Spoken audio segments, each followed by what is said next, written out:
as it is widely known, is ranked first among private pharmacy institutions in the country, according to Career 360 dated May 2015. The college offered diploma in pharmacy education in 1963 and Bachelor of Pharmacy program in 1965. It became the first college to offer postgraduate M.Pharm in Karnataka in 1970 and Doctor of Pharmacy program in 2008. MCOPS over the past 2 decades has received substantial research grants and fundings from Council of Scientific and Industrial Research, the Department of Science and Technology, Department of Atomic Energy, Indian Council of Medical Research, University Grants Commission, and All India Council for Technical Education. The organizational chart of Student Council is as follows, headed by the President, Vice President, and the General Secretary, who govern the 7 major councils, namely the Academic Council, Cultural Council, Editorial Council, Student Exchange Committee, Sports Council, Disciplinary Committee, and Community Development Committee. Each councils have their secretary, joint secretary, and their class representatives. Activities. For the academic year 2019-20, MAPS India has conducted various events organized by the respective committees of the Student Council. These events covered various portfolios from pharmacy profession awareness to compounding events. These activities were managed entirely by the council members. Sanskriti, a celebration of vibrant talent and culture. It's a week-long celebration filled with zeal and spirit of competition. The aim of this activity is to engage the students in co-curricular activities and encourage them to build their self-confidence and work on the passion of culture and art. Genesis. The inaugural function of Student Council was organized by the Cultural Council of MAPS. The aim of this event was to encourage the students, especially the freshers, to take part in the events and capture their talents. Kalam. Stories and literature play an important role in our lives. Kalam is an intercollegiate literary fest organized by the Editorial Council of MAPS. Over 100 students participated in the events, which included spell bee, story writing, presidential debate, slam poetry, and storybook quiz. Pharmacora. Pharmacora is the annual academic fest organized by the Academic Council. The theme chosen for this year was Tomorrow's Innovation for Today's Challenges. It was a successful event with receiving over 110 abstracts and 94 posters for both the research and conceptual category. Apart from the curation of website, release of instructive videos, and instituting Pharmacora brochure, the compounding event helps students to get a glimpse into the actual world of community pharmacy and pharmacy practice. Pharmacora aimed to broaden the horizons of students by providing holistic approach to basic and crucial knowledge regarding the novel strategies in the field of pharmacy. Poster presentation, oral presentation, and quiz are the 3 cardinal events of Pharmacora, along with the model making and several workshops. Athlos, year-long group of events organized by the Sports Council, where sports enthusiasts and athletes reach higher personal goals and bring glory to their respective batches. Several events such as relays, long jump, high jump, shot put, discus, hockey, basketball, and football, to name a few. The winners were awarded with certificates, trophies, and medals. Blood donation. On the occasion of World Cancer Day, a blood donation drive was organized by the Community Development Committee in collaboration with the Blood Bank of Kasturba Hospital, Manipal. 153 volunteers came forward to donate blood during the camp, which included the students and staff of MCOPS. Certificates of appreciation and refreshment was given to each donor as a token of gratitude. Country Research Project.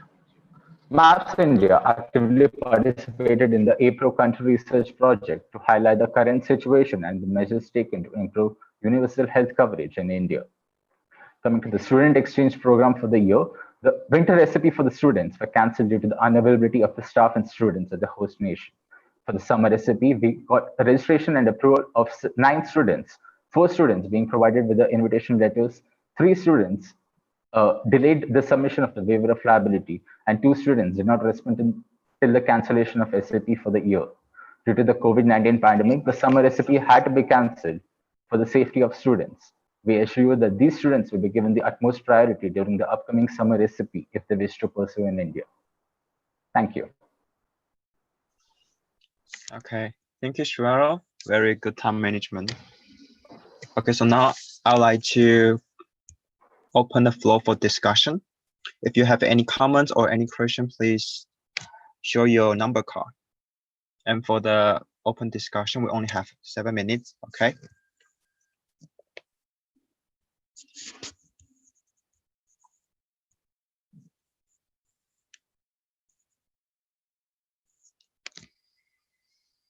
So Nafila, are you ready for the timekeeper? So later on, once the first person who start to ask the question, you will be able to start, okay? So now we have the representative from, please, everyone make sure you have already mute your microphone during the session, thank you. So now we have the representative from IPSF Singapore, please. Thank you so much, Mr. Shrawal, for the presentation. I really appreciated it. Now, just to share, because MAPS and NUSPS are actually more similar than different because we both represent a single university. So, and that actually limits the amount of negotiating power you have. And I think that is actually something that other countries might not face. So I want to ask, how did MAPS in particular negotiate with like bigger organizations, such as, for example, blood donation drive, or with the state government to run bigger initiatives? Yes, I'd like to hear your reply on that. Thank you. Thank you. Now, Shwaro, you have 1 minute to answer the question, please. Excuse me, could you repeat the question? I couldn't get you actually. I'll repeat the question then. Okay, because both MAPS and NUSPS, we have similar circumstances such that we represent a university together with the association.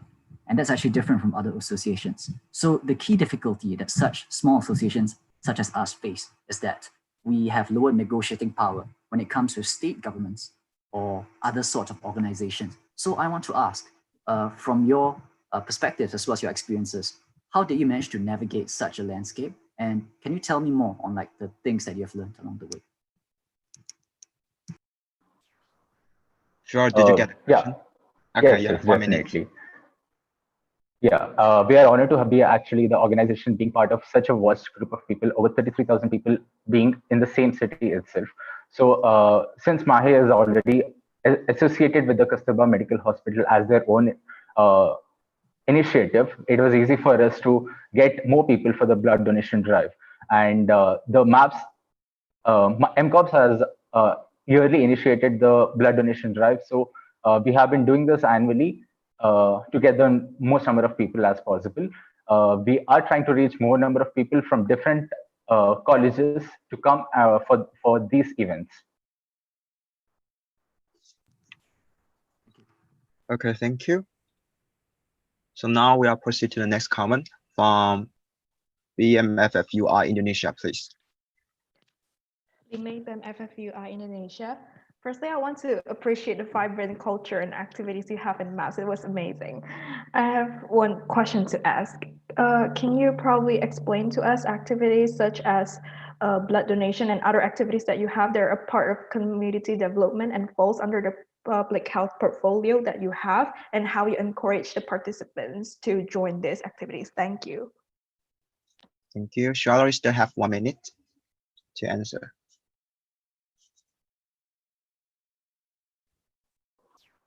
I guess Niranjan could explain more better about the community development committee.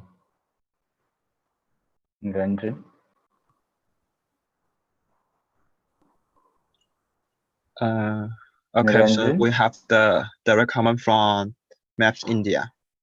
So Niranjan, you still also have 1 minute to present, to answer.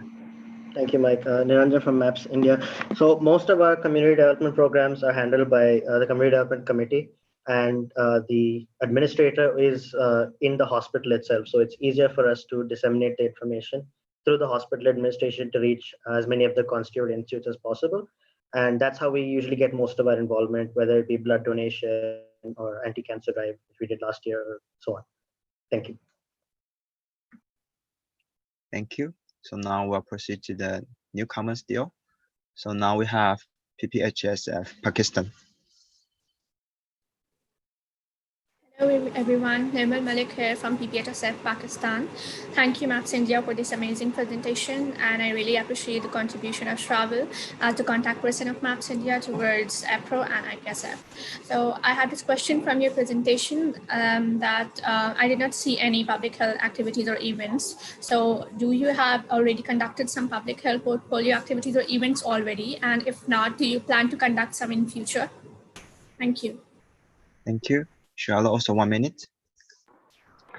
We had conducted several events this year, some of the reports that could not be sent, but most of it was scheduled to be planned in the month of March and April, during which we won't be having our examinations, but due to the COVID-19, we could not conduct those events. We will assure you that these events will be conducted in the next, once the institutions open, or once the COVID-19 subsides. Okay, thank you. So now I see no more comments from the speaking list. So now I would like to close the floor for discussion and proceed to the voting. So for those who are against the motion, please show your voting card.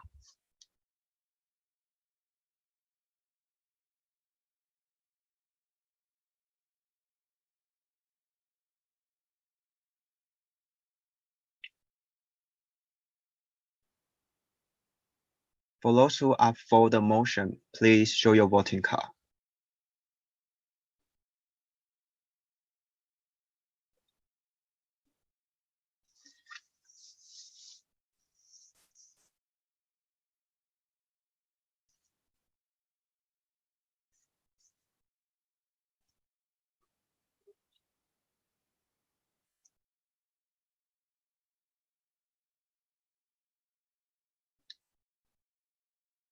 Okay, the motion passed unanimously. So congratulations, Maps India.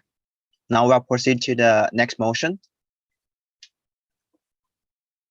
The 22nd IPSF Asia Pacific Regional Assembly accept and adapt the annual report of the contact person of Smart Pharmacy Indonesia for 2019 to 20. May I have the representative from Smart Pharmacy Indonesia to present your annual report?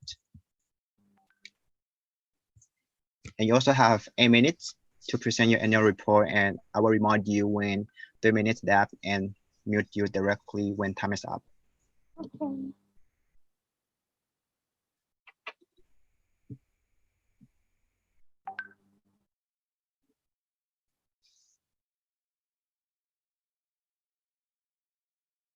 Yes, we can see the screen and you can start. So hi everyone, I'm Ines, the contact person of Smart Pharmacy Indonesia. So now I'd like to share our annual report. So Smart Pharmacy Indonesia, Smart Pharmacy or Ikatan Senat Mahasiswa Farmasi Indonesia is a national pharmacy student organization which consisting of 96 pharmacy school as our member, which divided into 85 full member and 11 member in association. And we aims to be a leading national advocacy organization for pharmacy student professional initiative and promoting improved public health. And this is our organizational chart. We have Zikri as our Secretary General. We have 3 advisory board, 10 division chairperson, and 8 regional chairperson. And for pharmacy education, we have done some competitions, webinar, and students forum. And PMP, or Indonesian Pharmaceutical Student Scientific Week, is our big competition, which have 8 competition on one event, such as compounding competition, patient counseling, and etc. And Indonesian Healthcare Students Forum is one of our students forum, which inviting other healthcare students organization to learn and to discuss about interprofessional collaboration.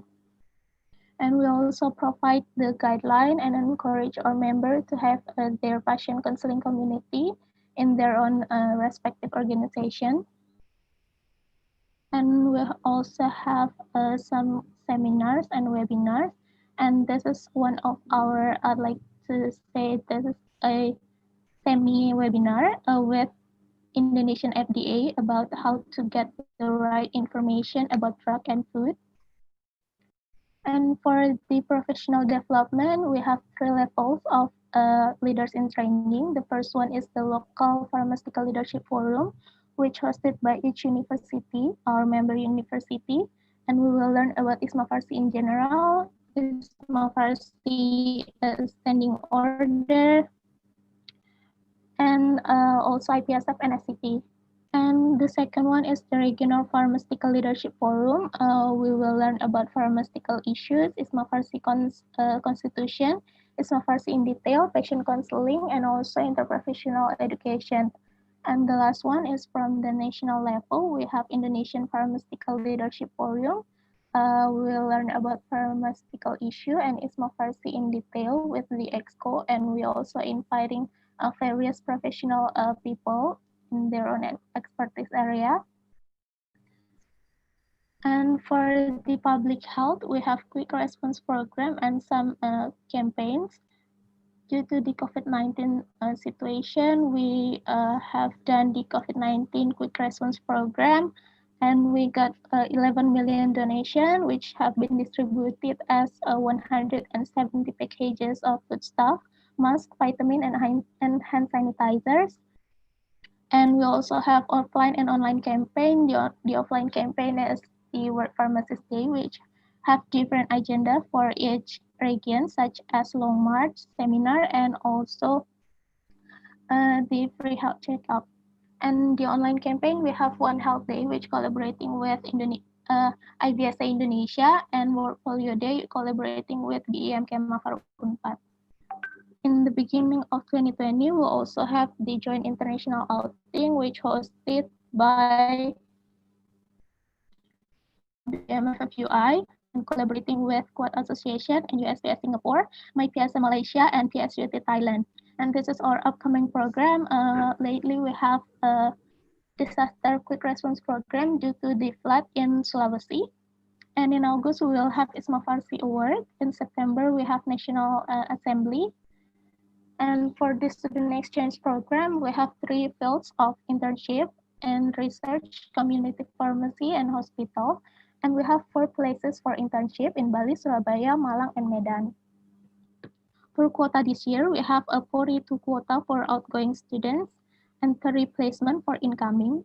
As we only sending outgoing students in winter, we only have 7 students who have been successful doing SCP, and the other students have been canceled due to the COVID-19 pandemic. We also decided to cancel the program this summer as a number of COVID-19 increase in Indonesia is getting bigger day by day. And this is our special program. We have a welcoming and farewell party, internship, weekend tour, industrial visit, talk show, and also we learn about Indonesian culture such as making jamu. And this is our upcoming plan due to COVID-19. We're making a lot of promotional material, and we're planning to organize winter set if the situation allowed. And the student who got canceled previously will get the priority for the next program. And we're also making the SCP and COVID-19 guideline for SCP students if the program allowed, and if not, we will conducting the SCP online session for winter set. And we have submitted 10 activity report and share 9 activity report to the CP Google group. And last but not least, we are glad to be a part of IPSF APRO and be able to participate in all activities and campaign conducted by IPSF APRO. Thank you. Thank you, Ines, for the good time management. And now I would like to open the floor for discussion.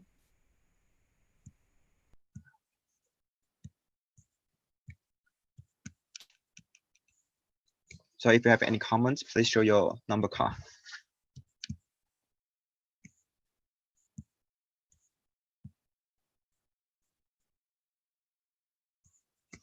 Okay, so now we have Unpa Indonesia.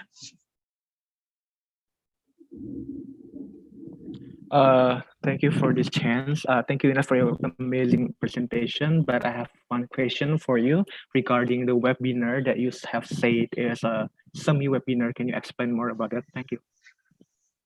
Thank you. And Ines, you have 1 minute to answer the question. Okay, thank you, Calvin, for the question. So it is the same webinar because the speaker didn't come physically to the to the seminar place because we have 17 universities as our host for this seminar. The participants still have to come to the seminar place to each university, but the speaker didn't come physically, and we just use webcam like the video conference for the speakers, but they still can do the Q&A directly. Okay, thank you. So now we have NAPSA Australia followed by FOP Nepal. Hi everyone, Ella from NAPSA. I was just wondering, because you guys have such a huge organization, much larger than NAPSA, and how do you keep everyone engaged, and how do you manage to kind of coordinate that many universities and get engagement in events? Do you have any hot tips? I know it's something that comes up quite often, but I would just be interested to hear your input. Okay, thank you, Ella. So Ines, 1 minute. Okay, so that's why we have our regional chairperson to keep our members engaged from each region. So we try to engage our members from the region first and then nationally. I hope you get the answer.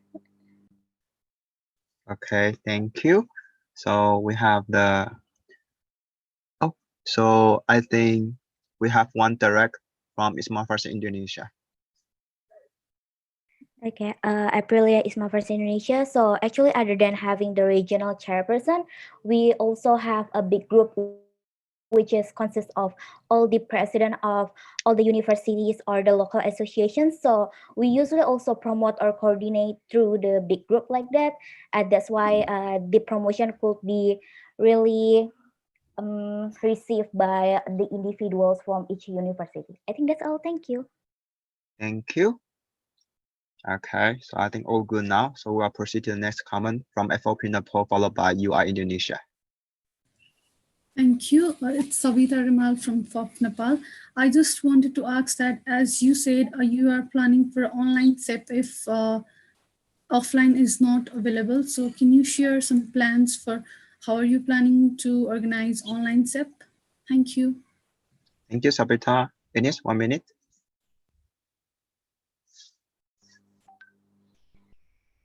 Okay, so but first of all, I think I'm gonna say sorry because I can't explain the program in details, but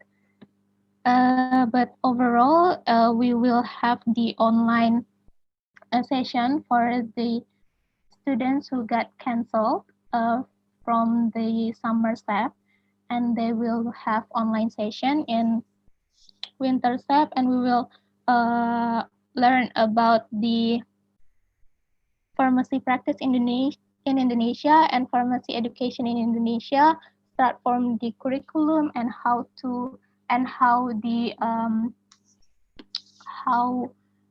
the study management in Indonesia.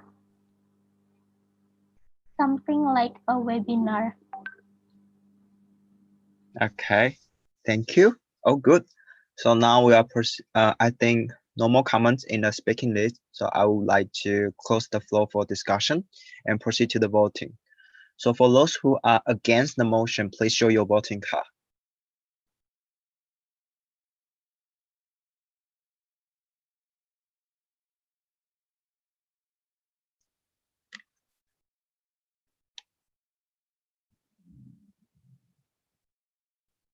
For those who are for the motion, please show your voting card.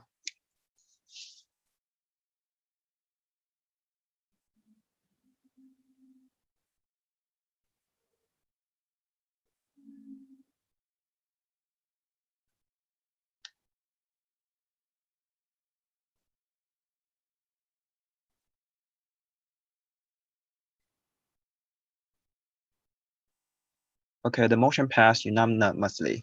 Congratulations, Isma First Indonesia. Okay, now we'll proceed to the next motion. Motion 23. This is the 22nd IPSF Asia Pacific Regional Assembly accept and adapts the annual report of the contact person of APSF Japan for 2019 to 2020. So may I have the representative from APSF Japan?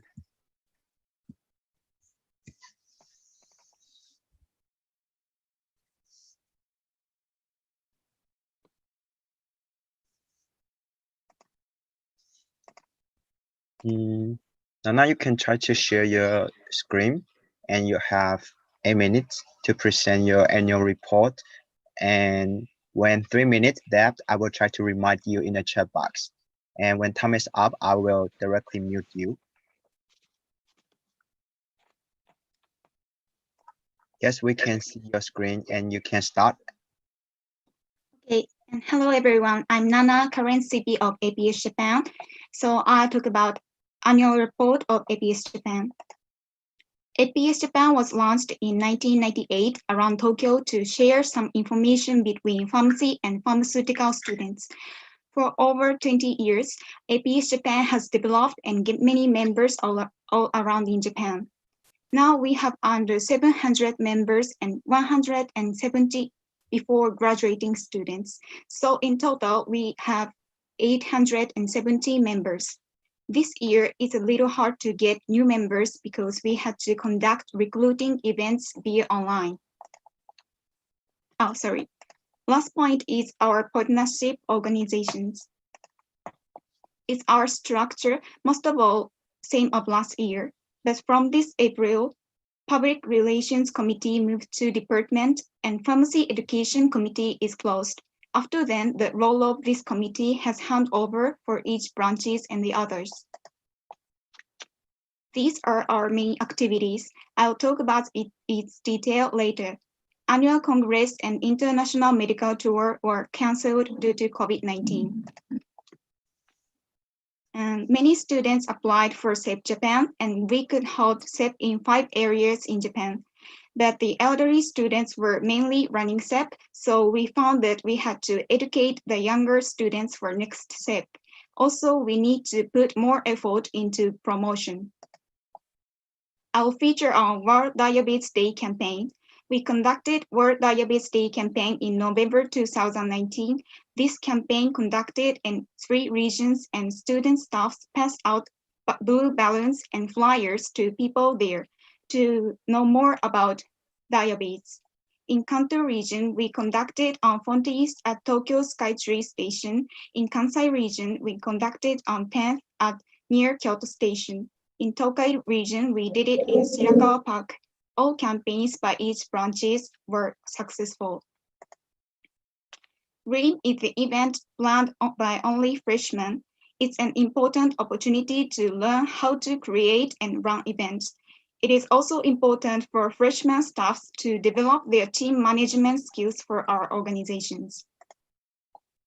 Welcome events are held via Zoom, and it's the first time to use online tool at our event.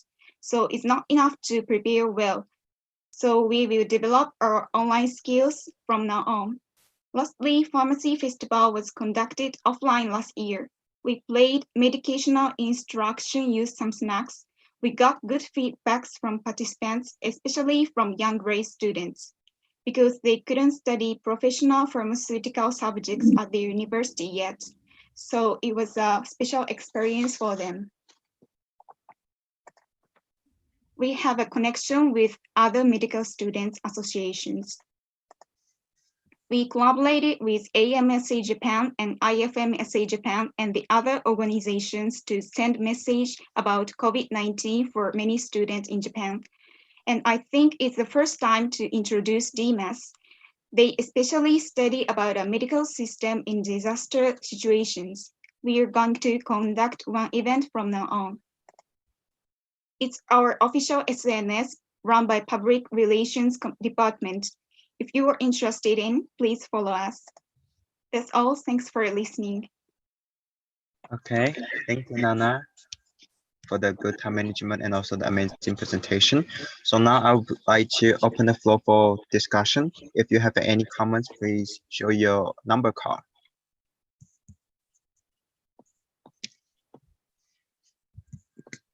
Okay, so now we have IPSF Singapore. Thank you so much, Nana, for the presentation. I really enjoyed it. I just have a question for the SEP. It's more for the point that you raised. Now, you mentioned that actually the SEP program was run mainly by the elderly, like the older students, and you had to transfer this to the younger students and teach them how to run the SEP program. So I was wondering if you could share more about that, because that is a struggle that NUSPS faces as well. How do you teach these type of skills, and how do you ensure that the quality of this handover is there? Yeah, I'd like to hear more. Thank you. Thank you, Rustam. Sorry. It's fine, it's fine. Nana, you have 1 minute. Yes, thank you, and thank you, Rustam, for question. And now we are conducting running SEP by elderly students, but from this winter, we have to educate younger students by giving small program running by younger students. So it starts to know all program run by younger students, but from small program we start to give and educate by young elderly students to young students. Okay. Thank you. I think all good now. So I'd like to proceed the next comment from Ismail Farsi Indonesia, followed by my PSA Malaysia. Aprilia is my first Indonesia.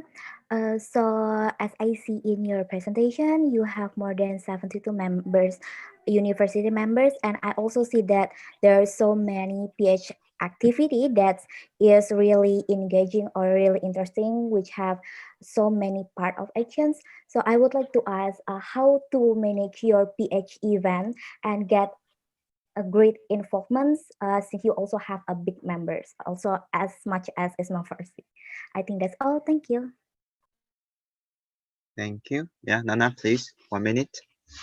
Yes, thank you. Sorry, could you type your ask question? Sorry, I couldn't hear.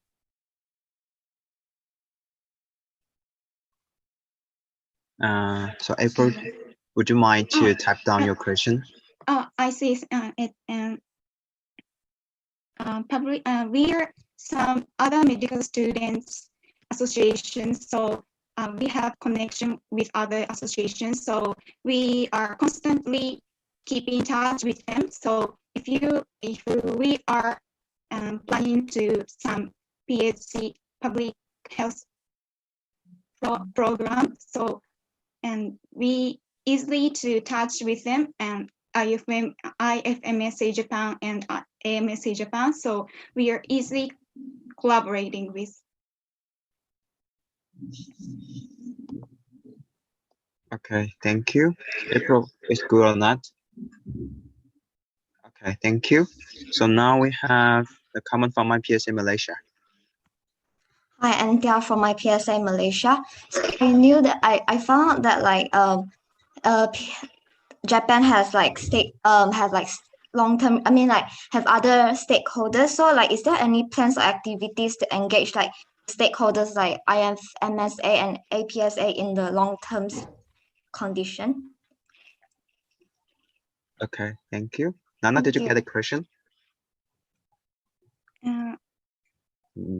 Okay, I can explain it one more time. Type your ask? Yeah. Sorry. Oh, should I type my answer? And two questions. All right.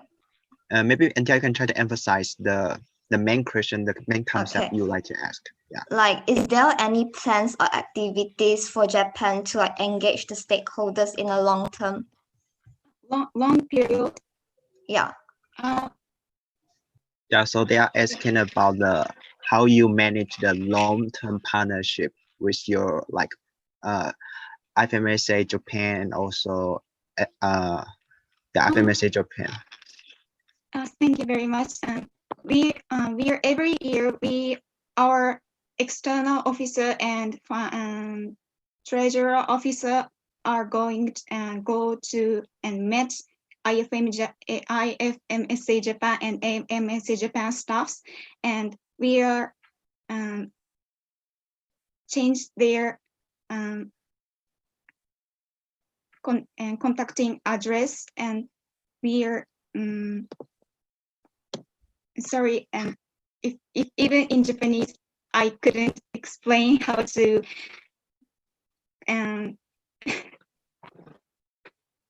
good relationships with them. So may I ask our president and other staffs? Yeah, you can. So if APS Japan, you like to give some comment to explain, you can feel free to put 2i in the chat box. Sorry, thank you. Thank you. That's fine.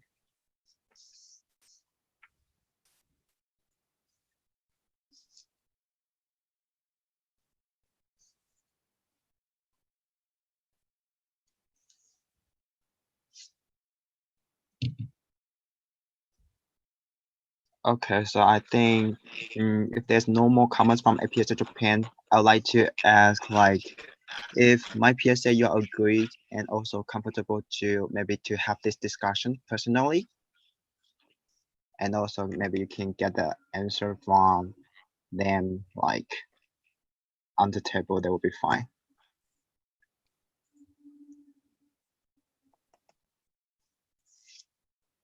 Is that okay? Good or not? Okay, good. So now I can see from the speaking list, there's no more comments, and I would like to close the floor for discussion and proceed to the voting. And now, for those who are against the motion, please show your voting card.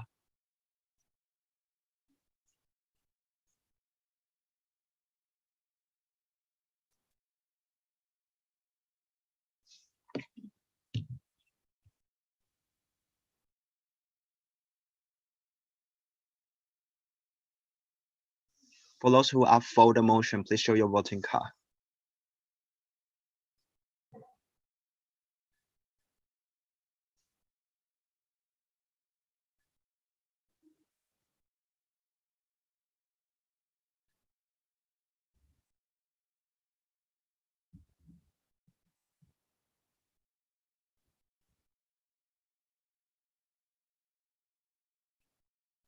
Okay, so the motion passed unanimously. So congratulations, IPSF Japan, and also thank you for the efforts from Nana for the presentation. Thank you. And now we'll proceed to the next motion. Motion 24. This is the 22nd IPSF Asia Pacific Regional Assembly accept and adapt the annual report of the contact person of my PSA Malaysia for 2019 to 2020. So now may I have the representative from my PSA Malaysia to present your annual reports.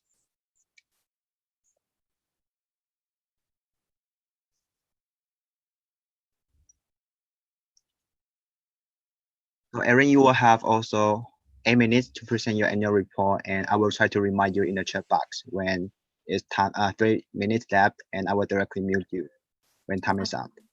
Okay, so can I start now? Yes. Okay, so good afternoon, everyone. My name is Erin, the contact person of my PSA Malaysia. I would like to present our annual report for 2019-2020. So, my PSA was founded in 2005 as the representing body of pharmacy students across the country. Throughout our 15 years of experience, various events are held to train our students into the future leaders. These include annual national level PCE, CSE, and compounding events, public health campaign in the local universities, and the yearly research poster competitions. We are a national pharmacy student associations comprising of the 20 pharmacy schools in Malaysia. Our total number of my BSM members is 3,130, and we are the full members of IPSF. So this is our organizational chart, and let's look into our association project from October 2019 to July 2020. For PD events, we have My PSA Executive Board LIT 2019-2020. The objective of the LIT are providing training in leadership to the incoming executive board members of My PSA. It serves as an official platform for the handover of responsibilities from the outgoing to the incoming executive board members. Challenge we met in the event is difficulty in finding a date to accommodate everyone's schedule. So next, second, My PSA Online Inter-University CSE 2020. This program is objective is to promote healthy competitions in terms of clinical knowledge among pharmacy students nationwide. And currently, stage 2 of the third MyPSA online inter-university CSE is happening until 26 July 2020. For public health event, we have some offline and online public health campaigns. Offline PRC with the theme of mental health awareness is to increase the awareness of mental health issue in Malaysia and provide the information on where to obtain help when possible. Another offline PRC with the theme of pharmacy profession awareness campaign and vaccination awareness is to help students understand and envision the future trends of the pharmacy profession. Other than that, two PHC that held online on MyPSA World AIDS Day 2019 is to raise the awareness of the public on the AIDS or HIV topics and share the happiness online mental health awareness campaign with the purpose to break the stigma on mental health issue and discriminations on mental health disorder. So for PE events, we have organized clinical practice guideline infographic quiz to improve the pharmacy students' understanding of management of the major depressive disorder. The challenge of these projects are hard to obtain the external relation, sponsorship, and collaboration with other healthcare associations in Malaysia during the pandemic. Also, during the pandemic, we have made MyPSA Let's Fight Against COVID-19 video campaign to create a platform for pharmacy students to practice their knowledge and help in resolving the COVID-19 outbreak. However, due to the low participation rate, it can be improved by hosting as a competitions and provide attractive price to increase the participation rate. We also have MyPSA increased article writing competitions to help pharmacy students in improving their writing skills and critical thinking skills. The theme of the competitions is the role of pharmacists in improving medication adherence in Malaysia.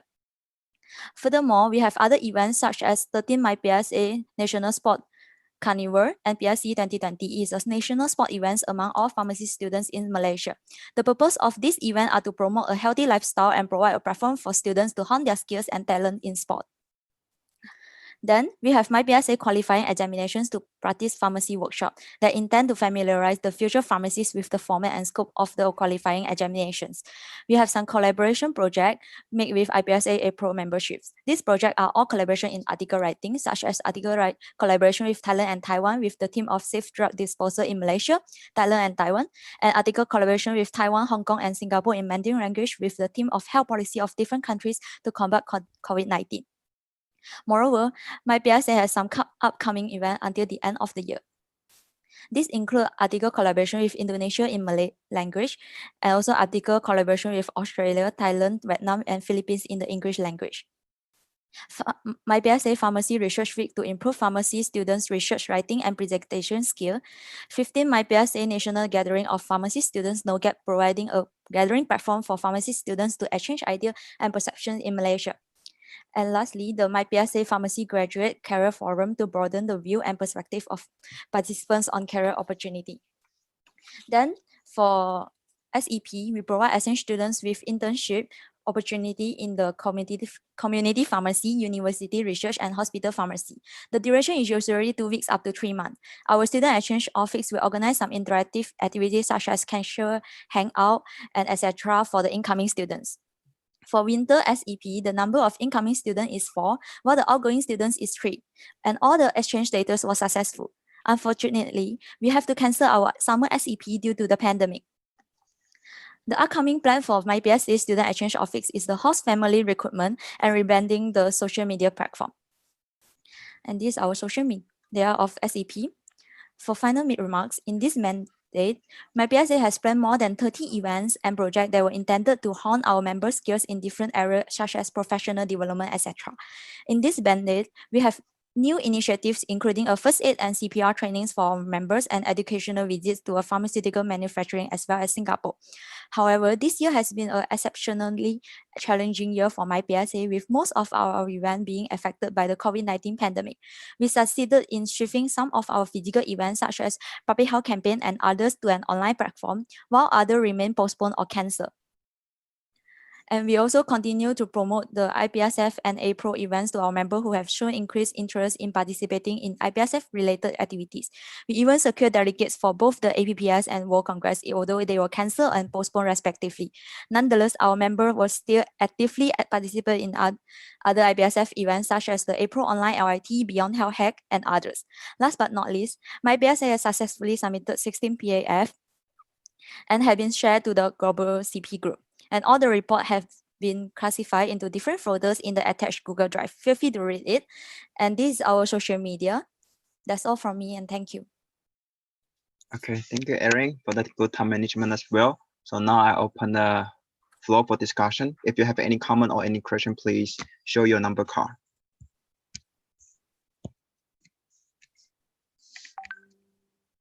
Okay, so now we have PPHSF Pakistan. Thank you, Erin, for such a nice presentation and also elegant presentation that was. However, my question was that how do you ensure the sustainability of memberships during this condition of pandemic, and how do you manage the inflow of new members? Thank you. Thank you. Erin, 1 minute. Can I get clarifications for the question again? Yeah, I was asking that how do you manage the inflow of new members? Like, how do you manage their subscription fees and their orientation things, like, how do you manage their all these things? Okay, so thank you for your questions. For my PSA, we have the secretary that manage to contact all the contact persons of 20 university, and they will manage the membership of my PSA. So whenever there are newcoming pharmacy students in the university, then our secretary will contact them and approaching for the membership. So thank you. I hope I answer your questions. Yeah. Thank you. So now we have PPHSF Pakistan again, and followed by USPS Singapore. Nirmal Malik from PPHSF Pakistan. First of all, thank you, Irene, for the amazing presentation. I would like to mention that MYPSA's annual reports, as well as all the activity reports they've always submitted, have been written in a very refined manner, and I really like all the tables that you always introduce in the activity reports. It's really amazing. And I have just one question, that you always have the events and activities with a large number of audience. For example, the video competition and the article writing competition had 16,000 and 18,000 audience. So how do you manage to assess so many pedestrians? So, like, it might take so many days, or maybe you'll be having so many people to assess these inputs. So how do you do that? Thank you. So I can answer the questions. Yeah. So thank you for your questions. For the audience part, I think whenever we release a new video or maybe new project, we will try to send, because we have a group that all the contact persons of the university are in the group. So I think same like how IPSF APRO contact all the contact persons to promote their projects. So same as my PSA, we also share our projects to all the contact persons and make sure they share it to their members, so that all the members will be aware of what my PSA are doing. So I hope I answer your questions. Okay, thank you. And now we have a USPS Singapore, followed by UI Indonesia. Thank you so much. First of all, I'd like to thank Erin for that brilliant, riveting presentation. Question is kind of zoomed into one of the topics which you talked about, which is the Pharmacy Graduate Career Fair. Now, I understand there was a PAF that was put out for 2019, but that was the previous mandate's PAF. I wanted to ask, because I wasn't able to find it actually, whether there was one for this mandate in particular. And also, my understanding is that for my PSA in particular, the graduates have a membership up to 4 years within my PSA. And so I wanted to ask whether this was actually hosted solely by my PSA or with like collaboration with MPS. Yeah, thank you so much. Can I have direct comment from Kishan? Kishan, do you want to give the direct? Okay, so now we have the direct comment from my PSA Malaysia. Okay, hi, Kishan from IPSF Malaysia. Rustam, thank you for your question. So PGCF for this year is an ongoing project, means we haven't organized, I mean, it hasn't happened yet, it's happening in the end of the year. And as for collaboration wise, we do collaborate with MPS to get speakers for some of our sessions or for some of the sessions that we're going to have, but it is solely organized by MyPSA, so it is a MyPSA event. But we do ask MPS for help in case we need any resources for, like I mentioned, speakers or for coordinators for certain events within PGCF itself. And also to point out that PGCF this year is going to be an online event, so it's going to be on a smaller scale, but we hope it's going to be impactful as well. So yeah, I hope that answers your question. Thank you so much. Thank you. So now we are proceeding to the new comment. So yes. Okay, now we have UI Indonesia followed by Ismail Farsi Indonesia. All right, so hi everyone, this is Elsa from BEM FFUI. I would like to say thanks, Erin, for the amazing presentation. So my question is, could you please elaborate how you conduct the CPR and first aid training, since your members are coming from different universities in Malaysia, and how do you monitor the projects? Thank you. Thank you for your question. So for the CPR and first aid training, we will organize it in our main office, which is MPS office in the KL, which is the city area. So all the students who want to join the event, they will come to the city area, and the transportation we will provide it. Yeah, I hope I answer your questions. Thank you. Thank you. I just would like to remind the regional assembly that we only have 3 minutes left for this discussion. So now we have Ismail Farsi Indonesia followed by Kenneth Korea.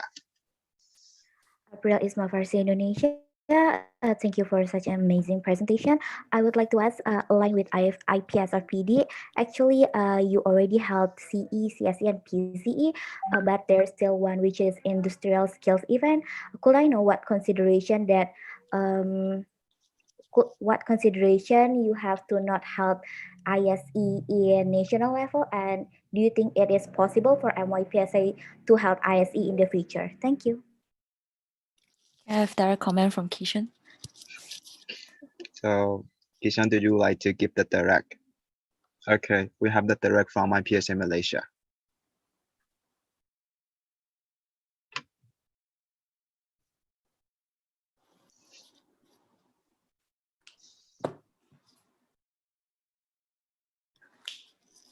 Kishan, don't forget to unmute your Sorry. All right. Hi, Kishan from IPSF Malaysia. Sorry, everyone. Okay, so I just want to confirm the question.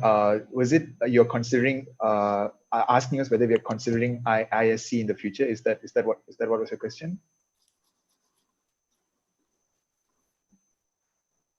Okay. Well. Hold on. Sorry, I have to stop you guys. So the time's up. So if anyone would like to propose a motion to answer this last question, please raise your green emotion card.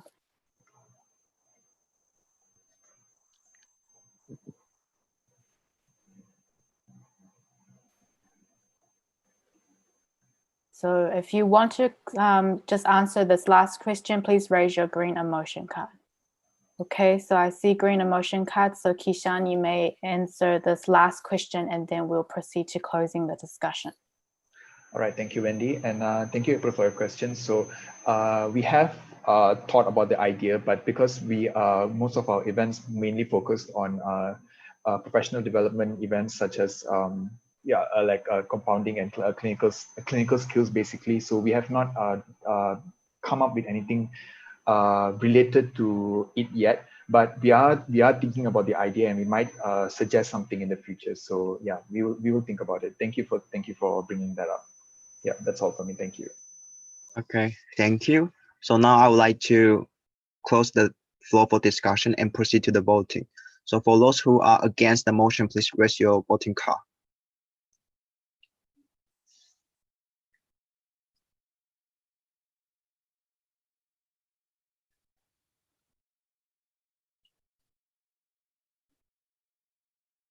So for those who are for the motion, please raise your voting card.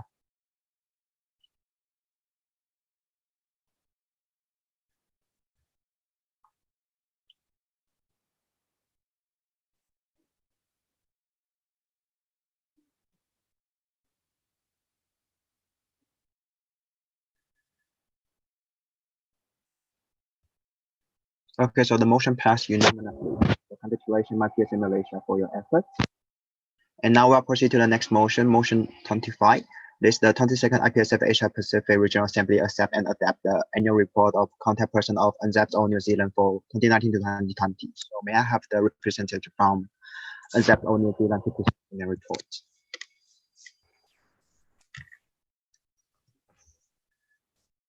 Jerry, you can try to share your screen and you have 8 minutes to present. And I will remind you in the chat box when 3 minutes left and directly mute you when the time is up.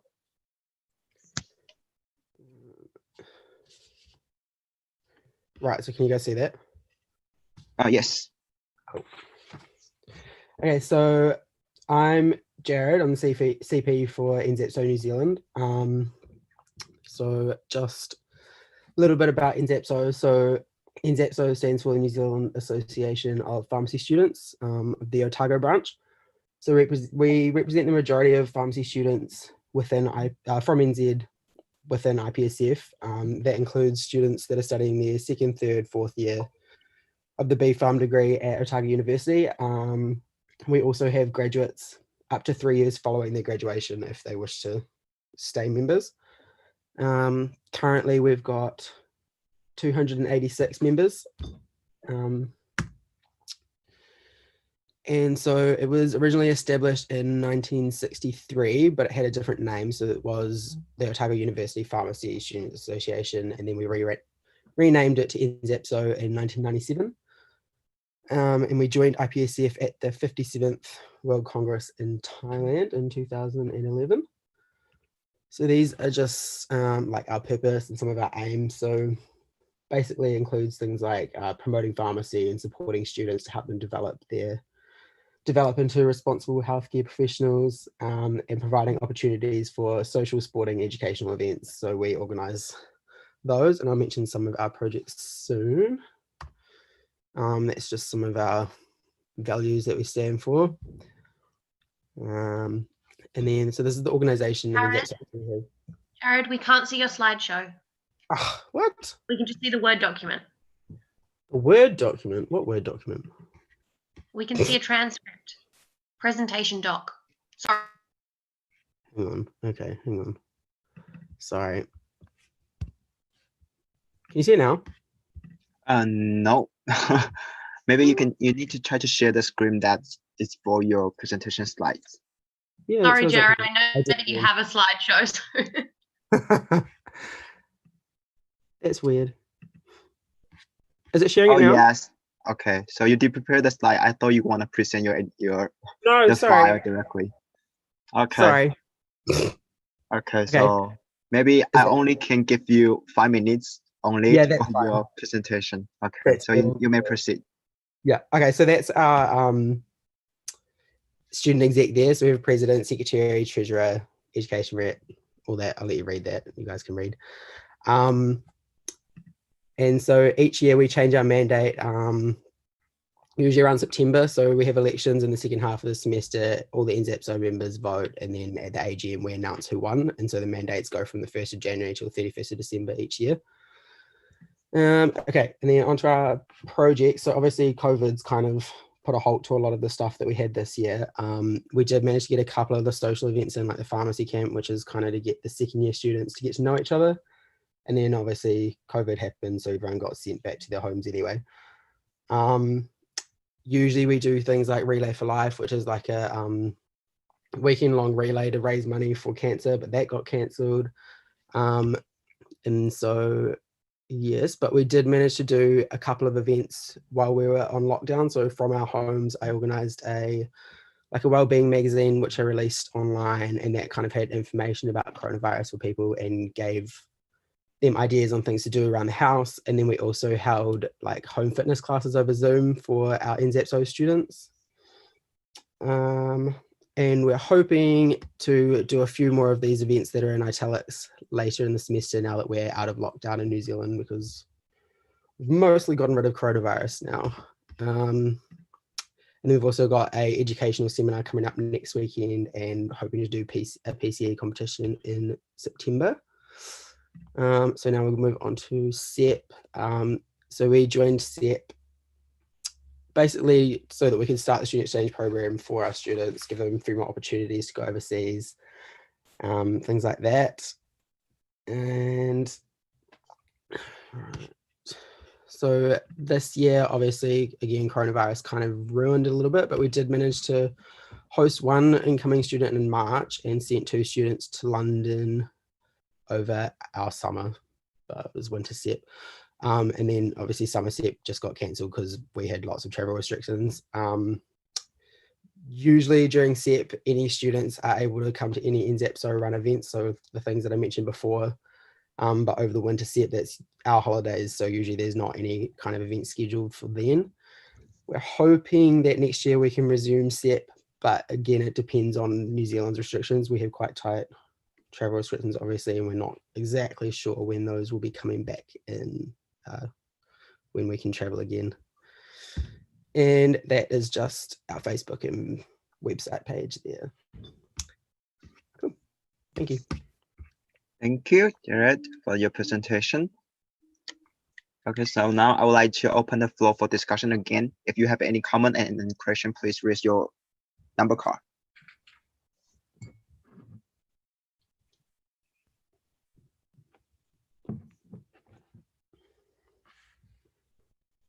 Okay, so we have one comment from ITB Indonesia.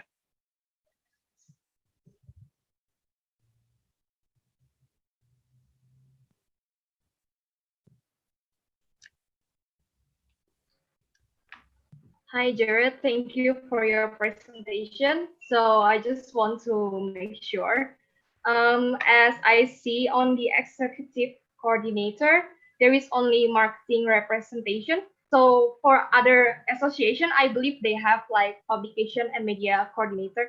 So I was just wanting to ask for who's in charge to promote the the projects for New Zealand. Thank you. Thank you. Jared, you can answer directly within 1 minute.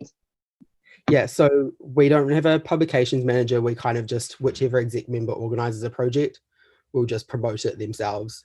And then all of the exec will kind of pitch in and help promote everything. So we kind of just work together to promote it all. Yeah, that's it. Okay, thank you. So we have another comment from PPHSF Pakistan, followed by TDTUBO Vietnam. Hello, Nirmal Malik from IPSF Pakistan. So thank you, Jared, for your amazing presentation. I just want to ask you that, as you know, we have a membership application from APSA New Zealand this year. So if they get accepted in IPSF, do you have any plans to collaborate with them in future? Okay, Jared, please. Wait, sorry, Nirmal, you can only ask questions directly related to the motion that we're talking about at the moment. So I don't think Jared has mentioned much about APSA joining. Okay, so thank you for the clarification from Wendy. So Nirmal, do you want to drop your question or you want to change your question? Okay, so I think we can try to proceed to the next question from TDTUBO Vietnam, followed by PPHSF Pakistan. So hi, I'm Tom from TDTUBO Vietnam. So thank you for your great presentation, and I find some interesting events. It's about in COVID-19 pandemic. I see you have a COVID-19 well-being magazine. So can you tell me more details about that activities? Because I found it very interesting. Thank you. Yes, Jared, please. Yeah, so we had like a committee that organized the magazine, and we kind of, there's about 20 of us, and we all organized a page each for this magazine, and it was either information about coronavirus or like baking recipes or exercise routines people could do at home, because we were all stuck at home. We weren't allowed to leave the house really, except if we wanted to go to get groceries. And so we all made these pages, and then I put them together and just released them online for all of the public. So it wasn't just for NZAPSO members. That one was available to anybody that could see it.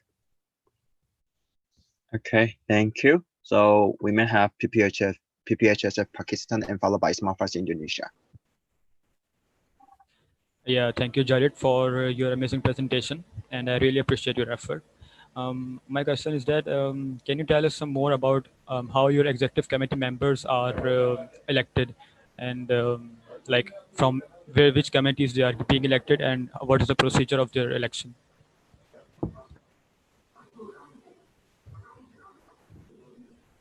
Jared, please.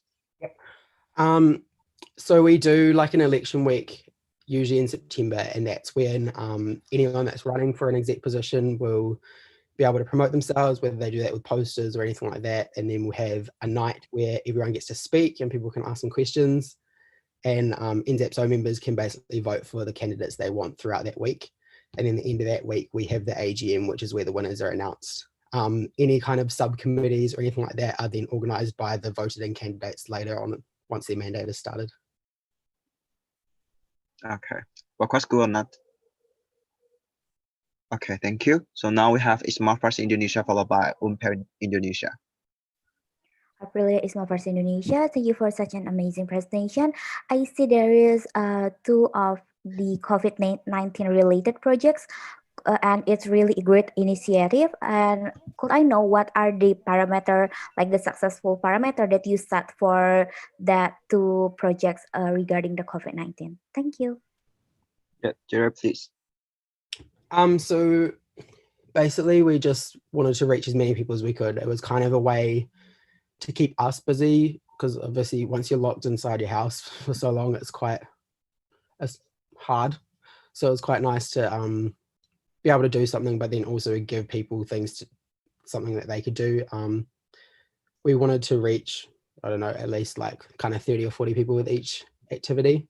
And we definitely reached way more than that, especially for the magazine. We got around 300 people reading it. Yeah. Okay, thank you. April, go on that. Okay, thank you. So now we have Umper Indonesia. Okay, thank you. I'm Mariam from Unpad Indonesia. Thank you, Jared. Good presentation. I just want to know more about the tutorial system you mentioned earlier. How did you guys do the tutorial? Yeah, what was that? Tutorial. I see you mentioned tutorial. Yeah. So it's basically just like a on request kind of thing. So that's the educational rep organizes that. And so if students are struggling in their classes, like say a second year struggling with their stuff, they can message the educational rep, and then she kind of organizes people to do tutorials if they need them. Okay, thank you. So I think we have no more comments in the speaking list now, and I would like to close the floor for discussion and proceed to the voting. So for those who are against the motion, please show your voting card.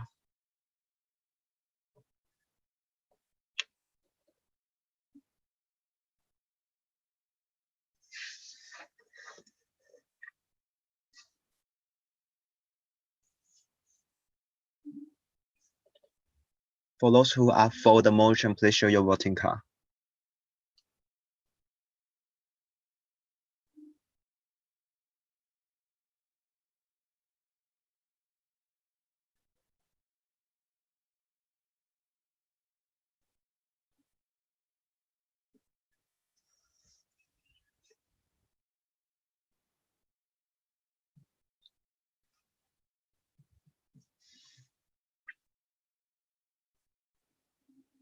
Okay, so the motion passed unanimously. So congratulations, NZAP on New Zealand, and thank you for the presentation from Jared. And we are gonna move to the next motion. Motion 26 is the 22nd IPSF Asia Pacific Regional Assembly accept and adapt the annual report of the contact person of KNAP's Republic of Korea for 2019 to 2020. So may I have the representative from KNAP's Korea to present your annual report? Christy, you can try to share your screen, and you have 8 minutes to present, and I will try to remind you in the chat box when 3 minutes left and directly mute you when time is up. Okay.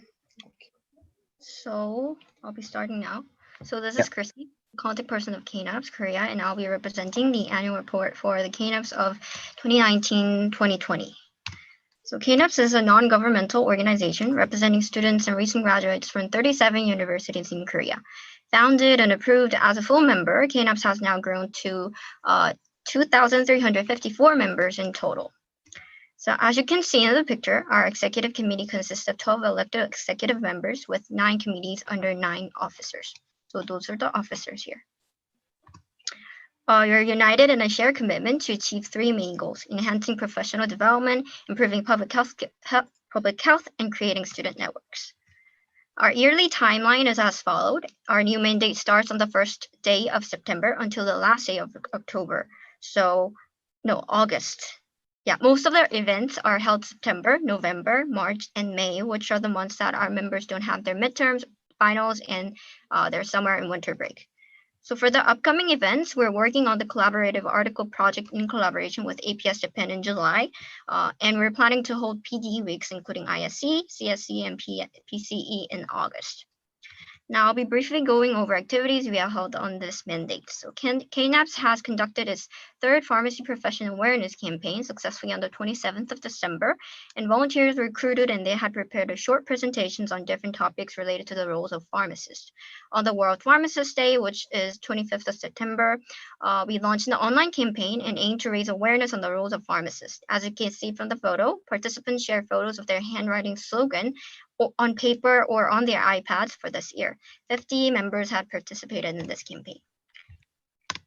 Mentoring program is an annual event and it is one of the most popular events hosted by KNAPS. It was held in December 2019 until February 2020, and 8 pharmacists were asked to be mentors to share their personal endeavors and professionalism to KNAPS undergraduates.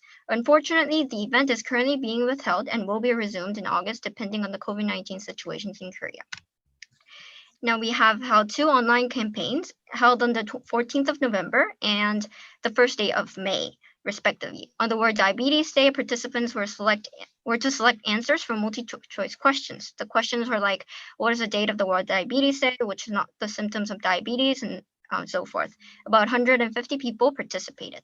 The campaign on the left, 4 possible treatments were introduced to our members, and we also try to increase the awareness of the roles of pharmacists defending against COVID-19. An offline campaign was also held in June where participants visited pharmacy and handed out tips to stay healthy during this COVID-19 pandemic. As you can see in the picture, these are the handouts. These are the handouts that we have made and distributed to the patients who have visited pharmacy. For PE, on the 2nd of November, we have invited Dr. Mensung Dora Lee as a speaker, who most of you guys know, for our seminar speaker, which is themed Gaze Through Pharmacy in a Global Telescope. 34 people have participated in this event. An IPSF event and sub-seminar was held in 24th of November 2019, and participants of World Congress, APPS, PSA China Annual Congress, APS Japan Annual Congress were invited as speakers to share their experience.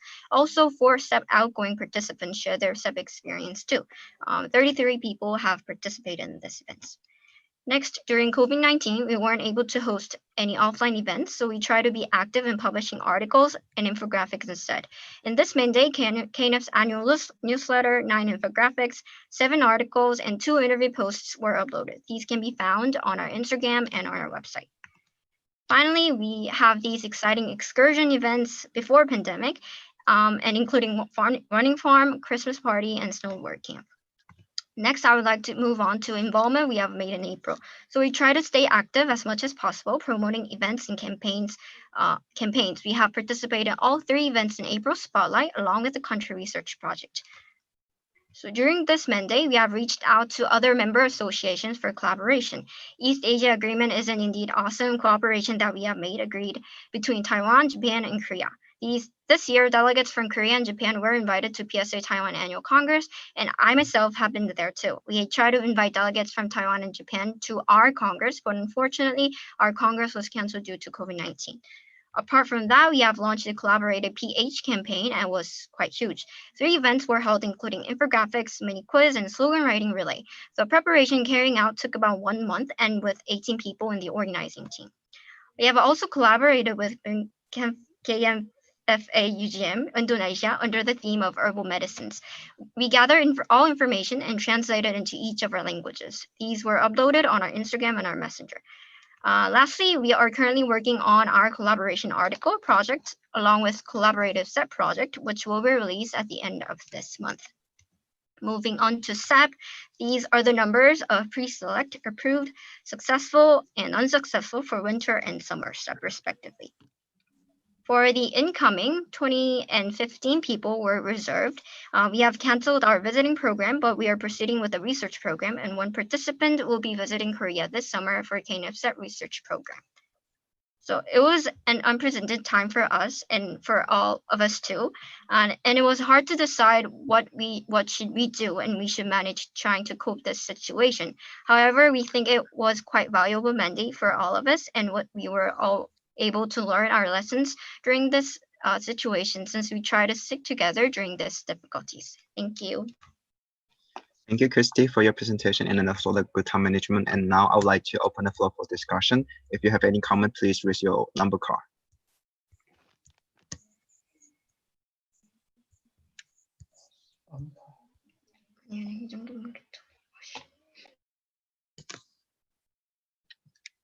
So now we have IPSF Pakistan followed by IPSF Singapore. Yeah, thank you for such a nice presentation. And my question was that how do you manage your social media handles? Like, is there a full committee to handle them, or is there a single person to look after them? Okay, Christy, please. Yes, we do have our committee called Media and Publication. So we have about 15 people in the committee, and they're all in charge of our all publishment and media and all things like that. Yeah, hope I answered your question. Thank you.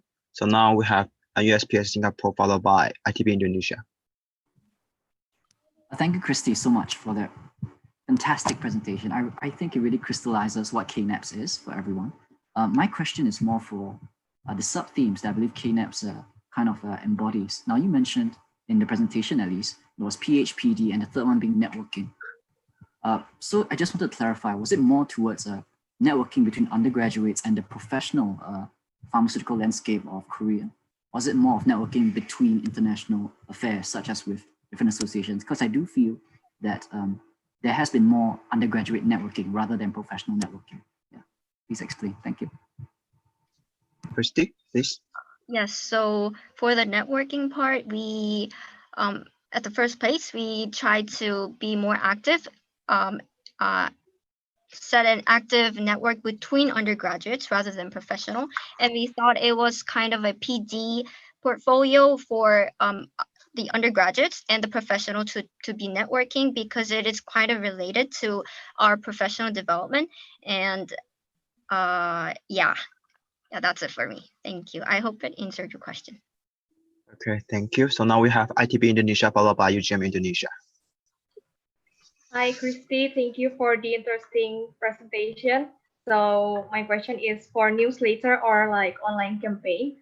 Did KNEPS use like Korean only or using both language, Korean and English, to scope the audience reach like internationally, as Korea is really well known globally, especially for its good remark on pharmacy? And if it's only in Korean, like would you consider to make it on the upcoming plans? Thank you. Yeah, Christy. Last year when we held our online campaign, we only used Korean as our language promoting our campaign. However, starting from the COVID-19 campaign this year, we tried to translate into English, and we noticed that about like more than 100 participants had participated when we tried to translate those materials in English. So we do have we do have plans to upload our materials in Korean and English if we have like enough human resources who can translate. But yeah, we will try doing that. Thank you. Thank you. So now we have UGM Indonesia followed by FOP Nepal. Okay, so Kirsty, thank you very much for the amazing presentations. So I would like to ask about the monitoring program. How will you manage the monitoring program that is postponed due to the COVID-19? Yeah, please. Chris, please. Sure. So for our mentoring program, each team has one pharmacist as their mentor, and they were supposed to meet at least 3 times during the event timeline. So like in during December until February. However, in Korea, the COVID-19 got worse in the middle of February, and some group weren't able to meet in person. So we're making sure that they can meet in next month. Yeah, and as I have mentioned in my presentation, it's just being withheld, and we're making sure that they have their like their meetings are held offline, and they're getting help from their mentors too. I hope I answered your question. Okay, thank you. So now we have FOP Nepal followed by PPHSF Pakistan. Thank you. This is Savita Ramal from Nepal. Thank you for your great presentation. If I have not misunderstood, you told about Run the Farm. Could you like to give few details about the event? Thank you. Oh yeah, so yeah, so there's an event called Running Farm. It is held in November, and it was from it's like I don't know if you guys have heard the TV program called Running Man. It's from the program, and we let people divide into teams and play the mini games. The organizing team will prepare those games, and we are having like the social nights, playing games, and like the purpose of the event is actually like making networks and hanging around with other pharmacy students.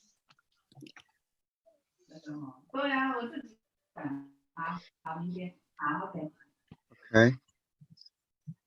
So now we have PPHF SF Pakistan followed by my PSA Malaysia. Hi, I'm Sidra from PPHS of Pakistan. Thank you for your presentation. I just want to know about what did you do in your international affair program? International affair program. So you mean the one that we invited our speakers, right? So basically we invited a speaker called Dr. Vincent Dorley, who is like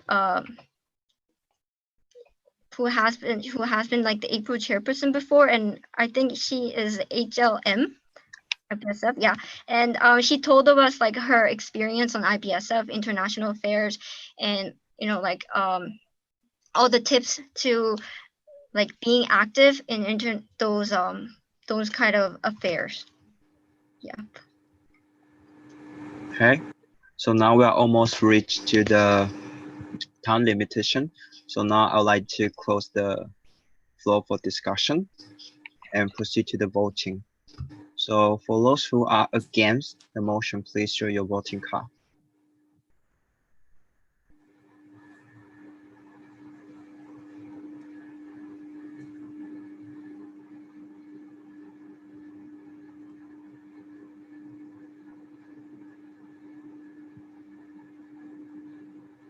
And for those who are for the motion, please show your voting.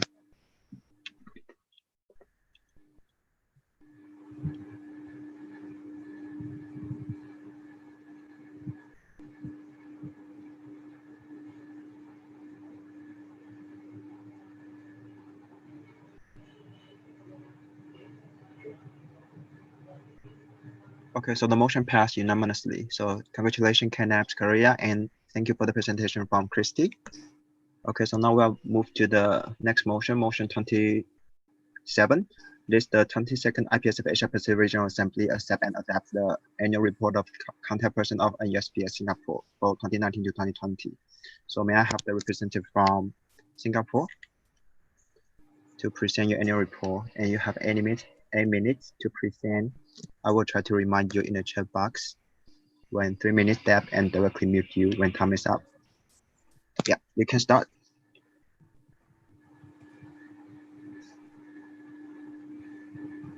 Rustam, try to unmute your microphone. Okay, thank you. Thank you, my fellow IPSF APRO members. I represent the 59th mandate of the Executive Committee of the National University of Singapore Pharmaceutical Society.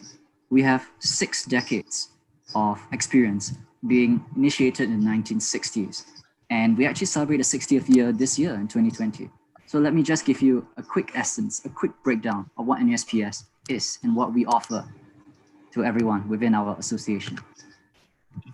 Now, the mission of the 59th mandate of NUSPS is to complement and supplement student and like the NUS Pharmacy and Pharmaceutical Sciences. So what exactly we plan to do exactly is that the vision is our expansion. It's a pun on expansion. Now, why do we choose that in particular? It's because we embody three things: the exposure, the experience, and the expectations that we plan to exceed.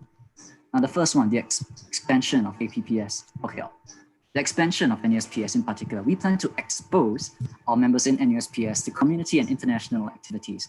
I'm sure everyone is aware of APPS 2020 being held in NUSPS Singapore, but are you aware that the first APPS was also found in Singapore, and we planned to bring it back to kind of celebrate these 6 decades of experience and kind of celebrate our association.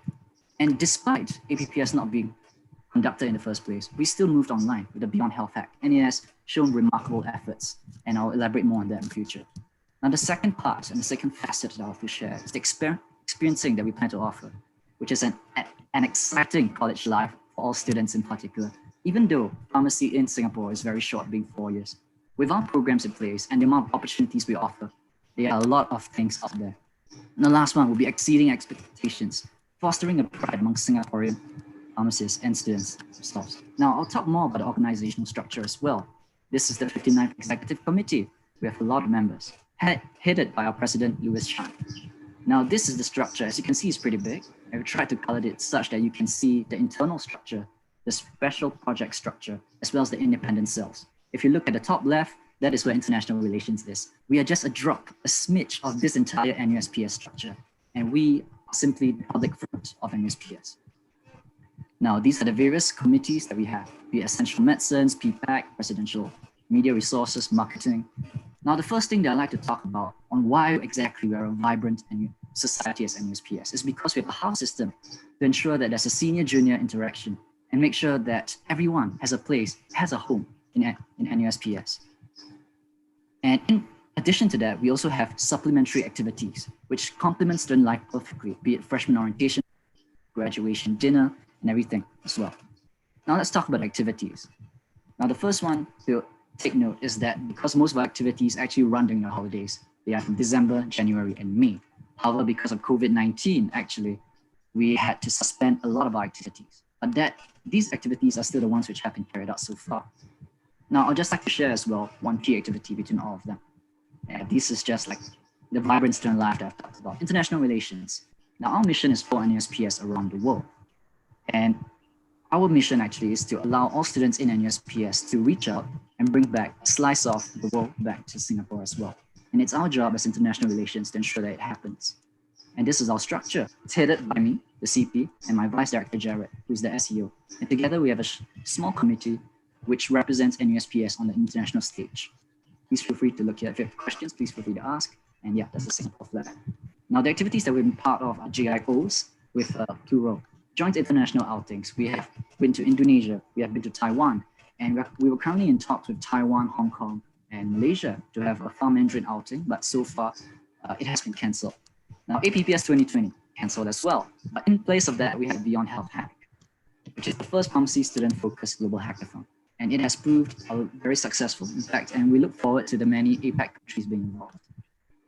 Now, in interprofessional education as well, this is a separate thing where we plan to bring in medical students, pharmacy students, and many other disciplines together as well. Dentistry students, physiotherapy. And one of the key events that I want to share is this one, where we have collaborated with the community to kind of reach out to migrant workers and conduct like a free healthcare service to them. Pharmacy students were there, physiotherapy, dentistry students, as well as dietetics and nutritionists as well. Now, the academic committee as well has played a huge role in this. We have went to Malaysia as well to visit the Zipa SP manufacturing plant in Malacca, and this is us at Yonke Street. And we also have networking sessions as well with the esteemed alumni of NUSPS. Now the second last one is the Pharmacy Profession Awareness Committee, and these committees as well work very closely with pharmacy professionals in Singapore as well. And that is our mascot, Mr. Bill. And this is the Experience Pharmacy Camp for all of the pre-university students to experience what is life as a pharmacy student. And this is our Essential Medicines Committee to let the community know what exactly is the pharmacist's role, and for us to provide a service for free as well. And this will be our house system, where we actually provide different sorts of avenues for people to showcase their house pride, their spirit, and to even engage in games.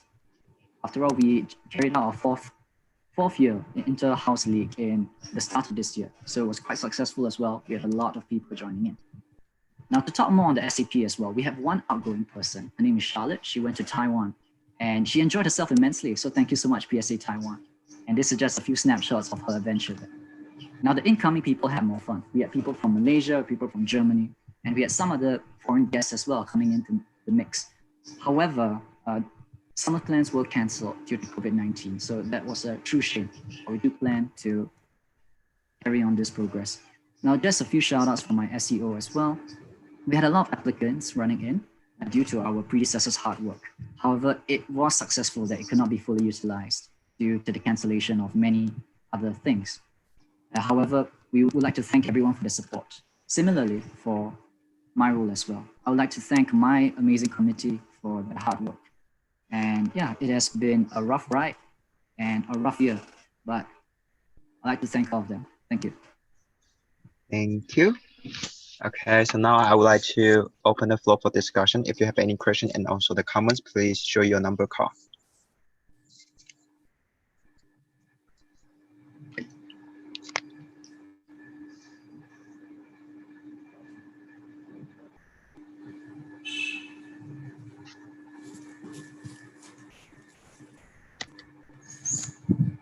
Any comment from the floor? Okay, so we have one comment from FOP Nepal. Thank you.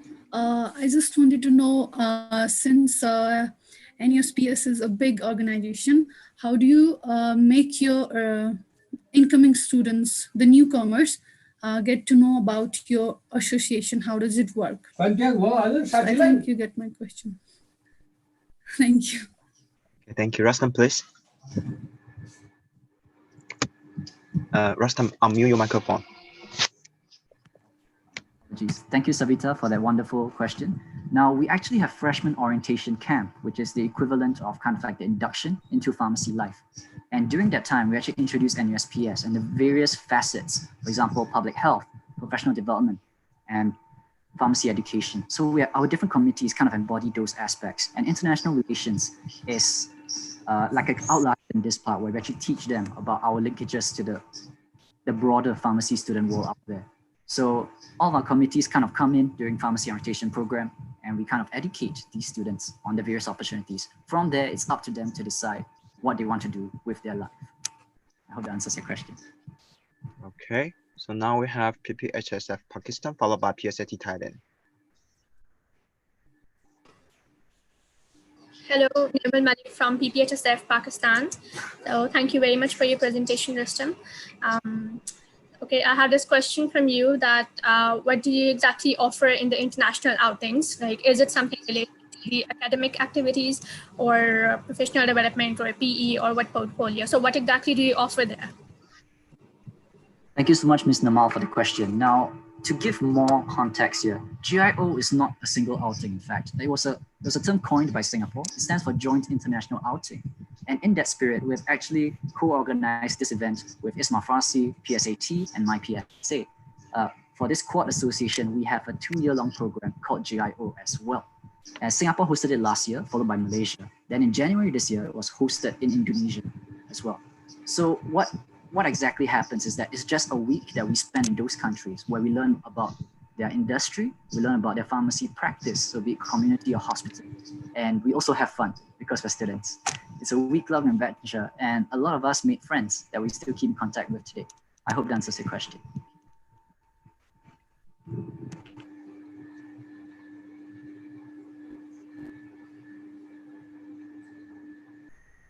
Okay, thank you. So now we have PSAT Thailand, followed by ISMA Farsi Indonesia. Thank you. I'm Seth from PSAT Thailand. Thank you for your great presentation. I was wondering about your organization structures that you mentioned earlier in your presentation, because I see it quite a little bit complicated and quite interesting. So my question is, do you ever have the problems based on your organization structure? Because I want to know what is it, and maybe I can adopt and use it in my country as well. Thank you. Thank you so much, Seth. That's a brilliant question. And I believe realistically, all organizations have the same problem of bureaucracy and poor communication. So in our structure in particular, how we try to mitigate this is that the International Relations Committee, we serve as an independent cell reporting directly to the president.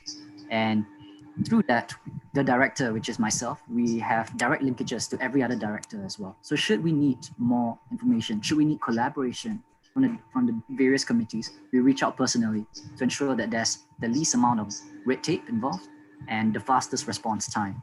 However, it is still not ideal. We do have information as well as communication falling through the cracks, but we're still trying to improve that. I hope that answers your question.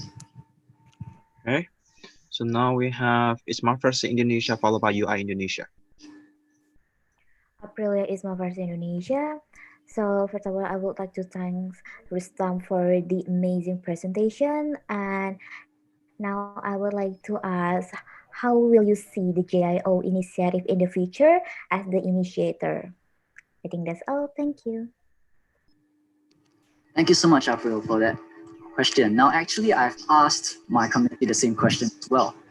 In my opinion, JIO is one of many initiatives that the Court Association can implement. And I do feel that it can go a lot more than simply JIO. But the JIO provides that realistic, that friendly aspect that many other international campaigns can't really collaborate. So I do feel that JIO is always something that will hold, if I put it on a pedestal, if you will, I will really rank it on top there. But there are a lot of other avenues where the Court Association can pitch in and collaborate on. And in fact, I am looking forward to kind of suggest these to the various associations as well. So please stay tuned for that. Okay, thank you. So now we have ITB Indonesia. Oh, sorry, we have UI Indonesia followed by ITB Indonesia. All right, thanks, Mike. So this is Elsa from the MFF UI Indonesia. Thank you, Rustam, for the amazing presentation. So my question is, I noticed that you conducted collaboration with other healthcare professionals like physiotherapy. So could you please elaborate more on what do you do in the program?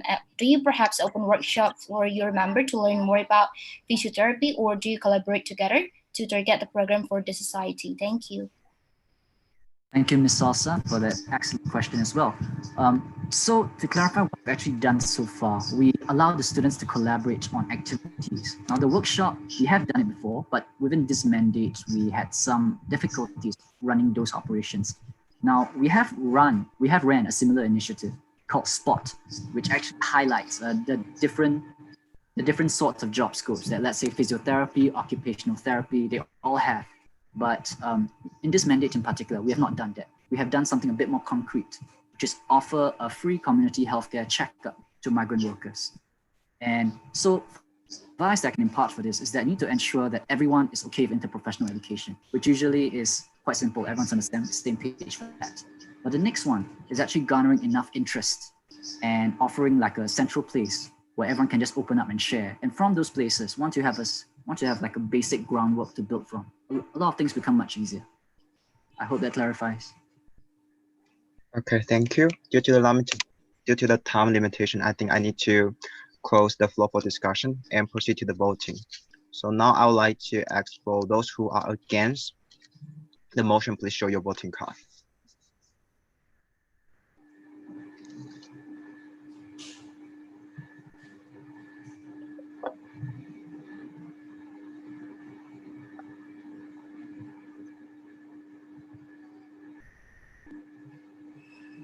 Okay, so for those who are for the motion, please show your voting card.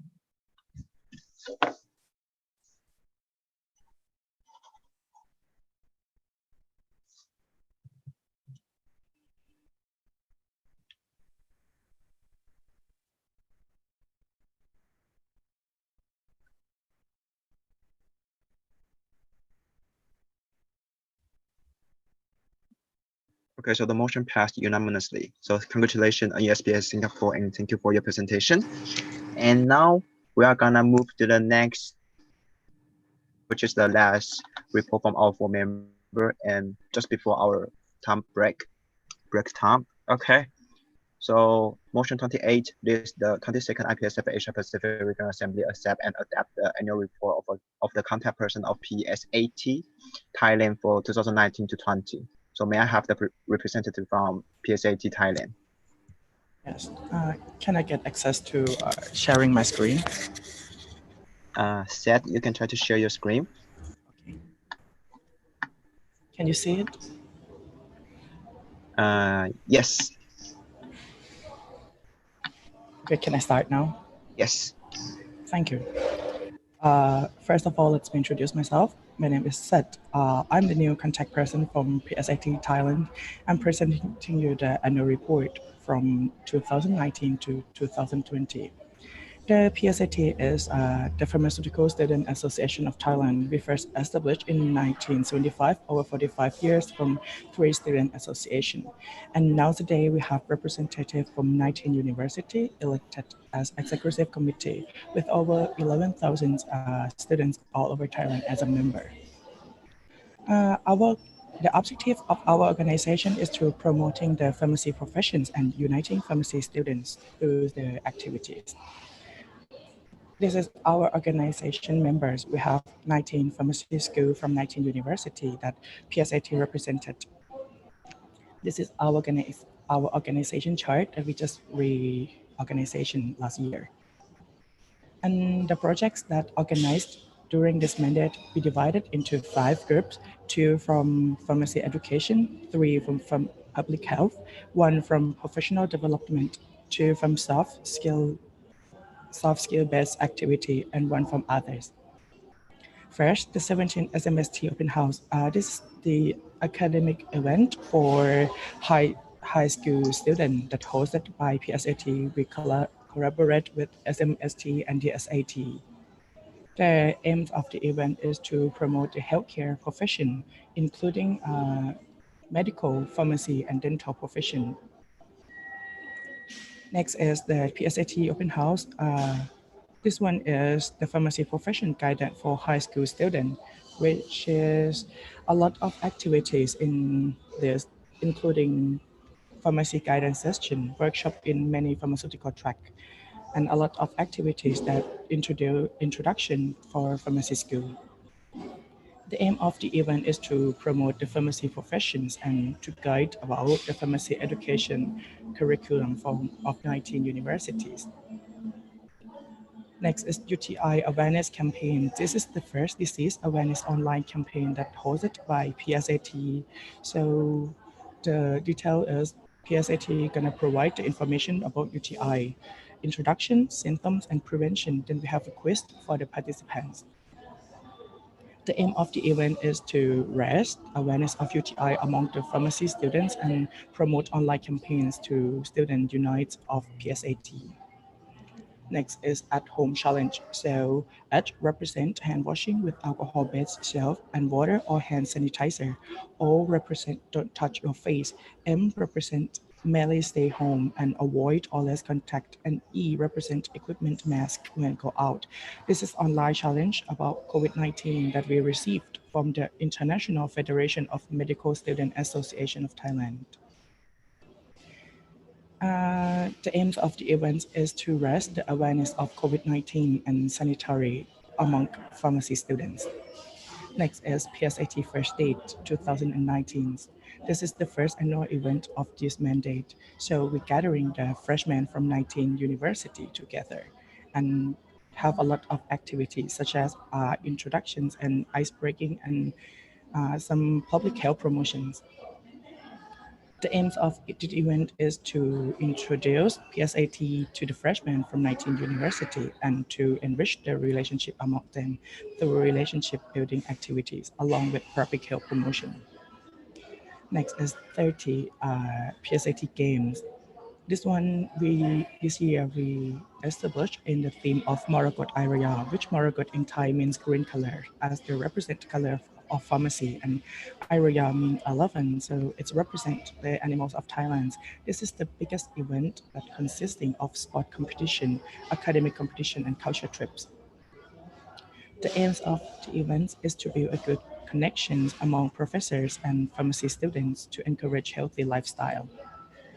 Next is the photo camp. The third PSAT photo camp is a soft skill-based activity that encourage members to multitask skill. So in this camp, we have a lot of activities such as photo competition, photography skill workshop, and ice-breaking activities. The aims of the event is to improve the photography skills and creative thinking of participants, learn about photography knowledge and adapt in daily life, and to build a good relationship among the pharmacy students from 19 universities. Next is PSAT personality development. This camp is we try to improve a good personality, great looking together with a good speaking skills. So to set the baseline of pharmacists to become higher and become more accepted in society. The aim of the event is to promote the great personality and to build a positive attitude. And we have PSAT, SMST, the SAT seminar. This is the seminar that we collaborate with 3 healthcare students association, including medical students and dental students. So the aims of the event is to planning upcoming project together as a healthcare students to promote healthcare awareness of Thailand, learning strengths, weakness between the associations. And the final remark, in 2019, we as a PSAT committee have the commitment and determination for organization improvement, and we promoted more about international activities to Thai pharmacy students after learning from other countries and other organizations. So the number of the activity report that we submitted in PAF is 8, and the number of activity reports that we share to global CP groups is 8 too. About the student exchange program, the outgoing students, we have 2. Unfortunately, only 1 student can participate because of COVID-19. And for the incoming students, we only have 1 that we accepted in winter SEP for Malaysia. Final remarks, in this mandate, PSAT got 2 quotas for outgoing student. Unfortunately, only 1 student can participate in SEP because of COVID-19. We are still working on it for promoting pre-selection process and finding the possible placement for our student. Also, we have 1 incoming student from my PSA participated in Winter SEP 2019. So at last but not least, as a representative of PSAT Thailand, our last contact person and SEO, I want to say thank you for all of you. Thank you for your support. Thank you. Okay, thank you. The presentation from PSAT Thailand. So now I'd like to open the floor for discussion. If you have any comment and a question, please raise your number card.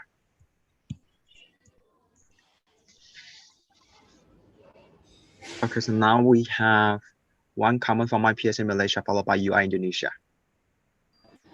Thank you, Michael. Kishan from IPSF Malaysia. First of all, Seth, thank you for your presentation and welcome to IPSF APRO. I know you're the new CP of PSAT Thailand. All the best for your new tenure. And thank you for your presentation. I'm really curious to know about your PSAT, SMST, and DSAT seminar. So it looks very interesting that you're trying to bring in 3 different organizations to work together to have like an interprofessional project and all that. So can you can you please elaborate more about it? Like what kind of projects are you expecting that you can engage with these 2 organizations for your pharmacy students? I would like to know. Thank you. Yep, Seth, please. Thank you for your question. Well, the PSAT, SMST, and DSAT seminar is like, we planning some activities. I'm not really sure what is it. I'm so sorry because I'm really new here and I never joined that before. But it's about learning the strengths and weakness. And can I ask my friends about what they're planning? Just a moment, okay? Sorry. Okay, thank you. That will be fine. So maybe later on you can try to put more explanation in the chat box, they will be okay. So I think we have another comment from UI Indonesia, followed by Smart First Indonesia. All right, thanks, Mike. So this is Elsa. Thanks, Seth, for the amazing presentation. So I really like the program's first day because I see that it holds participants from all over the country from the Thailand. So how do you manage the number of people that can be participated? Is there any limited number from each university that can join the program? Thank you very much.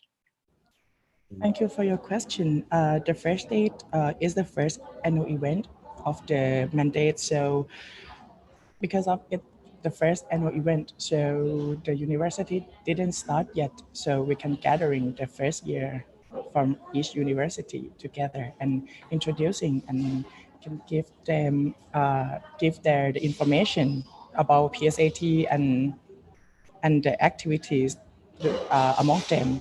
So because of it's not the start, the university didn't start yet. So that's why we can gathering them and join them and make the joy together. And we don't have the limits because of, yeah, we want everyone as much as possible on the freshmen to join and have activities together. Thank you. I hope that answered your question. Okay, thank you. So now we have Smart First Indonesia, followed by my peers in Malaysia. Aprilia is my first Indonesia. First of all, I would like to thank for amazing presentation. I see there are so many events that could increase the engagement of each student from maybe another different university in PSAT. But I found something interesting, which is the PSAT games. I found that one of the aims of the event is to build a good connections among the professor and pharmacy students. Could I know how the connection could be built and why is it needed to be one of the aims of the event? Thank you.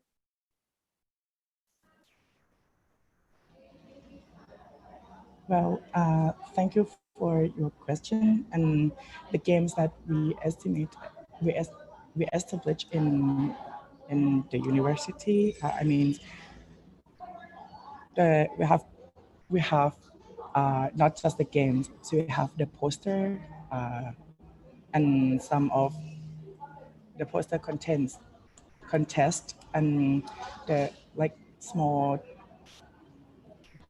talk that discuss about the professionals, our our our excuse me.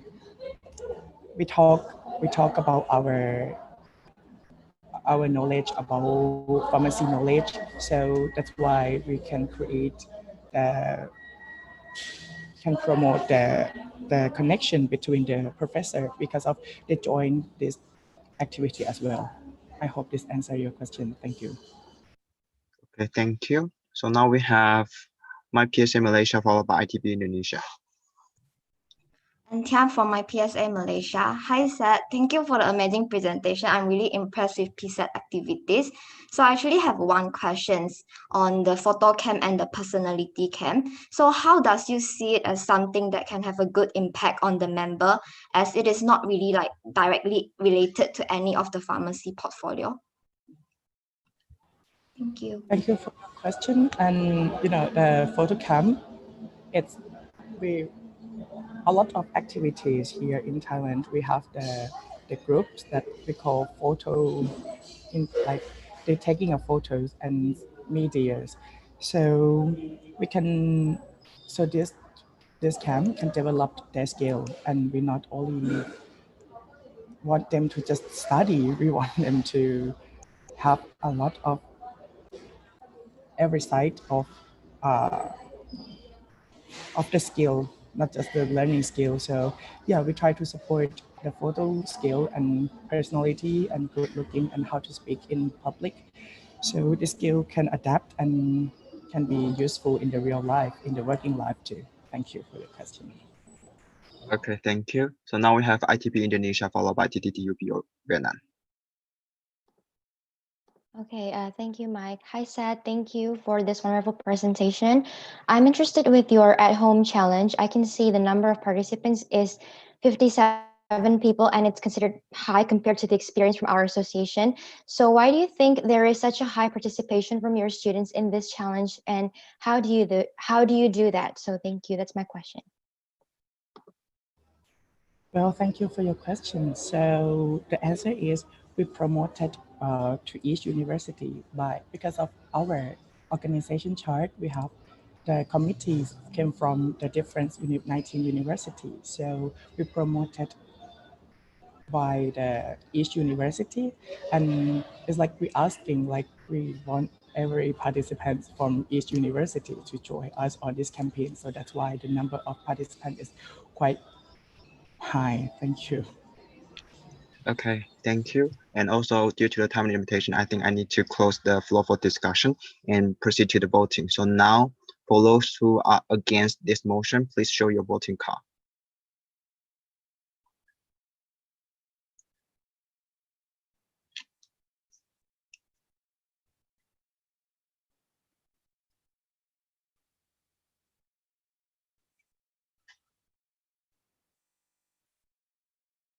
Okay, so for those who are for the motion, please show your voting card.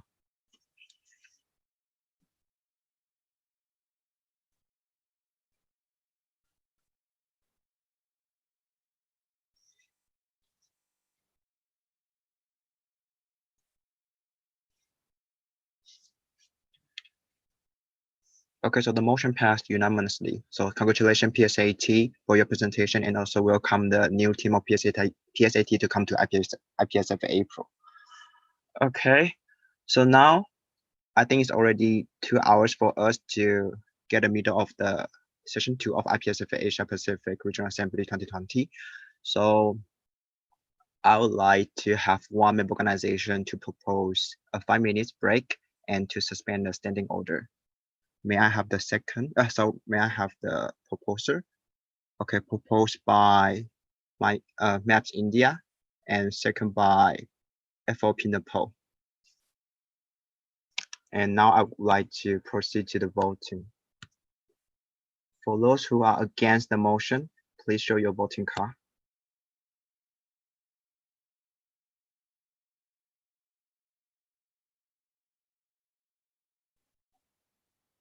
And for those who are for the motion, please show your voting card.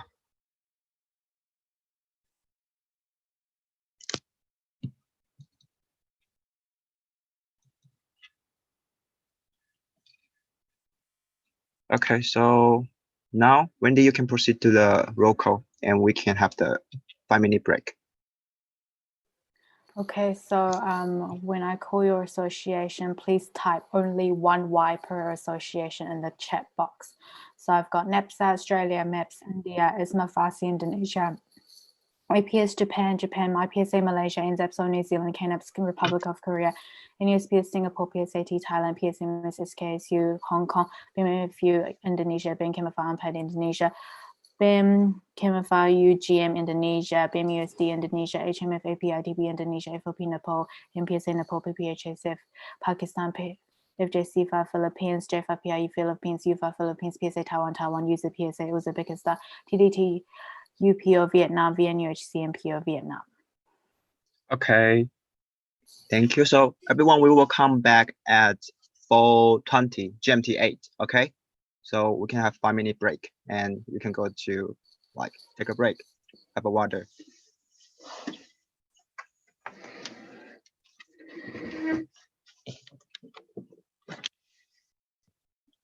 NZAPSO New Zealand, KNAPS Republic of Korea, NSPS Singapore, PSAT Thailand, PSMS HKSU Hong Kong, BIM FUI Indonesia, BIM Chemify Unpaid Indonesia, BIM Chem UGM Indonesia, BIM USD Indonesia, HPA ATB Indonesia, FOP Nepal, MPSA Nepal, PPHSF Pakistan, FJ CFA Philippines, JFA PI Philippines, UFA Philippines, PSA Taiwan, user PSA Uzbekistan, TDUPO Vietnam, VNUHCMPO Vietnam.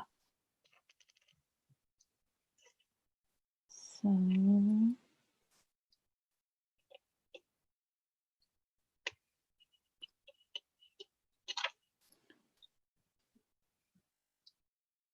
Okay, so we have 8 full members voting, and 1, 2, 3, 4, 5, 6.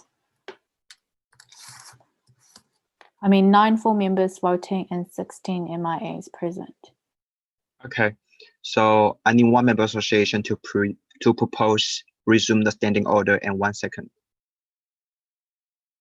Proposed by Maps India, second by UGM Indonesia. So I'd like to proceed to the voting. For those who are for the motion, please show your voting card. Oh, sorry. So for those who are against the motion, please show your voting card.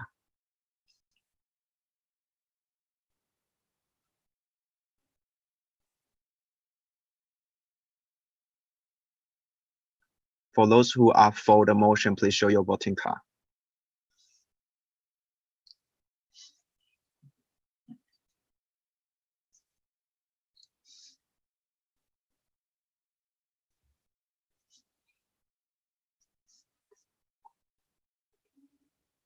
Okay, good. So now we can start our session 2, resume our session 2.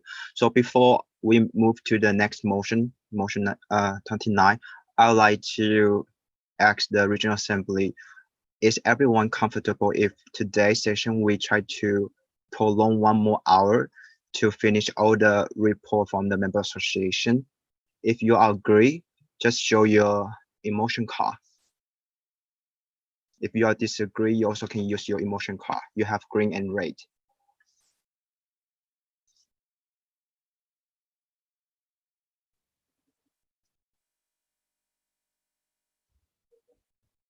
Guys, please hold it very close to your camera so I can see. So Nirmal, can you hold it closer to the camera?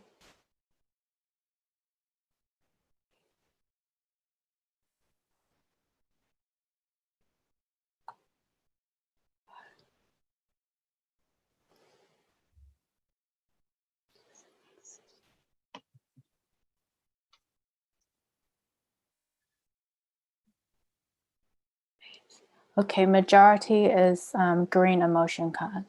Okay, thank you everyone. So we still will try to finish all the motion for the report as soon as possible we can. So we are move to the next motion.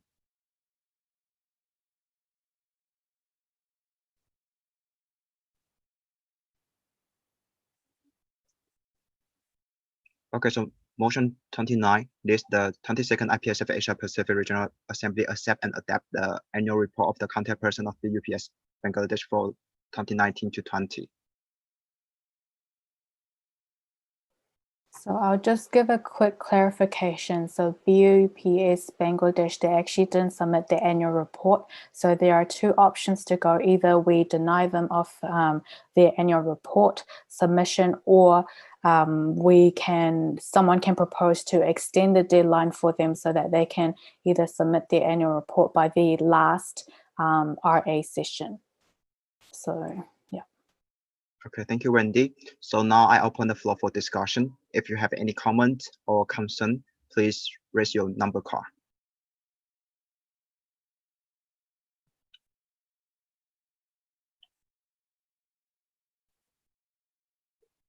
Okay, we have one comment from Maps India. Thank you, Mike. Niranjan from Apps India.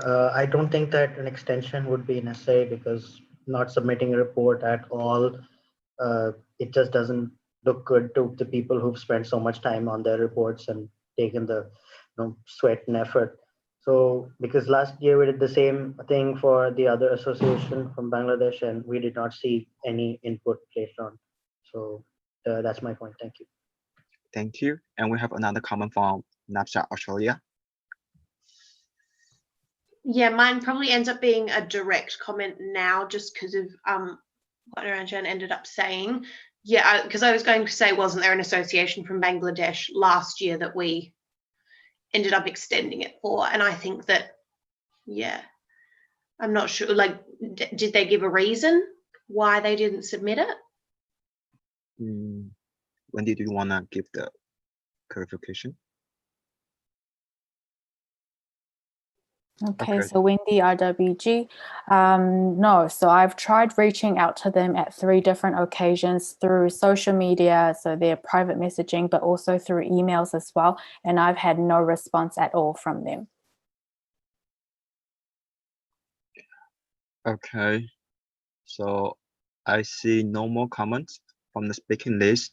So now I close the floor for discussion and proceed to the voting. So for those who are against the motion, please show your voting card.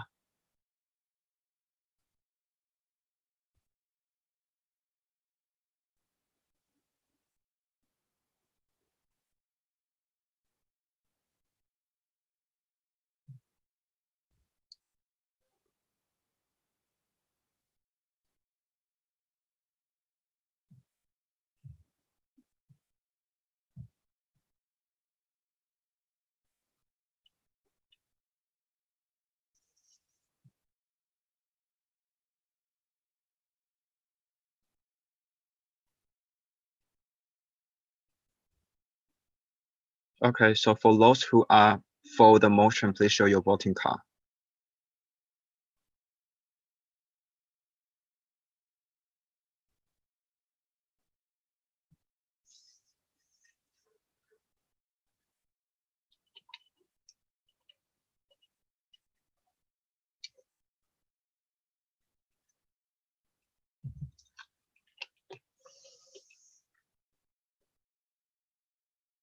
Okay, so now we have 3 for for and 5 for against and 1 for abstain. So this motion doesn't pass. And now we are moved to the next motion. Okay, motion 30. This the 22nd IPSF Asia Pacific Regional Assembly accept and adapt the annual report of the contact person of EPC Bangladesh for 2019 to 2020. So Wendy?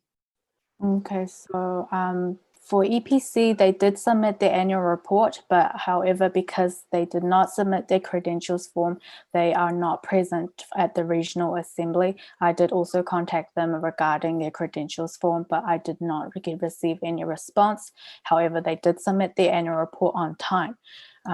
So I guess one of the things is if I want to make sure all the CPs have actually read through the annual report. So if you have, give me a green motion card. It's okay if you haven't. We can allocate just 1 minute for people to scan through the annual report. So give me your motion cards, either green for yes, you have read it, or red for no.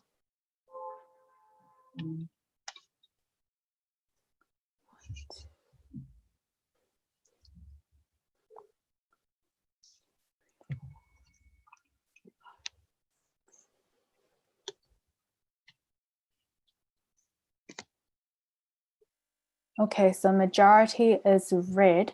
I would like to ask if the Regional Assembly would like to have 1 minute to read the annual report of EPC Bangladesh. So raise your emotion card.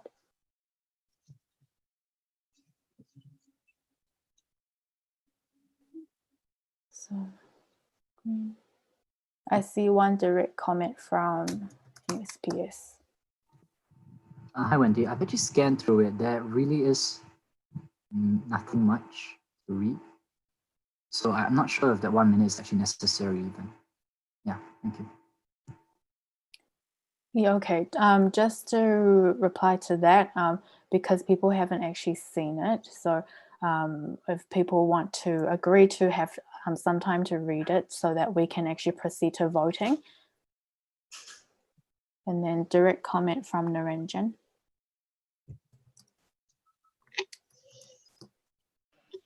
Thank you, Wendy. Naranjan from Maps India. I just saw the report as well. It's blank and there's just one line saying not least active year. So I don't think even time would be required. We can just, if it's possible, we could just show it up on the screen and then could continue with the rest of the motions. Thank you. Michael, are you able So I need to share their report.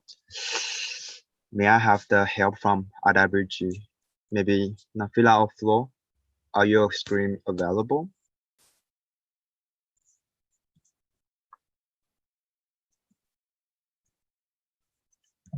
I can try, but just give me some time.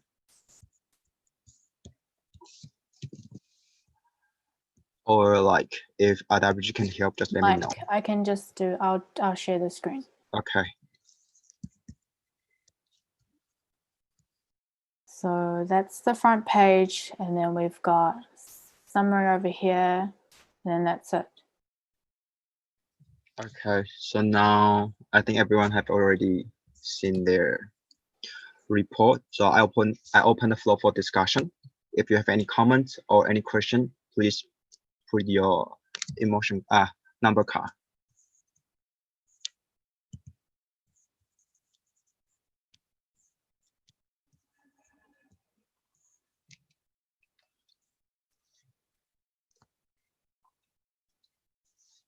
Wendy, do we have comments?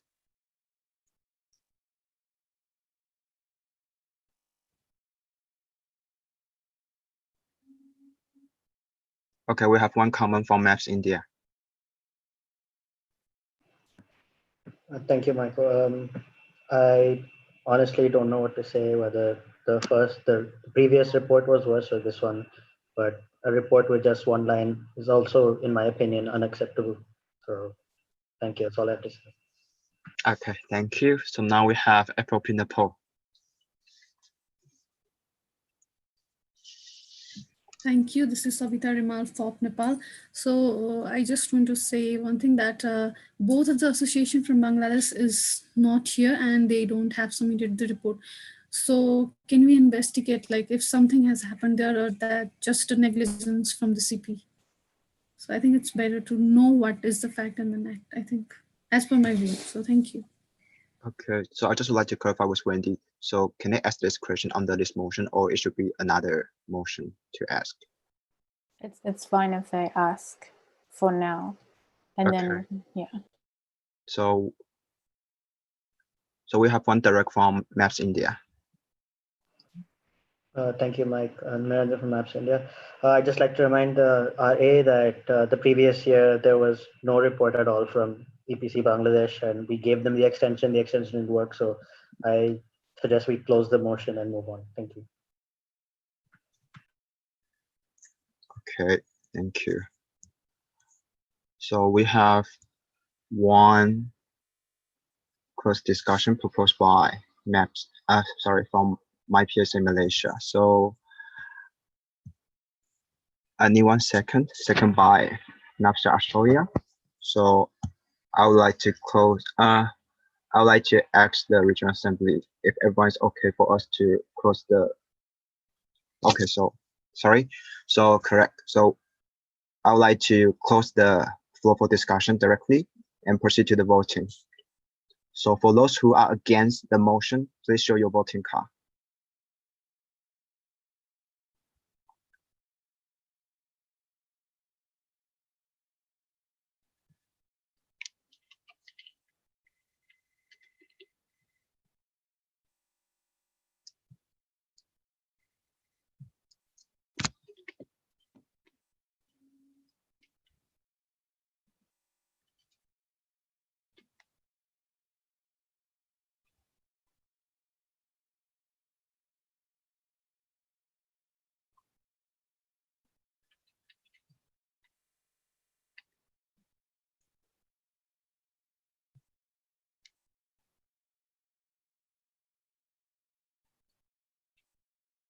Okay, so for those who are for the motion, please show your voting card.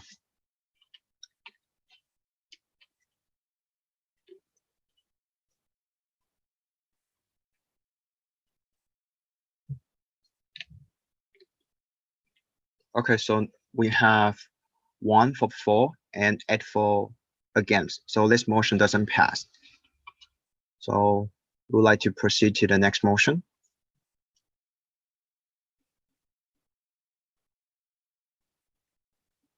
Okay, so this is the 22nd IPSF Asia Pacific Regional Assembly accept and adapts the annual report of the contact person of the SMS HKUSU Hong Kong for 2019 to 2020.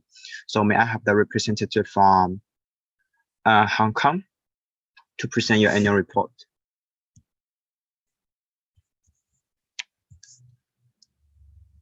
David, you can try to share your screen. Okay, so you have 8 minutes to present, and I will try to remind you when 3 minutes up, and I will directly mute you when time is up, and you can start.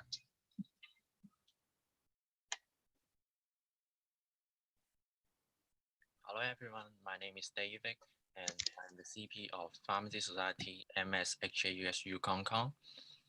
Our society is established in 2009, and we currently have a total of 110 members who all studying the Bachelor of Pharmacy in the University of Hong Kong.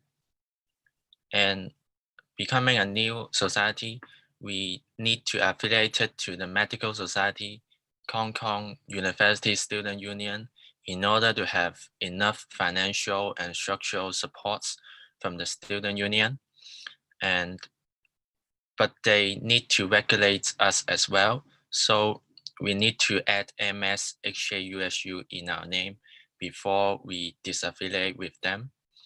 And we became the MIA in 2018, and we are quite new. And in terms of our structure, these mandates, we have 7 committee members, and yeah, the right-hand side chart just to show we are affiliated to the Medical Society.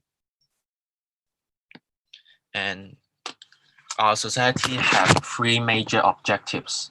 The first one is to promote pharmacy profession and develop professionalism.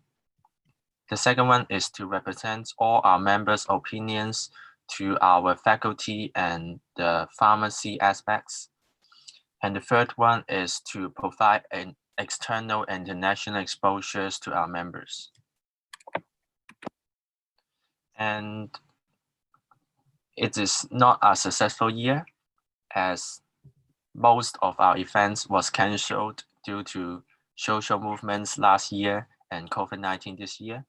But however, 2 of our major events was successfully held in September and February respectively. The first one is PharmX19. The full name of it is Pharmacy Exhibition 2019, Learn More, Breathe Better. It aims to promote health awareness of Hong Kong citizens.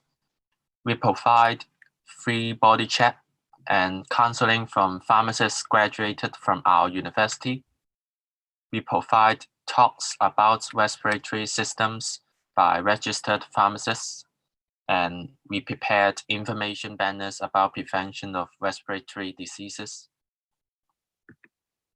And the second major event we held is Pharmacy Festival 2020, and we have photo booths, and we prepare speeches by the external guest speakers for our members, and we have a party with the alumni.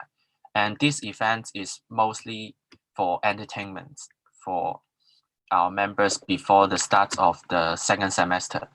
And originally, this event was planned for a week, but due to COVID-19 was rising in February this year, we reduced the scale to 1 day and only keep the most important events of this pharmacy festival.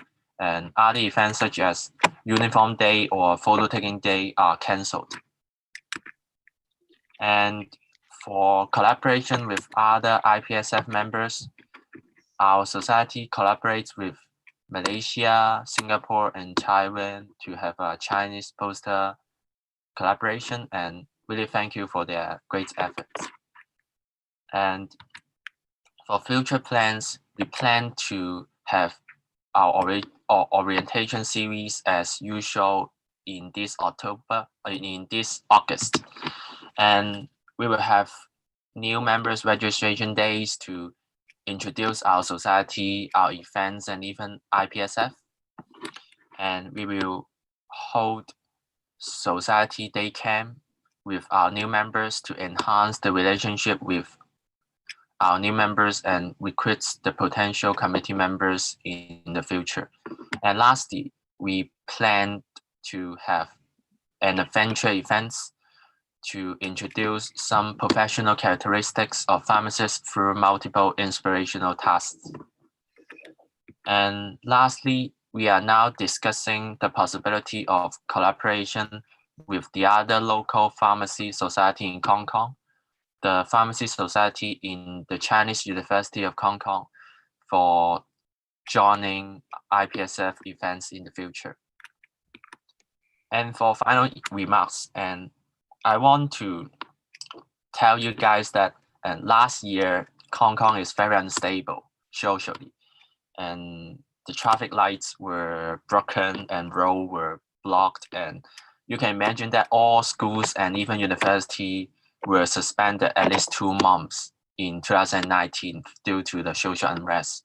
And this social unrest is closely followed by COVID-19, and which means this year is very unsuccessful for Hong Kong, and I would say it's very unfortunate. So most of our events are delayed and cancelled, and so we are now trying to develop our online campaigns by expanding our social media networks in the future. Hope you can understand. Thank you. Okay, thank you, Debbie, for your presentation. And also we are very happy to have you to present your annual report here. So I now open the floor for discussion. If you have any comments or any question, please show your number card.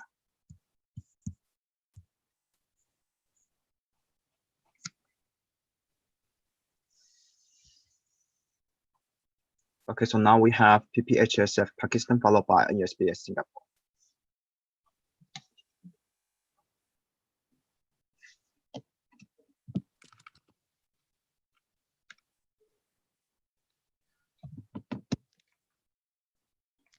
Wakwas?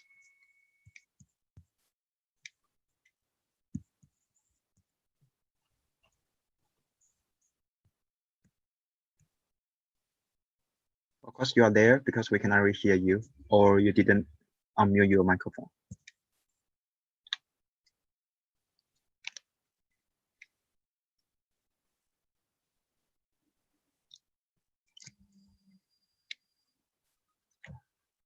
Okay, so maybe Wakwas has some technical issue, so I would like to proceed to the next comment from USPS Singapore, followed by TTTUB Vietnam.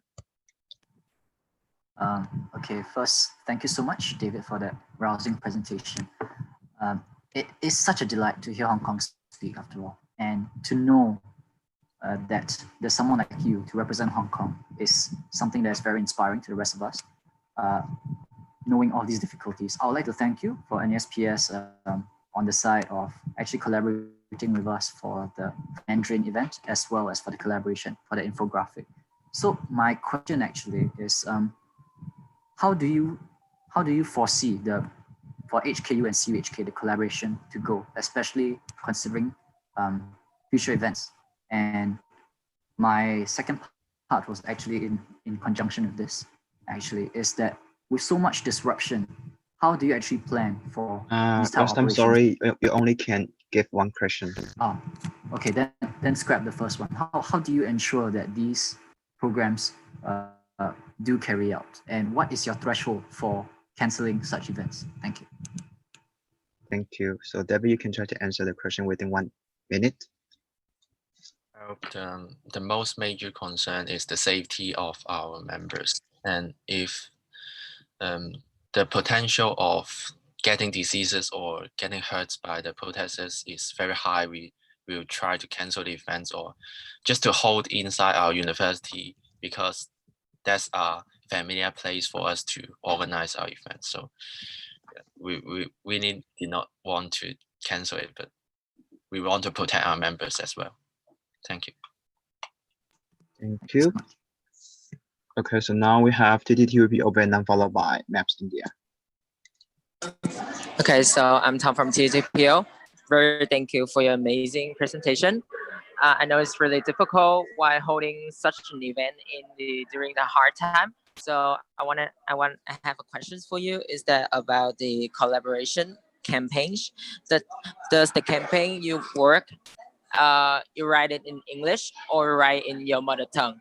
And have you any difficulties or any challenge or improvement while during the campaign? Tom, you only can have one question.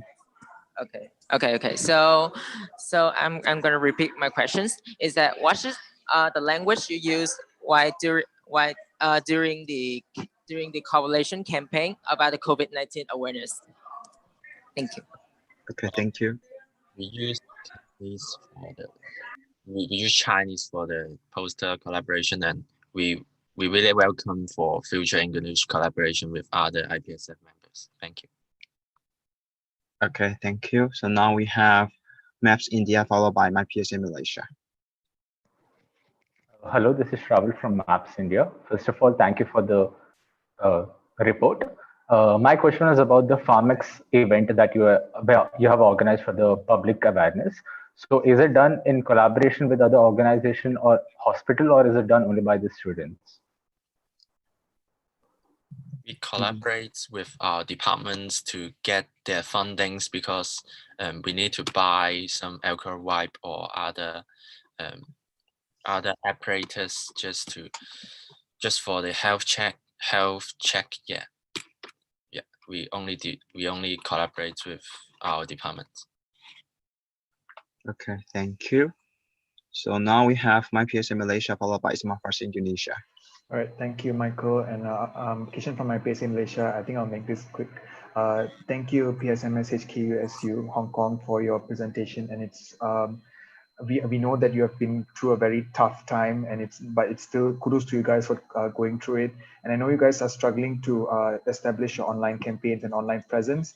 So I would just like to advise you guys to try to look into the other organizations and also IPSF APRO on how we have managed our online campaigns and presence, and that might help you get a footing on how to establish your own presence as well. So I really wish you guys all the best. Thank you. Thank you. Okay, thank you.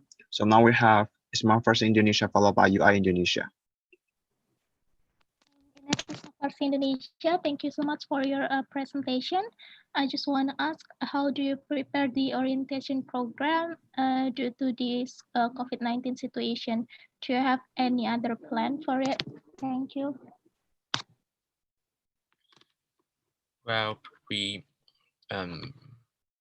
held orientation program every year, but because this year is very special, we plan to have some infectious control just as to decrease the number of participants, or just to make them more evenly distributed in a larger number of groups, so that the risk of infection decrease. And for emergency plan, we try to hold it online just to hold a talk or so to prevent face-to-face events if possible, if the COVID-19 is intensified in the future. Thank you. Okay, thank you. So now we have VNU HCUPO Vietnam followed by UI Indonesia. Hi, David. Thank you for, I really appreciate what you did in this year, because I know there is a lot of challenges you're facing. I just have one question, because your organization is quite similar to the NUPO, because you are under the regular and under the control by the student union, if I didn't misunderstand that. And I would like to ask, any difficulty you meet when you work with student union, and how can you overcome it? Thank you. Well, the most difficult part is that all our proposals need to be passed by the student union meeting, but due to the government policy, no more than 4 people can stay together or have assembly. So none of our meeting can hold. So we do not have any money for our society. And how to solve it is to directly change the constitution so that online meeting is possible, but it takes place for at least 2 months. So yeah, just to bring the meeting online so that they can approve it. Thank you. Okay, thank you. So it's thumbs up for the discussion, and I now like to close the floor for discussion and proceed to the voting. So for those who are against the motion, please show your voting card.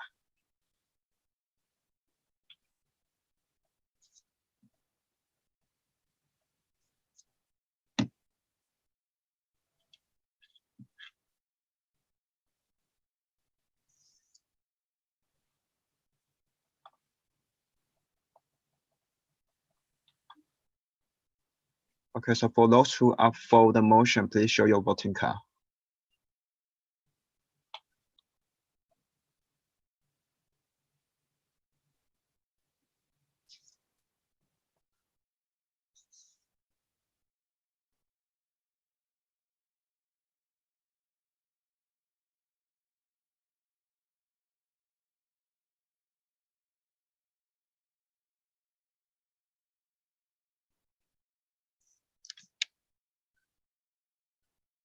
Okay, so we have 8 for and 1 abstain. So now the motion passed. So congratulations, PSMS HKUSQ Hong Kong, and also still thank you for your presentation here. So now we are going to the next motion.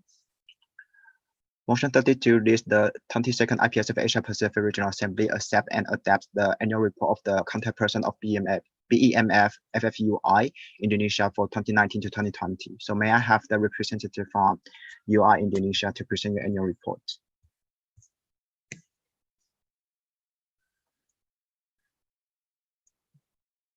Okay, so you have 8 minutes, okay? So you may start. All right. Okay, so thanks, Mike. So this is the CP annual report from BEMFUI Indonesia. So Badan Eksekutif Mahasiswa Fakultas Farmasi Universitas Indonesia, or BEMFUI Indonesia, is a MIA with 963 members located in Depok, West Java, Indonesia. And we has a vision of becoming a synergic collaborator in creating meaningful curation for the benefit of pharmaceutical students of Universitas Indonesia and also Indonesia. So this is our organization chart. We have 7 departments, 4 bureaus, and 1 advisory board. And then this is several major projects and activities. So first we have Pharmacy Festival 2019. So it is category professional development and also pharmacy education. We aim to facilitate prospective pharmacists in expanding their knowledge and also developing their abilities. We successed targeting 820 participants. And the next is free hand sanitizer production and also distribution. It is placed in Depok, Indonesia in 20 March 2020. We aim to help people around our campus to get hand sanitizers during the COVID-19 pandemic, and we managed to get 2,000 of hand sanitizers distributed. And also this is the Joint International Outing 2020. We are collaborated with ISMA Farsi and USPS, MIPSA, and also PSUT. And we aim to accommodate participants in exploring and gaining knowledge about Indonesia pharmaceuticals world. And we managed to get 26 participants. And also this is the Vampire Day 2019. It is located in Universitas Indonesia, and we managed to have more than 100 meters. So this is several of our campaigns from the October 2019 to June 2020. So we have World Pharmacist Day, and then we have World Tuberculosis Day, and then we have a World No Tobacco Day, World Diabetes Day, and also World Immunization Awareness Week that is conducted online. So this is for the student exchange program. So BEMFFUI only opens for Somerset, where we offers industry field for 6 to 7 participants for a 3 weeks internship at one pharmaceutical industry company around Jakarta or Bogor City. And for this year, the incoming students, there are 6, and the status is reserved. And for the outgoing students, 10, and 2 reserved and 8 approved. And we also have special activities programs, which are welcoming party, international night, weekend tour, and also farewell party. And this several previous photos from our SEP last year. Unfortunately, due to COVID-19, we don't have a student exchange program for this year, but we are planning to have it on the winter. So for our upcoming program, upcoming plan, sorry guys. So this is, we want to work more on promoting SEP through content named SEP Journey on Facebook that will be posted every day until September 30th, 2020. And this is our social media for our student exchange program. You can follow it if you are interested. And also, this is our final remarks. In conclusion, our projects from October to June were implemented successfully, although most of them are changed to online due to COVID-19. We believe that this pandemic should not and will not halt our works in realizing that the rest of our projects plans. And also, the number of the submitted PAF is 10, and the number of PAF that shared to Global CP Group is 7. And we acknowledge that the difficulties of this mandate is COVID-19, but we are managed to overcome it with the communication and frequent evaluation, and also we preparing backup plans. And this is the links to our PAFs. And yeah, thank you everyone. Okay, thank you, Salsa, for your presentation and also the good time management. So now I'd like to open the floor for discussion. If you have any comment or any question, please raise your number card.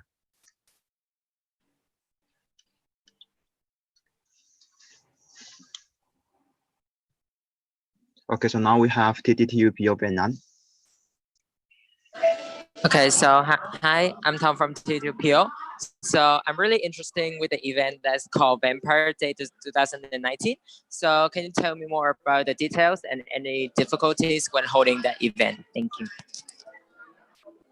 All right, so thank you. So for the Vampire Day, we conducted it in November last year, and then we managed to have more than 100 donators. And for the difficulties, it is quite difficult to get the donators at first because we think that our promotion is not enough. But then in the D-Day, the numbers of the participants are increasing. So we believe that the difficulties are finally managed. And yeah, I hope that answers your questions. Okay, thank you. So do we have more comments or more questions from the floor?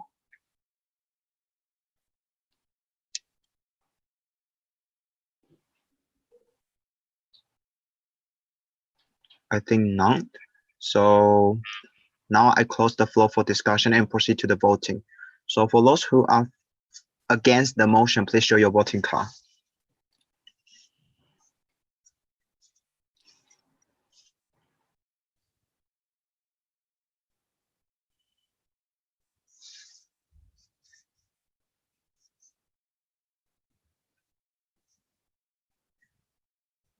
So for those who are for the motion, please show your voting card.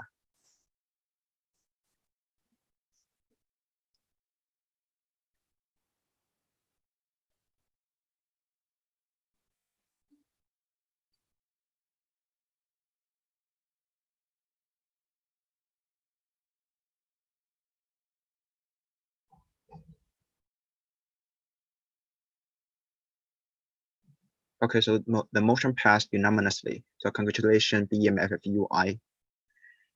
Okay, so now we have the next motion, motion 33. This is the 22nd IPSF Asia Pacific Regional Assembly accept and adapt the annual report of the contact person of BEM KMF Kemafar UNPAD for Indonesia for 2019 to 20. So may I have the representative from UNPAD Indonesia to present your annual report? Kevin, you can try to share your screen and you have 8 minutes to present your annual report. Can you see my screen? Not yet. It's still loading. Okay. Yes. Okay.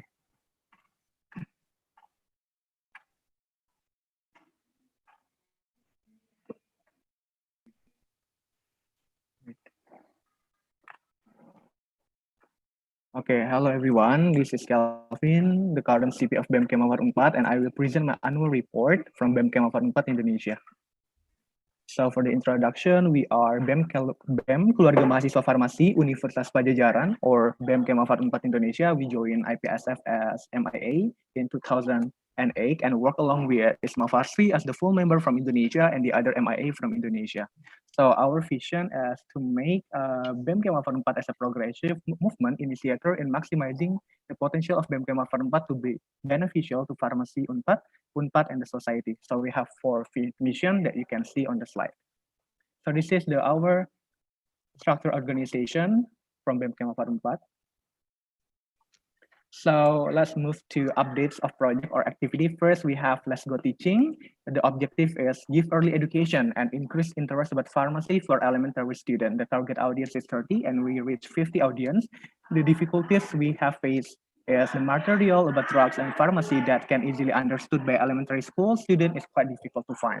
And second, have Macchiato or Let's Love and Care Our Lung. The objective is increase understanding and awareness of the community to prevent the risk of pneumonia disease. The target audience is 130 and we have reached 150 audience. The difficulties is there was a refusal from the occupants of the house when we conducted a socialization. So next we have Pharmacopoeia. It's a national seminar and competition. The objective is improve Indonesians' pharmacy skills and creativity in the 4.0 industrial revolution era and increase high competitiveness for pharmacy students on the competition. The target audience is 125 and we reach 150 audience. The difficulties is hard in finding sponsorship due to lack of relation. So move to number 4 event is World Tuberculosis Day online campaign. The objective is to raise public awareness about TB disease. The target audience is 50 and we reach 50 audience also. The difficulties is not many people join the campaign because it was conducted by online. And we move to number 5 activities. It's about Diazepam, or we call it fun discussion with pharmacists. The objective is increase the awareness of members, organization, and participants to actual and factual issues, especially in pharmacy issues. The target audience is 100, and we reach audience about 150. And difficulties is technical issue when we are using Zoom platform. So the last one is training of management skill. The objective is improve leadership skill and organization management of pharmacy students and prepare a future leader from BEMKM AFAR. The target audience is 50 and we reach audience 41. The difficulties is hard to persuade members to join and lack of publication.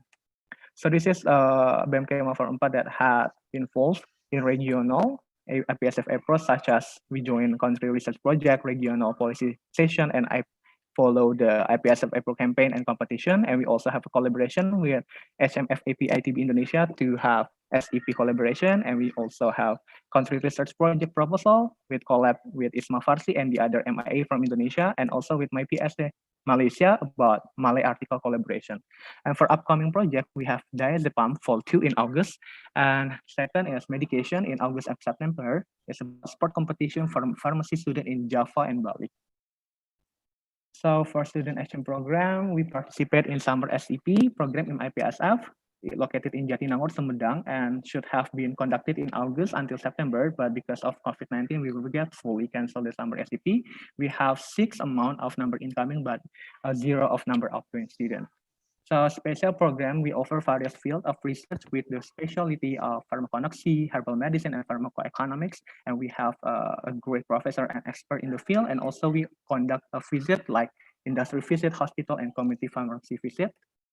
And so for upcoming plan due to COVID-19 cancellation, we decided to plan an online campaign with collaboration with HMF APITB with the theme of Stay Home, Save Life. We had a video meeting with the incoming student to discuss about the campaign. So this is our social media, Facebook and Instagram. So this is our pictures of previous SCP.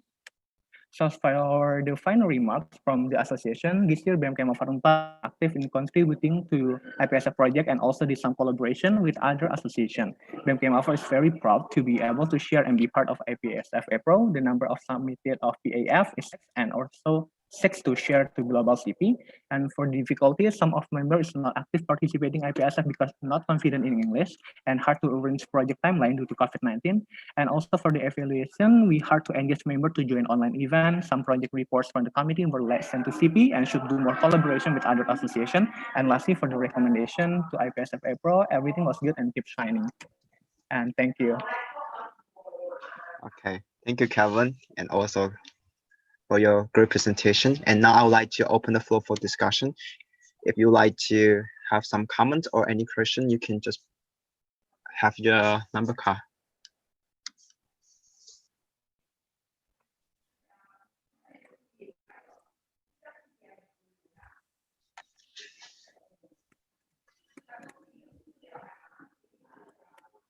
Okay, so we have one comment from UGM Indonesia. Baron from BM UGM Indonesia. Calvin, thank you so much for your presentation. I want to ask you something. You said that in one of your projects, which is Macchiato, there was a refusal from the household owner during the socialization. How do you and your team manage that? So thank you for the question, Baron. Let me answer it. So the first thing we do when we get a refusal from the occupants, we try to engage the society and tell that we are from pharmacy, we are from a student, and we conduct this event to increase the awareness of the disease. So this is also can increase the awareness of the health and some lifestyle that can be beneficial from them. So they feel like more open to us and they allow us to give a socialization. So that what we do. Thank you. Okay, thank you. So now we have ITP Indonesia followed by PPHSF Pakistan. Okay, thank you, Michael. Hello, Kelvin. First of all, thank you for the amazing presentation. I'm interested with the Macchiato campaign that your association did. So 150 is a high number for target. How do you think you can manage to reach that? Do you choose a location with local residents with high interest or what else? So I would like to hear more about that. Thank you. Okay, thank you, Iren. So basically, Kemafar 4 is located in Jatinangor, Sumedang, Indonesia. So there is some village that already collaborate with BEM Kemafar 4 to increase the awareness of the health. And from in annually, we conduct this event is same on the village. So this village is already have been conducted every year. So we choose this village. So why the number of the participants of the society that come to socialize and give and information about the disease is a lot of participants that come from society. So that's, thank you. Okay, thank you. So now we have PPHSF Pakistan followed by my PSA Malaysia.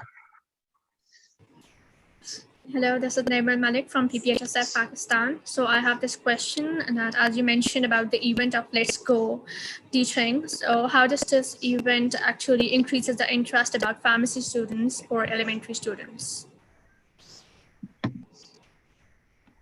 So thank you for the question. So basically, we the first thing we do is engage the elementary school, and we try to give a pharmacy material to them, but not really hard material. We just share about how pharmacy works in Indonesia, and so because they are think a doctor is really good, a police is really good, but they don't know about the pharmacy. So we just share about our job as a pharmacist, like we do a compounding to them. We try to share the drug and explain the something little things about pharmacy so they can imagine, oh, this is a pharmacy. So it's basically share about to elementary school so they can have a dream to be a pharmacist, maybe like that.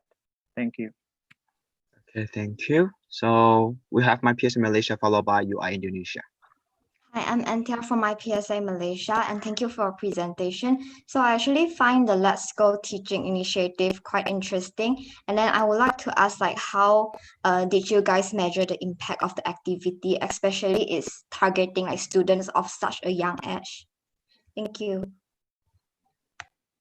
So thank you for the question. So basically, our association measure the impact of this Let's Go teaching project is by the number of the student that giving the question and the number of students that show the interest of our attendance to do their school. So basically, if the teacher asks us to go to the school every day or even more than a month, I think we already achieved the bigger goals to present our job as pharmacists to the elementary school, maybe like that. Thank you. Okay, thank you. So now we have UI Indonesia. All right, Limelia, BEM FFUI Indonesia. Thank you for a great presentation, Calvin. I noticed that you mentioned a few difficulties you encountered with a lack of participants joining the events. So what is your strategy for the upcoming events to combat this difficulty that you have encountered in the previous campaigns or events? Thank you. Yeah, thank you for the question. I think this is the same difficult with the other association, but something that we can try to do is maybe doing some infographic that really interest and try to engage more by personally, I think, or trying to engage some expert or professor to ask them to join, because if we are students that we just talk to them, I think it's not, we don't have a big power, but if we combine or ask the help for our expert, I think the participant will increase the number. I think that's it, Lime. Thank you. Okay, thank you. So I can see no more comments from the floor. So I would like to close the floor for discussion and proceed to the voting. So for those who are against the motion, please show your voting card.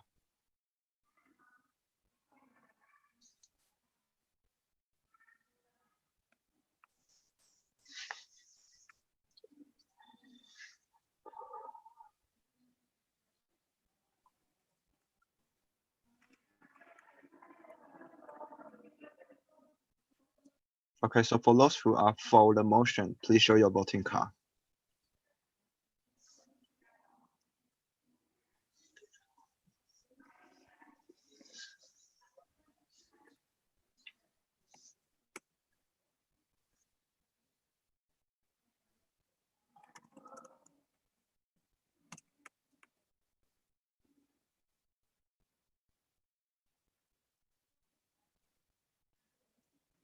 Okay, so we have 8 for and 1 abstain. So the motion passed. So congratulations, BMF Kemafa Umpat, for your presentation.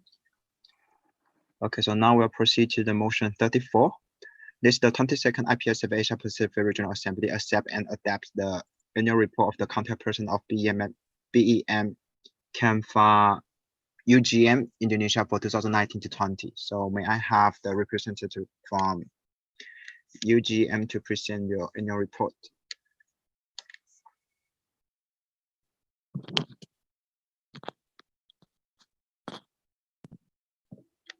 Yes, Christopher. Okay. Yeah, Can you see my screen? Yes, yes. So 8 minutes. So you can start. Okay, so good afternoon, everyone. So I'm Christopher, the contact person of BEM KMP UGM Indonesia. So this is the discussions outline. I'm gonna jump into introductions. So BEM KMP UGM is Badan Eksekutif Mahasiswa Keluarga Mahasiswa Farmasi Universitas Gadjah Mada Indonesia, and we are member in associations in IPSF. So BEM KMP UGM is a non-profit student association, our faculty, and it has 147 staff members and represents approximately 800 students in the faculty. So this year's cabinet is called Sinergi Asa, and as stated by the president of BEM KMP UGM, Mr. Okirawan, Sinergi Asa means we have the same visions and missions to achieve the shared goals in 1 year ahead. So this is our organization chart. So we have 4 bureaus and also 3 divisions, which are divided into external, internal, and SPM means advocacy. So I'm as a contact person, I'm in the external part, which is the Department of International Affairs. So here's our involvements in IPSF APRO. Be involved in promoting all IPSF APRO events and wants to be delegates in APPS 2020, about 22 members. And we also took part in APRO Leaders in Training, 2 members. We also took part in World Immunization Week conducted by IPSF and comic poster competitions, about 5 members. And we were the first winner of NTB video competitions. We participated in World Blood Donor Day campaign. Also at IPSF APRO Bingo, IPSF Forum, IPSF Memes. We also the second winner in IPSF APRO CAC beginner level and 3 teams participated. And also semi-finalists in IPSF APRO PCE 1 member. We plan to take part in IPSF APRO UNDP Focus project and also Beyond Health Hack. So this year we collab with BMF USD Indonesia on April 25th about World Immunization Week collaborative campaign and also COVID-19. So the objectives is to provide better understanding in the communities related how important to get vaccinated and the awareness of COVID-19. We reach audience more than 200 individuals, including of society. We connect by likes on the social media, but we face some difficulties like misunderstanding between each other, but the problem solved easily. So this is like the link for the project accreditations form. And the second one is herbal medicines collaborative campaign. So this one is to educate Indonesians and Korean about herbal medicine in both countries. So in this campaign, we collaborative campaign with KNAPS. on June 10, 2020. So we reach audience more than 115 individuals based on the likes, but anyone can see our posters. And also we reach like pharmacy students and all societies on our social media, but we face some challenges like the academic stuff, like business in academic thing. So this is like for the PAF, and this one is the most is the biggest project in our associations, which is divided into 3 main events. The first one is pharmacius. This is like more to the educations and to give pharmacy education by conducting poster and debate competition in the national level, and also the seminar. The target reach is more than 500 participants. The second one is this Natalis. This is to celebrate our faculty anniversary. So in this event, the special one is Vampire Day, which is Blood Donor Day. So we reach approximately more than 1,000 participants, including lecturers, academic staffs, and all students. And the last one is Pharmacy Cup. This is to connect all house students in Indonesia by conducting sports competitions and ended by a huge music concert. So we reach more than 1,000 participants. So this is our upcoming projects from July to September 2020. We plan to do collaborative campaign with other associations under IPSF APRO, and also collaborative project with other departments of BEM KMFAGM, which is speech contest. And also we plan to do the online campaign permanency event as well, that will be conducted online, and also BEM KMFAGM internal meeting and evaluations. So this is about student exchange program. As you have already known, the Universitas Gadjah Mada is located in the Yogyakarta, which is well known as a city of students, city of Budak, city of the battle, city of tourism, and city of culture. So we provide 2 fields, which is the first one is community pharmacist internship at UGM Pharmacy, and the second one is research in herbal and traditional medicines. We provide 5 quotas per year, and we just doing incoming and outgoing summer, and also for the winter we just plan to do outgoing. So for the SEP year 2019, we successfully sent 3 students and the incoming one, and also we provide special programs which are welcoming party, farewell night, weekend outings, and coffee shops hangout. So upcoming plan, due to the COVID-19, we plan to do the webinar with previous SEPR, and we move our summer incoming SEP to the winter incoming SEP if possible. And we plan also to do the virtual SEP. This is our social media platform if you want to follow us this. And this is our final remarks. So BEM KMFAGM has conducted many events started from August, which for International Day, Herbal Tour, How to Dispose Drug Properly campaign, Pharmacia Leadership Training, World Immunization Week campaign, Herbal Medicines campaign. But unfortunately, the submitted form just 2 only, because we face some difficulties. Like, for example, Pharmacia hasn't been reported yet, as the event had been conducted last year, and still many documents needed to be written in PAF. And many postponed projects, but we evaluate, like we have conducted sub-project online, such as career webinar, internal upgrading, and health campaign. And we postpone project to be held next year, Kartini Day, and we plan to conduct online department collaboration project this September. So this is like our last statement from BEM KMFAGM. Maybe these can be recommendations for IPSF APRO. So IPSF APRO has been so awesome on this Spring Day, especially to have many collaborative projects with other partner organizations. And we highly encourage IPSF APRO to do more discussions with many associations, and breakout room on the Zoom platform is a great idea. I think that's all from me. Thank you very much. Okay, thank you, Christopher. So now I open the floor for discussion. If you have any comments, any question, please just use your voting, use your number card.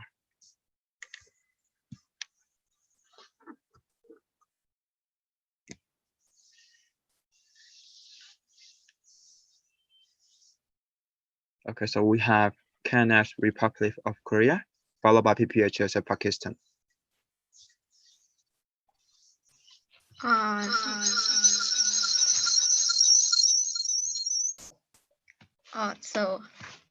This is Christy from KNAS Korea.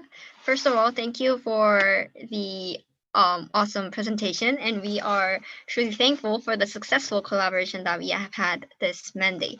I would like to ask you about this your association, and your association seems very active regarding APRO or IPSF APRO events. This is one of the major concerns that we KNAPs have promoting events hosted by APRO. So I would like to ask, how do you manage to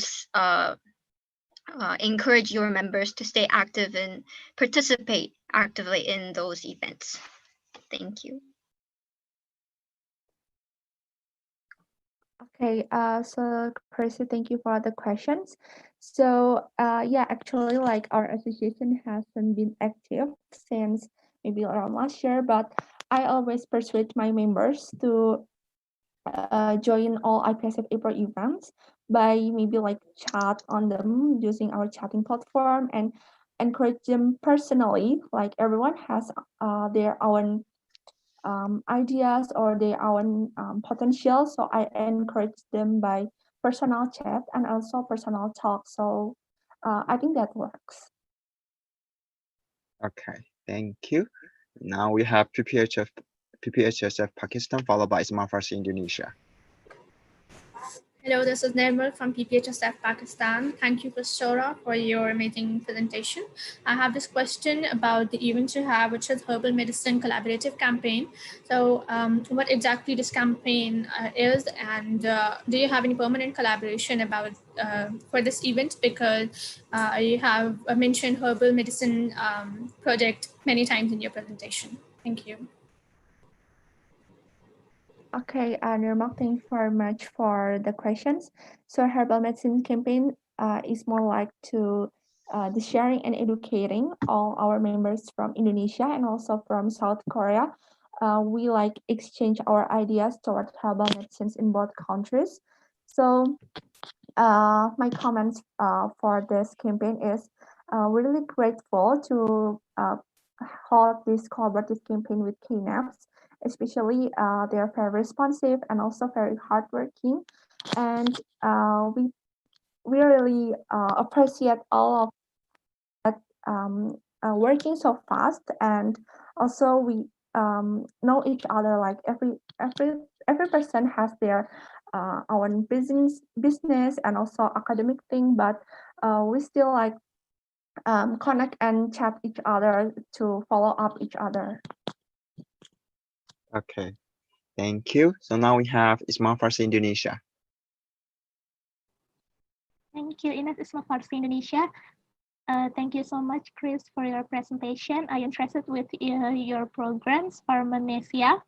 I just wondering, how did you organize the event to reach that big number of participants? Thank you. Okay, thank you very much, Ines, for your questions. So Pharmanesia is a huge project and the biggest project in our associations, and it is national level. So why this project reached a number of participants is because we like connect with pharmacist associations in Indonesia, if you know, is PPIAI, and also we have a lot of committees. Like for pharmacies event, we have more than 100 committees, and also disnatalis and also pharmacy cup. So in total, we have like 300 committees to conduct this event, and it also involve all students in Indonesia to take part in and also participate, as it is always like competitive in the competitions. And yeah, I think that's all. I hope you got my answers. Okay, thank you. So now I see no more comments from the speaking list, so I would like to close the floor for discussion and proceed to the voting. So now for those who are against the motion, please show your voting card.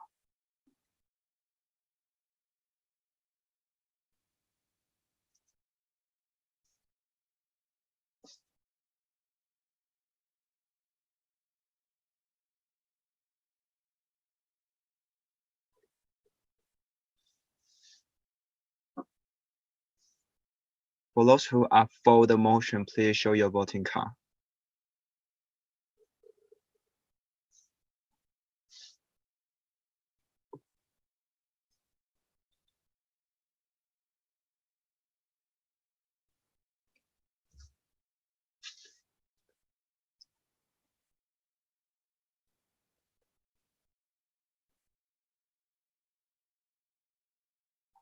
Okay, so the motion passed unanimously. So congratulations, BMF Camp for UGM Indonesia.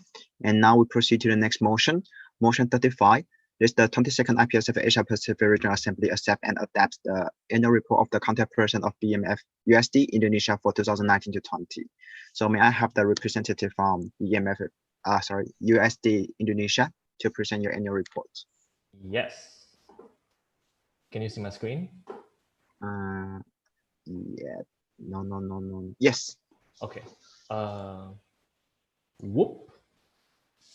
All right. Hello, everybody. I'm Victor, the current contact person of BAMF USD Indonesia. I hope you guys are doing well. I know we're all kind of sleepy and tired, so I'll make this brief and quick. So I would like to share you the current annual report from BAMF USD Indonesia. What have we done and what interesting things that happened in BAMF USD. So BAMF USD Indonesia, it stands for Badan Eksekutif Mahasiswa Farmasi Universitas Sanata Dharma. So a brief introduction. BAMF USD was established in 1995, and we currently represent around 800 students from our pharmacy faculty. And we work under the faculty's motto, EQCC, which stands for Excellent in Quality, Competitiveness, and Care. Pretty nice, right? So we're currently a member in association that resides below ISMA Farsi Indonesia. And also we work alongside with other member in associations of Indonesia. So we, as an organization, we aim to represent our members in the best way possible by voicing our members' voices and providing platform for our members to develop and contribute towards society through our projects and activities. So our organization have around 32 people. If you can see, I'm the long-haired guy. And this is our members. We all work on separate portfolios, and each one have our unique projects and everything, but I'm going to share you the projects that are currently relevant and quite interesting. So there's 3 projects that I'm going to mention in this annual report. First of all is Faction 4. So if you've heard of Faction or read the report that I've sent, it's actually one of our biggest public health events that is held annually. So last year we had Faction 4, and another 2 years ago it was Faction 3, and the upcoming one will be Faction 5. So the aim of this event was to share towards the society the aim of the role of pharmacists in the society, and including informations about how to live healthily. So it was held in commemoration of the World Pharmacist Day. So what we do in the event is we share lots of information by holding expos, talk shows, and stands, which are mostly free to attend, so we can have a lot of audience. So it was held on 11th October in 2019. I know it's not the World Pharmacist Day, but it was held on Malioboro Mall, and we've reached around 750 audience during the event. It was quite big. It was quite interesting. So here's a few photos on the event. And the next up, the projects that we did was the World Immunization Week campaign. It was a joint collaboration between BEM, Kemfa, UGM. You've probably seen this project already because Christophora has already presented it. It was quite a nice online campaign, and it was held on 25th of April. So here's a few photos of the posters that we published, and also another projects that we managed to release before the COVID pandemic was the podcast, or simply put, local healthcare checkups. So to advance the public health of our region, we have this project where we provide free medical checkups for people locally. So what we do is we collaborate with local doctors and dentists to issue checkups within the area. So we tend to visit churches, and we set up like stands for free checkups there. So the drugs that was administered was from the donation from the church. So we just we as pharmacists was there to introduce and to administer the drugs, just so we can share some of those, just so we can share the role of pharmacists with the local area. So, but the student exchange program, for our summer SCP, we have a quota of 3. So what we offer in our student exchange activity is that the participants can visit our student clubs. We have a few student clubs that the participants can join, which is the Cosmetic Student Club and Drug Discovery Research Group. They can act as an observer or participant in that student club. There's also internship at hospital and dispensary during weekdays. We can also do some visiting tourist attractions, can also learn some culture, because Indonesia have some really interesting cultures. And about the outgoing SCP, we have a quota of 3 outgoing SCP, and we have two of those approved and 1 being successful. And also we have also contributed in the SCP Spotlight project, and here's the social media if you're interested in following us. So I have forgotten to include the what was it? The involvement in the IPSF APRO. So I'll just say it orally. We have a member in the IPSF APRO subcommittee, and we also have our members as participants in the PCA competition, being the first runner-up, if I'm not mistaken. And also we have participants in the poster competition. And also another collaboration that we did was also with the article writing collaboration with my PSA. I forgotten to put it in the presentation again. And I think that's all. And for the final remarks, we are still looking forward for hosting more events, since actually we have a lot more projects than this, but most of the projects are being canceled due to the COVID-19. And there's only some that we can really alternate it into the online version, which being Faction 5. It's going to probably happen this September or November. And also there's 2 more online campaigns, which is the World Health Day campaign and also the Healthy Living campaign. Also the difficulty. There's definitely a really big difficulty, probably not only for BAMF-USD, also for every single association out there due to the COVID pandemic. But we're still trying our best to create more projects to replace the projects that was not held. So those are the projects that are worth mentioning. So we have submitted 2 activity reports, and we have sent 1 report to the CP email group, since the other one being the collaboration with BEM Kamfa UGM, and there's no need to send the email twice. So I think that's it from BAMF-USD. Thank you so much for your attention. Okay, thank you, Victor, for your presentation. And now I would like to open the floor for discussion. If you have any comment, any question, please show your number card.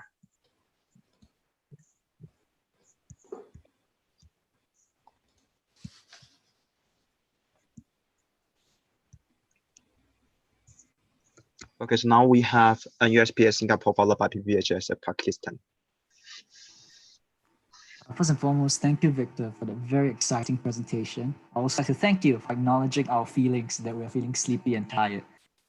So now moving on to your presentation. There's actually one thing I'd like to zoom in on, which I think is precisely very fascinating, which is your Faction 4. Now, when you actually published it as a PAF, it has received quite a bit of buzz from Ashley, from the other CPs as well. And it was because Faction 4 was actually not just one event, it was a flurry of events, covering PH, PD, and PE as well, in my opinion. And I feel that you have not shown it enough credit, because there were so many events going on that day. It was hosted in a mall, first and foremost. So there were so many things. Like, for example, you invited, if I remember correctly, some sort of Instagram idol. I don't know, like one of those influencers. So I wanted to ask, how do you plan to make Faction 5 even bigger? Yeah, since it was 750 people for your audience for Faction 4, how do you make Faction 5 bigger? Thank you.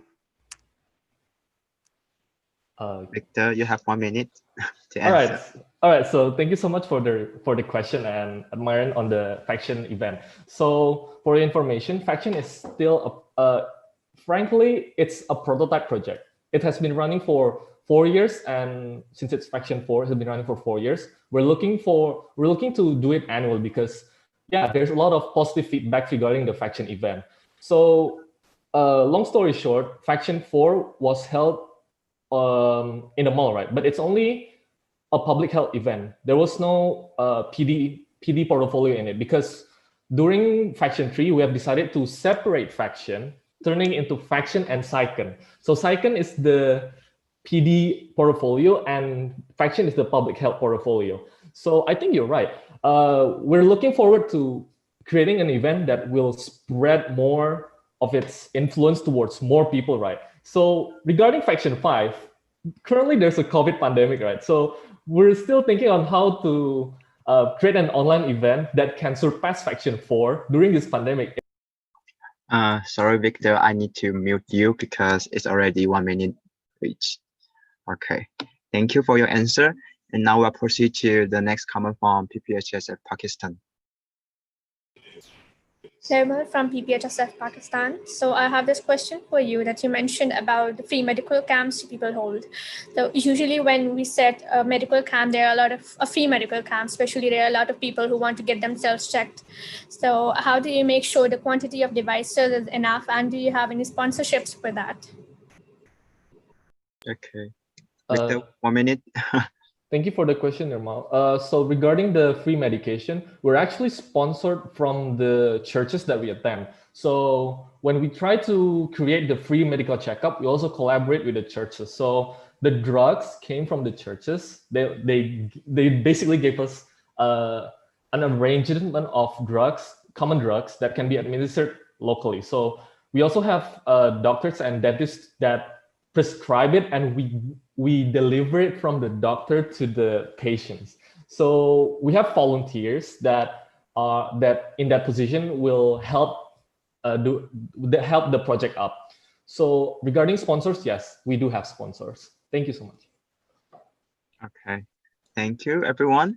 So I see no more comments from the speaking list. So I would like to close the floor for discussion and proceed to the voting. So for those who are against the motion, please show your voting card.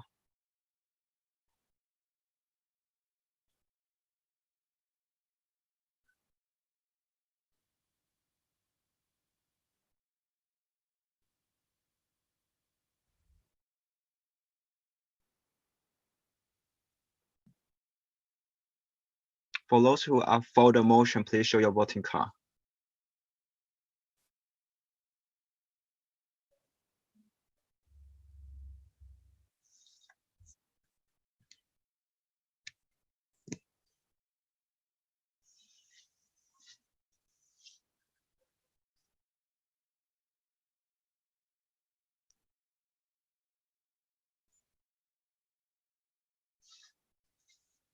Okay, so the motion passed unanimously.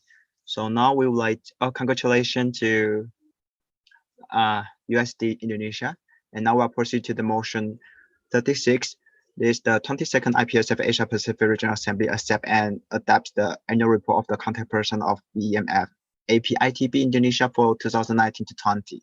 So may I have the representative from ITB to present your annual report?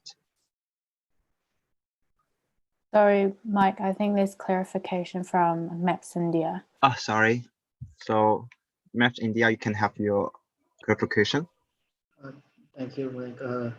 Mike, I just wanted to clarify whether we would be getting another break since we're extending the session by 1 hour. Okay, so I think we have already discussed this with Wendy. So I think at this time, no, because we aim to finish our annual report from the member organization soon-ish, because like if we would like to have a break, we need more time to proceed the roll call and also suspending the standing order and resume again. So rather than that, we would like to finish. We would like to suggest the regional assembly to finish all the reports within 1 more hour. We have already extended. Yeah. So maybe I can ask the regional assembly, is everyone okay with that? If you're okay, just use your emotion card to let us know. Yes, just yes is like we don't really need to have the break time. Just give me a yes. Green. And if you think like we need the break time, just put red.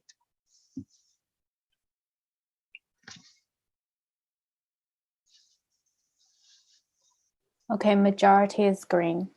Okay, so we are now have another break time, so we will try to move the next agenda.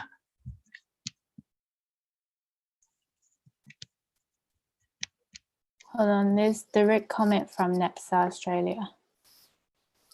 Okay, so direct comment from NAPSA Australia.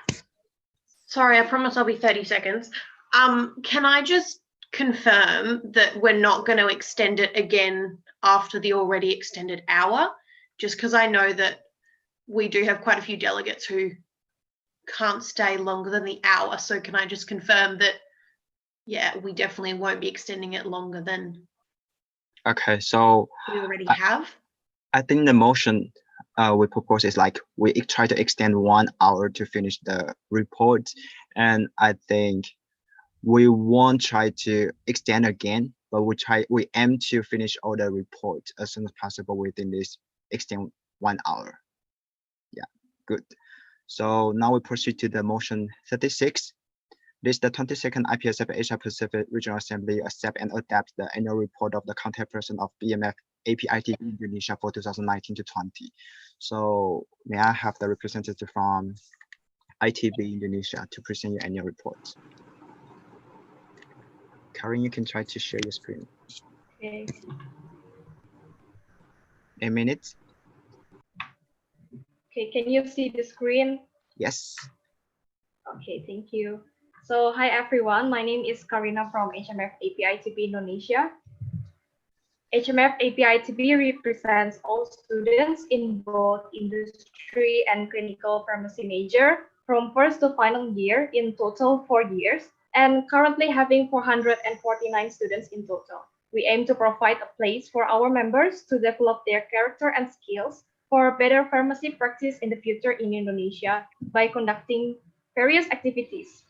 HMF APITB became member in association of IPSF in 2004, and since then have been participating in IPSF projects, including ICP hosting and sending delegates to IPSF events every year. For IPSF APRO itself, we have joined IPSF APRO regional policy writing, also campaign, and especially call for competition.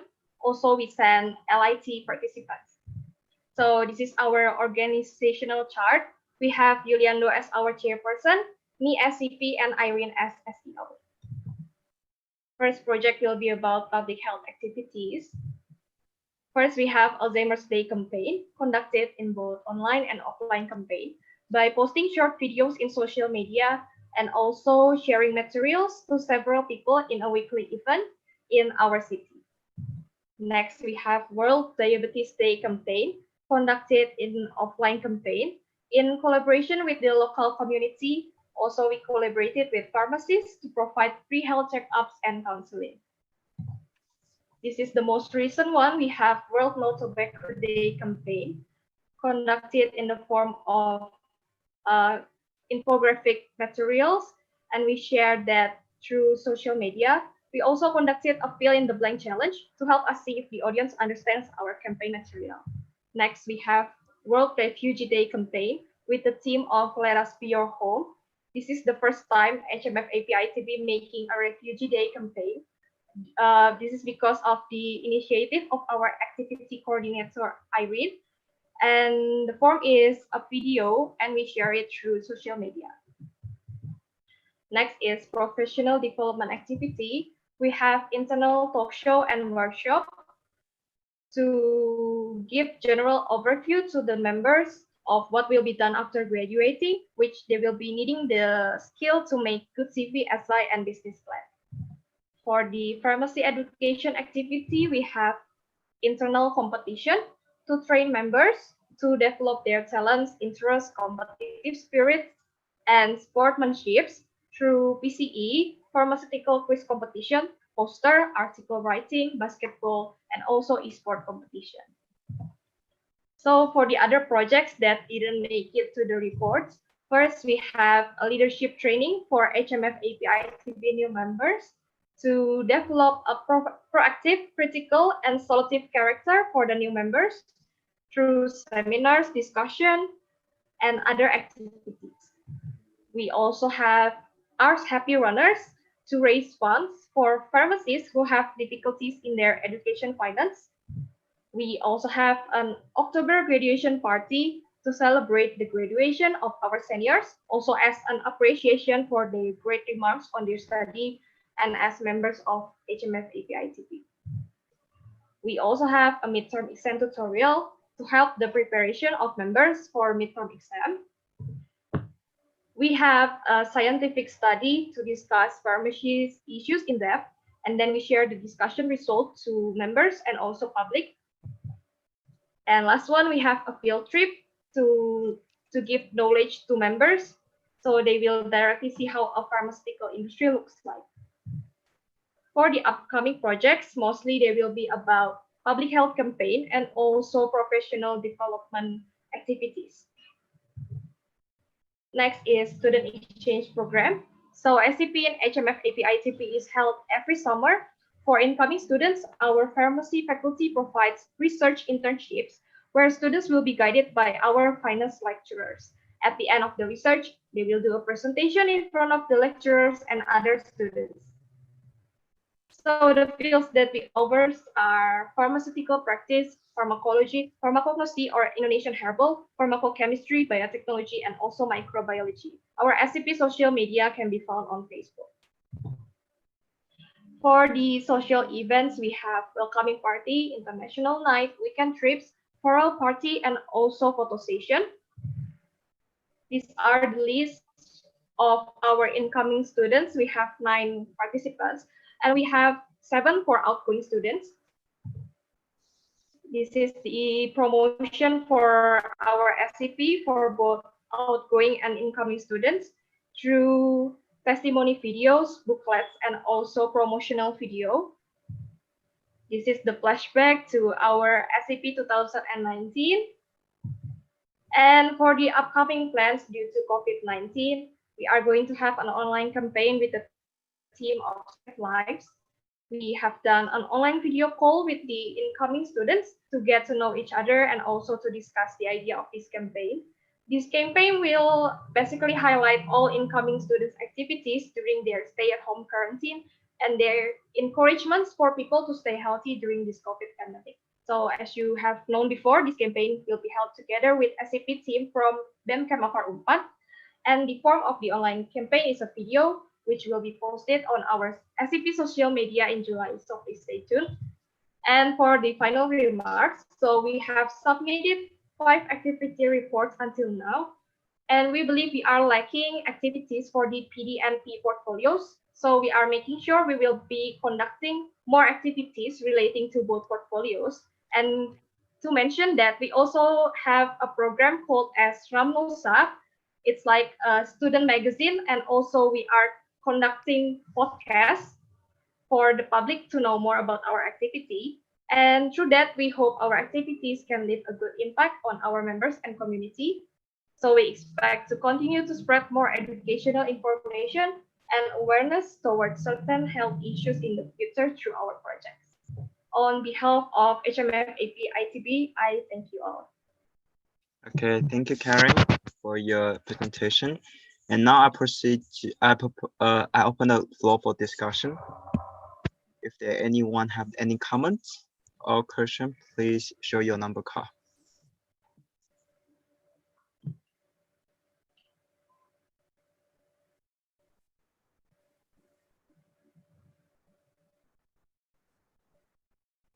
Okay, so now we have NUSPS Singapore. Before me, there was Waqas though. So I just follow by the parliamentary system, they will be fine. So first, I'd like to thank Ms. Karina for that rousing presentation. It was truly fascinating to hear more about ITB. So my first question, if I like to zoom in, it's actually a event that was not a PAF submission, if I remember correctly, and that is the Happy Runners program. it was indicated that it was to raise money for students who suffer from financial difficulties. Now, I wanted to ask, how was the success of events like this? Because from my understanding, there have been other organizations, for example, Costa Rica, who did something like this, and it has proven very successful.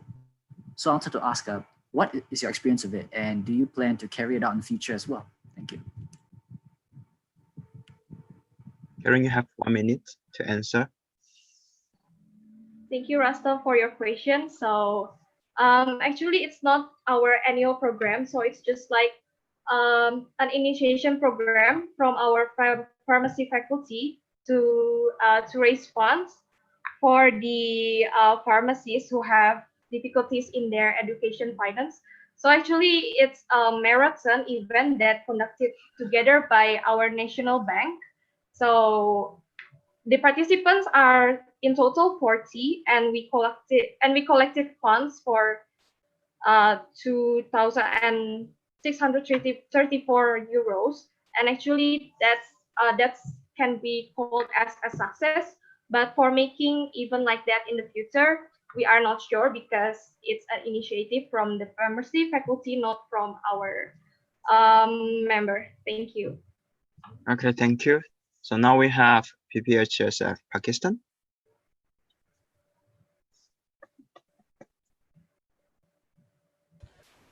Actually, I wanted to drop my question because it was same as that of Rustam. So. Okay, thank you. So we have another comment from USPS Singapore. Yes, so this one is directed more towards the summer exchange program for ITB. So if the summer exchange officer can reply to this, that would be fascinating. Now, from the SEP presentation that was shown to us, actually, it was said that for the people who will be doing their projects in ITB for the SEP program, they'll be given 3 weeks. They will have like a short discussion with the lecturer or their assigned person. And then after 3 weeks, they'll present like their presentation on it. So I just wanted to ask on like the caliber and the quality of the projects that they are assigned. Would you think 3 weeks is a suitable timeline to fulfill those type of objectives? And what were your experiences with it? I'd like to hear more about that. Thank you. Thank you. Karen, you want to answer directly or you want Irene to give the direct comment? I want to floor it to my SEO, Irene. Thank you. Okay. Irene, do you want to give a direct to answer the question from USPS Singapore? Okay. Direct comment from HMF APITB Indonesia. Okay, thank you, Rastam, for that question. I think three weeks is maybe a short time for doing the research and then finally doing a presentation in front of the people about the project. But as far as we have gone through this student exchange program, the students are just okay with it, and they are also interested with they are actually more interested to the cultural sessions and the weekend trips, because Bandung is a very great place to go for a trip. But we of course we will ensure that they just don't only play, but they will also learn, because we are providing them with the finest lectures, and they are very finest lectures. So yeah, that's it for me. Thank you.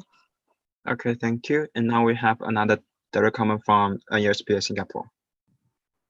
I'd just like to say I completely agree. Bandung is a nice place to visit. Thank you.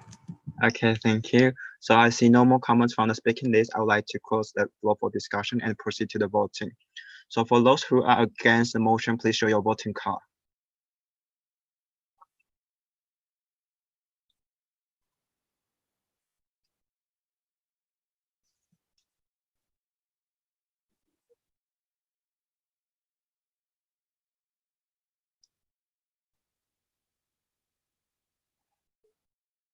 For those who are for the motion, please show your voting card.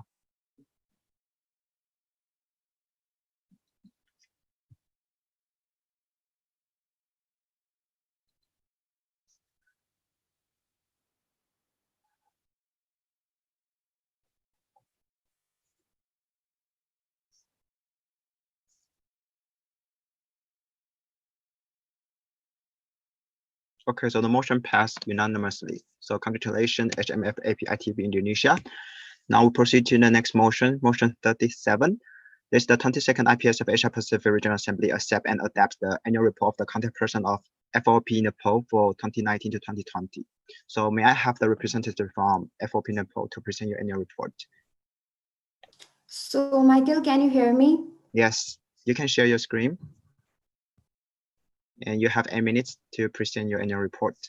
So can you see my screen? Yes, yes.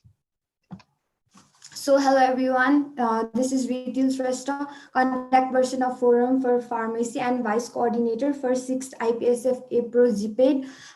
So Forum for Pharmacy FOP, it is under Kathmandu University, which is member in association, and it works for the welfare of pharmacy education and the profession as a whole, with an objective to work for professional and academic activity in and out of KU.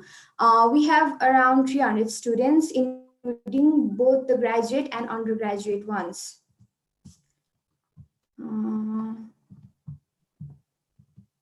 So here is our organizational chart of the executive committee. The objective of Forum for Pharmacy is to carry out different activities to improve knowledge, skills, attitudes of students in professional and academic matters, which includes organizing different activities to the communities for the social benefits, in which it includes publication of pharmaceutical related newsletters, bulletins, posters comprising students and faculty activities, including drug information, which is beneficial to the medical and non-medical professional, and also organization of social work beneficial to the society in relation to pharmacy, which include training and other educational programs, such as organization of talk programs, finding out resources to carry out research and development of relationship between pharmaceutical industries and the pharmaceutical activities, organization of interaction program among the students, and encouragement of members in research and development works.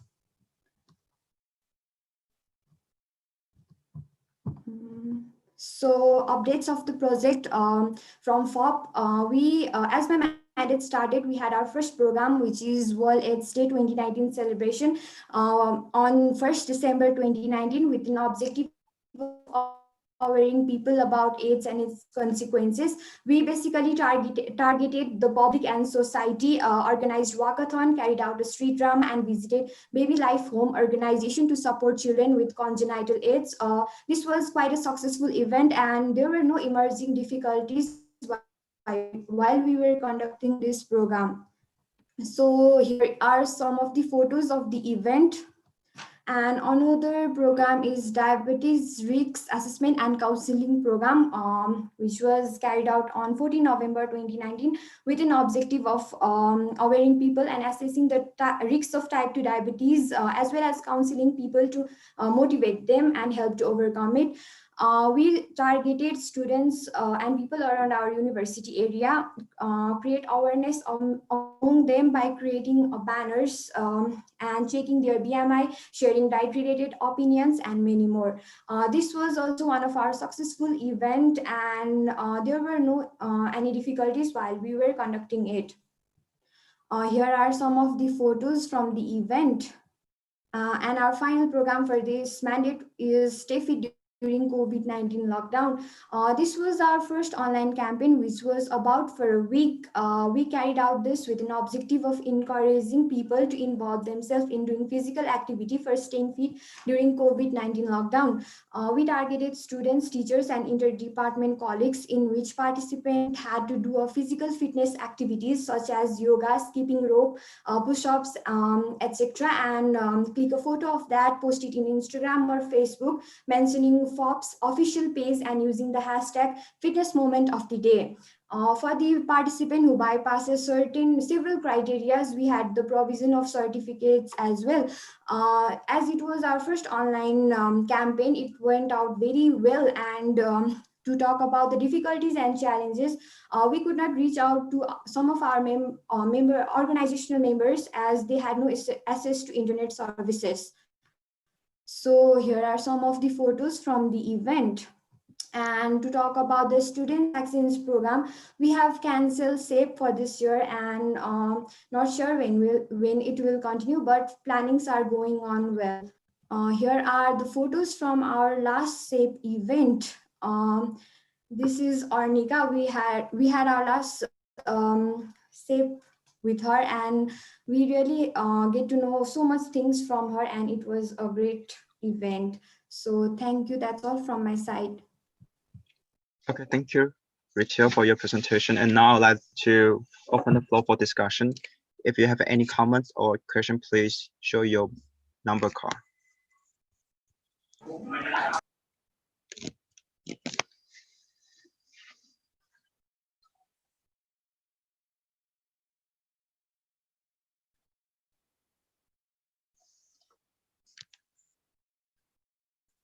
So now we have one comment from Ismail Farsi, Indonesia.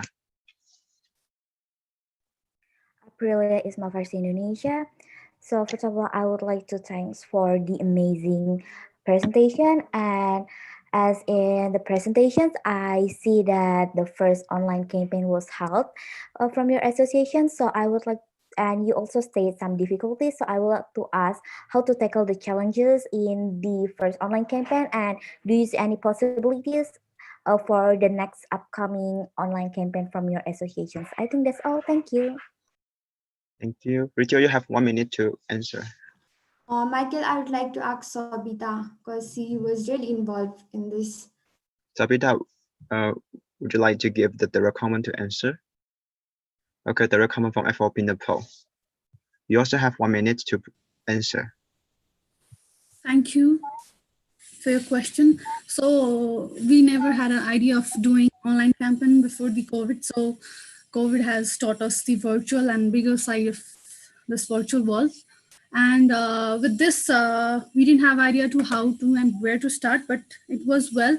And as you asked how to grow on that was to reach out first to the platforms, not we have, but to which platform our members are flexible and are most accessible. So as it was social media, so we approached first with this social media. I hope I have answered your question. Thank you. Okay, thank you. So may I have the new comment from Wendy? Change the parliamentary system to new comment from MPSA Nepal. Thank you, Michael. I really don't have any questions, but that was great presentation by Ritil Shrestha, and we have worked, I think, in different events together. She's a very good person, and I just want to say all the best to FOP, and thank you for the presentation, and we will look forward working with you more. Thank you. Okay, thank you. So we have another comment from IPSF Pakistan. Hello, Nirmal Malik from IPSF Pakistan. So you mentioned an event you conducted during the COVID-19 situation in the lockdown, and you said there was an issue with the internet connectivity of most of the people who could not attend. So what solution do you propose to this? Like, because we know that COVID-19 is not going, or it's not, still fading. It's still a situation we're facing. So if you plan to conduct more events during the lockdown or during the COVID-19, what solutions do you have for it? Rachel, you have 1 minute to answer. Again, Sabita, you can go for it. Okay, direct from FOP Nepal. Thank you, Nirmal, for your question. So we basically first don't have an idea how to tackle with the lack of internet services that our member have, and we even have discussed this on one-on-one meeting. And but fortunately, our university has provided us data services to the students in order to have online classes. So we can have their time of free time and few data so they can participate. So we are focusing with that services so that they can involve in the programs by far. So thank you. Okay, thank you. So now I see no more comments in the speaking list, and now I would like to close the floor for discussion and proceed to the voting. So for those who are against the motion, please show your voting card.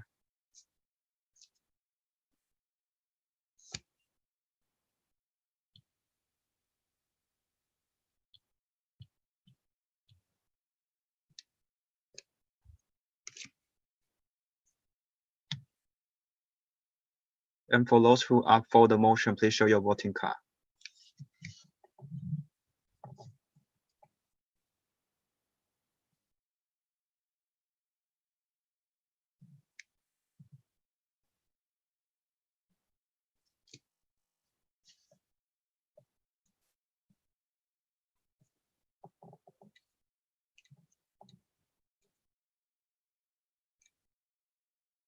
Okay, so now we have 8 for and 1 abstain. So the motion passed. Congratulations, FOP Nepal. And now we proceed to the next motion. Motion 38 is the 22nd IPSF Asia Pacific Regional Assembly accept and adapt the annual report of the contact person of MPSA Nepal for 2019 to 20. So may I have the representative from MPSA Nepal to present your annual report?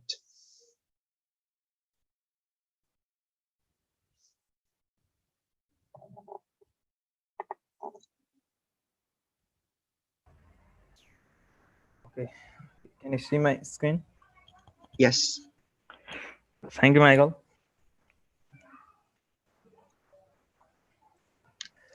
Okay, good afternoon, good evening, and good afternoon, good evening, good morning, according to the time zone to all of you.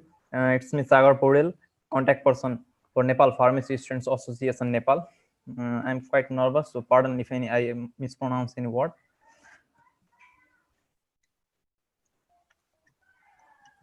So we have brief introduction about our organization, aims of our organization, organizational structure and programs and activities conducted in the Students Exchange Program.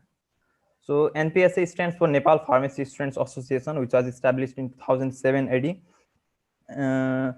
It consists of students from students on the Bachelor of Pharmacy, PharmD students, and recent graduates up to 4 years. We have general member of 350 students. It's the official logo of Nepal Pharmacy Students Association.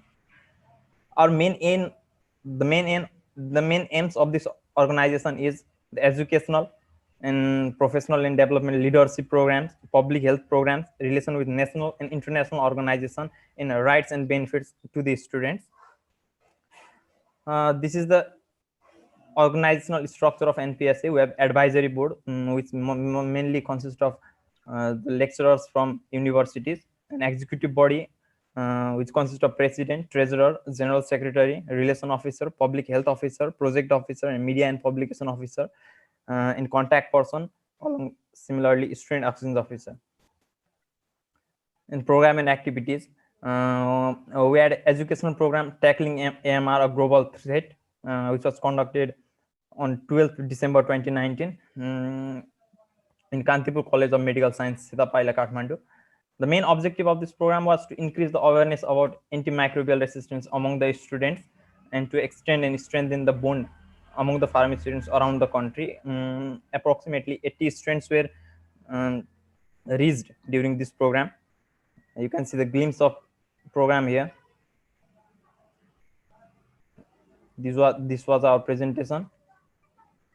Similarly, with public health program, we volunteered with Youth for Nation and Young Doctors Association, which organized a health camp at Nogad Gaonpalika, Marma Gaonpalika, and Api Gaonpalika of Darsula, Nepal, which lies in far western development region of Nepal.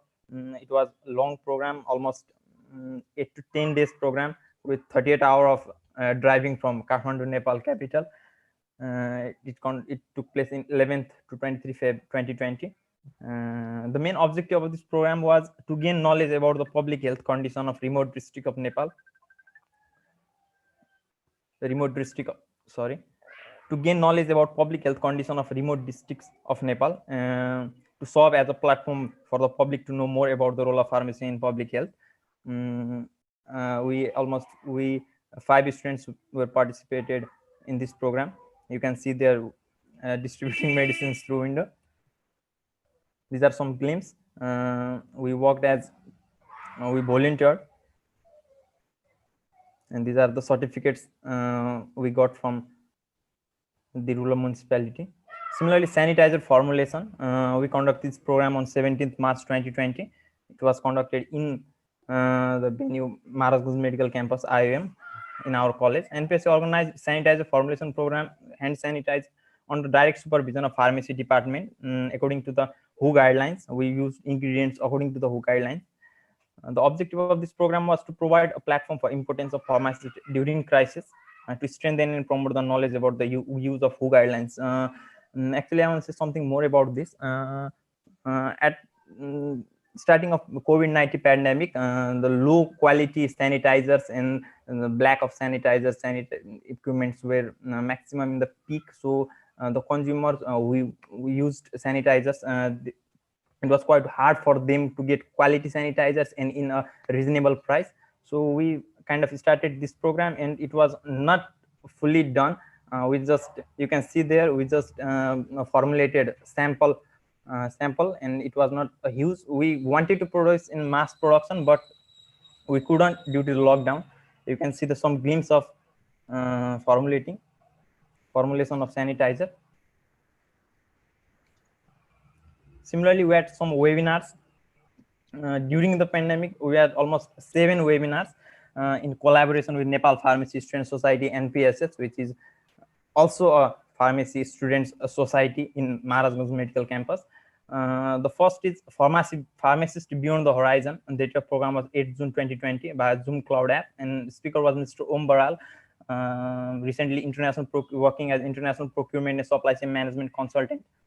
The number of participants reached was 95. And the main objective of program was to know what are the other fields in global market for the pharmacists, similar to strengthen the bond among the pharmacy students around the country. Similarly, formation of FDA, pros and cons in Nepal. The date of program was 9 June 2020 via Zoom Cloud app. The speaker was Mr. Santosh Kesi. He is a senior drug administration in DDA Nepal, Department of Drug Administration, which is going to be formed as FDA, Food and Drug Association. Similar number of participants reached was 95. To know about the structure of FDA and its role in context of Nepal, similar to extend and strengthen the bond among the pharmacy students around the country was main objective of this program. Similarly, career in research as pharmacy graduates conducted on 14 June 2020. Speaker Dr. Nirmal Maharasini, PhD in nanomedicine and medical chemistry in Queensland, University of Queensland. Number of participants reached was 100. To know more about the career opportunity for pharmacy students in Australia, to extend and strengthen the bond among the pharmacy students around the country were main objectives. Similarly, higher education hereabouts, life after graduation, conducted on 15th June 2020. Speaker was Mr. Upendra Chalise. He is integrative physiology and molecular medicine in University of Nebraska Medical Center. Number of participants reached were 60. To stay more focused on what next about the pharmacy and so on, to extend and strengthen the bond among pharmacy students were some of the objectives. Similarly, genome sequencing and assembly in low resource setting, application to drug discovery was another webinar conducted on 20 June 2020. Mr. Suresh Panthi was the speaker.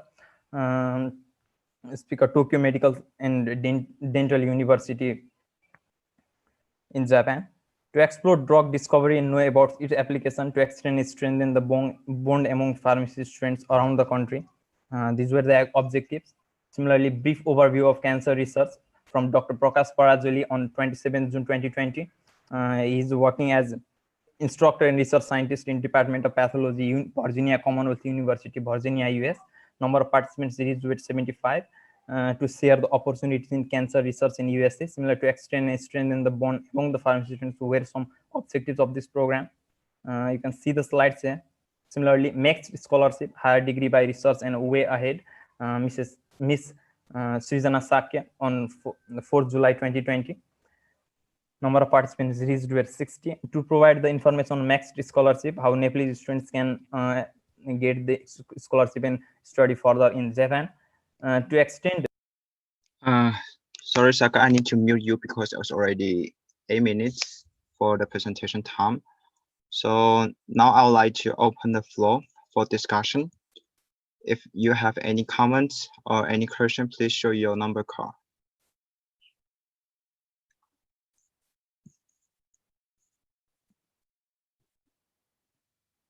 Okay, we have one new comment from IPSF Pakistan.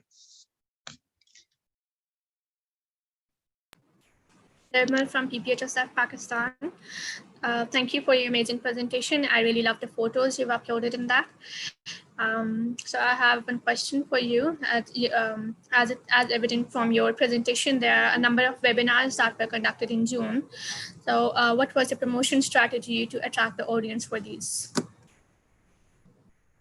Saka, you have 1 minute to answer the question.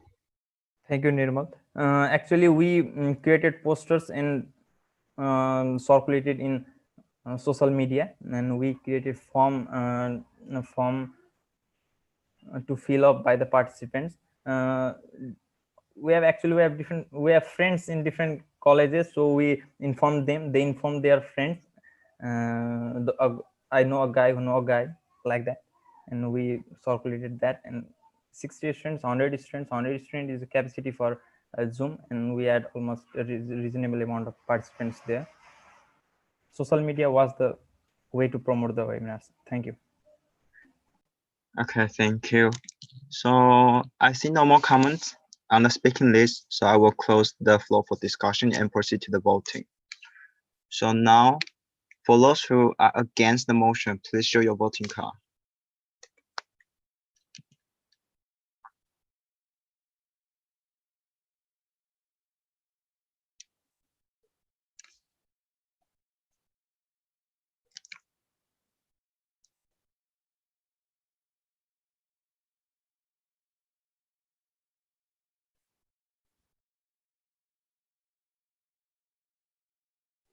Mike. Oh, sorry. So for those who are for the motion, please show your motion card. Sorry, please show your voting card.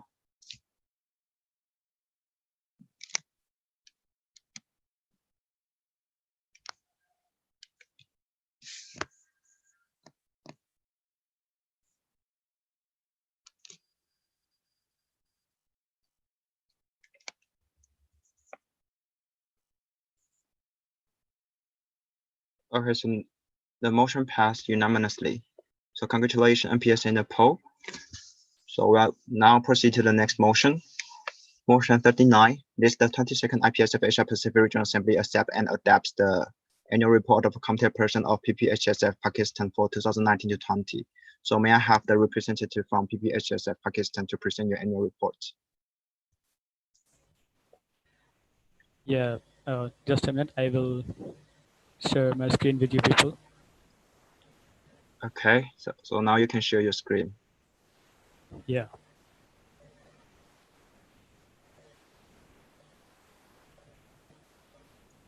I can't click on this. Wait.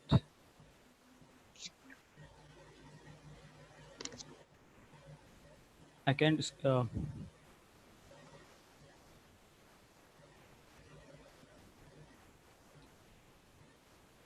I think there should be one button at the bottom of the screen for you to like click and share your screen. I think there is some problem that I cannot share my screen. Oh, so can I? Maybe any other RBG can try to help share the screen for MPS for PPHS Pakistan. Nirmal, can you help me for sharing my screen?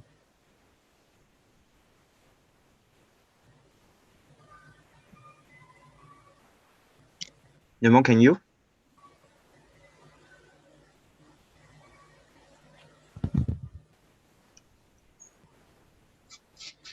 Okay, Nirmal. So now we can see the screen. Now you have 8 minutes to present your annual report. Thank you. All right. So, hello and Khosh Amdeed everyone. I am Vakas Vairaj, the contact person from PPHSF Pakistan, here to deliver the annual report of my association. Next, please. So, PPHSF is always striving for the professional and moral development of the young pharmacy students and graduates of Pakistan that will help them to achieve their maximum potential. Next, please.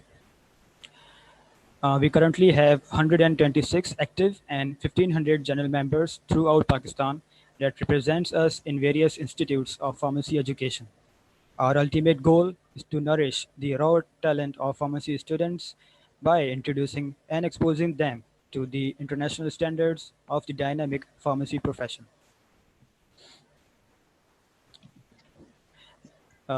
As you can see here, our organization chart is similar to many other associations, which is multifurcated into the chairpersons and heads of, along with the student exchange officer and contact person. So this was an on-field activity that held throughout the country by our members, and they provided the counseling to the diabetic people, and it was a public health campaign. This activity was held to introduce an orientation of our new members with the IPSF and PPHSF. And as this was our first event of the year, so we had quite a better number of individuals participated in this activity.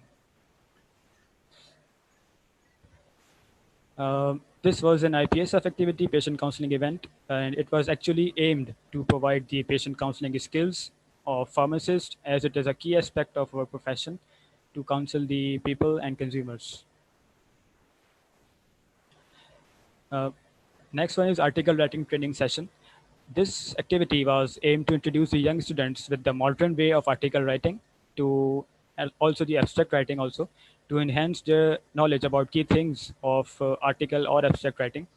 Also to educate the professional ways that how to improve the article quality for publication of their research in the renowned scientific journals. As you know that there are many stigmas in the society circulating about the COVID-19, its nature, its treatment, and other aspects. So we try to have a little bit of awareness quiz so that we can give knowledge to our young members and graduates about what is COVID-19 and its various aspects regarding its treatment and epidemiology. Yes. So this was the Pharma Ninja 2020. It was a that was a multi-sections activity into various aspects. So to test the knowledge and competence of our members about the pharmacy education, it basically had 4 parts. It was divided into the 4 parts, like the pharmacy abbreviations, the pharmaceutical MCQs, the issues of pharmacy and their solution, and the crossword puzzle about the different diseases and drugs. This was our recent activity. We held a General Assembly, as it is written in our Constitution, to held to commence a General Assembly in which we elected our CP, SEO, and also we conducted different reports from the respective department heads, the chairpersons, and the members voted about them so that they were approved by the members simultaneously in the meeting. Some of our other competitions and events are the World Pharmacist Day video. It was specifically made on the World Pharmacist Day, in which many professionals, our head, our president, our treasurer, our chairpersons, they conveyed their message in a short videos to the members. The graphic designing workshop, it was basically aimed to improve the soft skills of our members. As you know that along with the academical thing, these soft skills are very important. It's the SEP program. Our program started in October 2019, and it is you can say it has 2 aspects: the learning and exploration. Also, we are offering these SEP opportunities to the students in the community pharmacy and pharma industry. Also, in this way, the students can explore the different dynamic aspects of pharmacy profession in Pakistan. We have 2 students, outgoing students. Their status is fee submitted and approved, but still due to COVID-19, their applications are at a halt. So these tours we are offering. It is a little bit of summary about how many tours we are offering to the young students. Okay, next one. This is a Wazir Khan Mosque located in the Lahore. Okay, next one. So what are we planning to? Okay, we are planning to have online SAP program just like other associations also, along with the also those students who had paid their fee for SAP but their desired country has cancelled their flight operation, then those students were refunded with their fees. But if the SAP program has been cancelled by the students themselves, then we cannot reimburse them. So next one. These are some of the landmarks of Pakistan. Um, so these are submitted activity reports number 11. Also the PAF reports, they're also 11. Thank you for having patience to listening me. Okay, thank you, Wakas, for your presentation. And now I would like to open the floor for discussion. If you have any question, any comments, please raise your number card.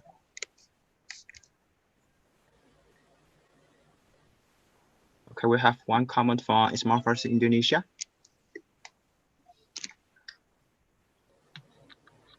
Aprilia is my first Indonesia. So first of all, I would like to thank you for an amazing presentation. So I have a question regarding the portion of PD, PE, and PH event. I see that PPHF really excels in PD events such as the competition or maybe the workshops. So I would like to know how do you do the ratios between the PD, PE, and PH event? And is there any reasons why the PD event is more excels rather than the other, or maybe if there are any obstacle for the other portfolio? I think that's all. Thank you. Thank you, Wakas. I just had a little bit of confusion about your question. Can you kindly repeat it again? April. I would like to know about how you divide the portions or the ratio between PE, PH, and PD event, and is there any obstacle to help maybe PE and PH events, since I really see your association really excels in PD event. I think that's all. Hope it's clarified. Thank you. Yeah, I can. Yeah. So there were obstacles because actually we were having, these activities were took place on through the virtual platforms. So there was some problem about gathering the members, or you can say the gathering the participants, but yet we managed to have a quite satisfied number of the members and participants, though we can have more, I must say. Okay, thank you. So now we have the direct comment from PPHS Pakistan. Well, I was about going to answer the question which Aprilia asked, so I think Wakas has answered. Okay, so it's a drop. Thank you. So now we have FOP Nepal. Thank you, Pakistan, for your great presentation. I just wanted to know about the crosswords and quizzes that you organize. Do you provide the questions or crosswords to solve beforehand, or they have to solve it like right at the moment you give? So I just wanted to know about this. Thank you. Yeah, that's a very good question.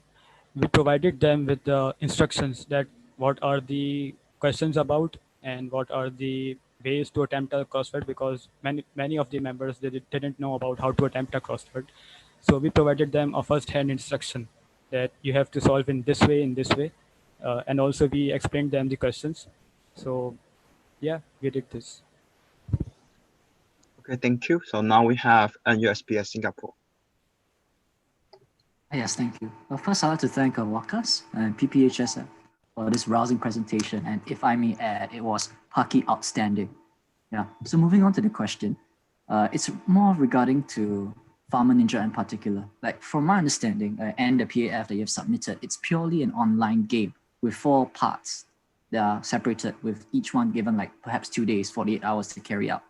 So I would like to ask if this initiative, if carried out in future, would it be open to other members as well? Because I personally feel it was very engaging and it's quite innovative to use this crossword idea with your other mini games as well. So I wanted to hear what does PPHSF think of this idea? Thank you. Yeah, thank you for your question. Yes, I think it is a very nice activity and it was a very engaging also, very fruitful also. And because the crossword thing, they increase your IQ level. They also increase your level of understanding the things. So I support this idea that we have to conduct these activities, such activities in the future also. And we have more members, so we have more we have we can conduct this activity on a much larger scale in the future. Okay, thank you. Oh, so we have one direct comment from PPHSF Pakistan.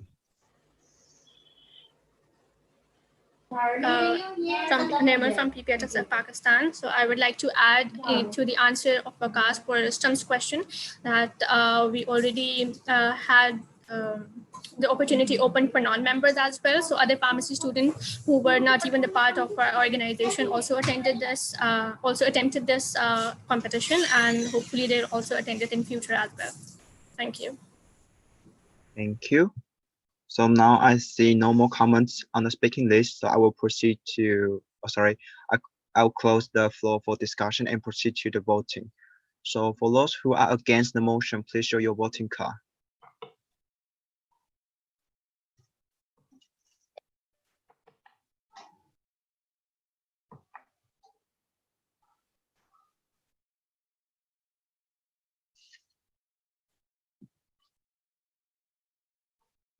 So for those who are for the motion, please show your voting card.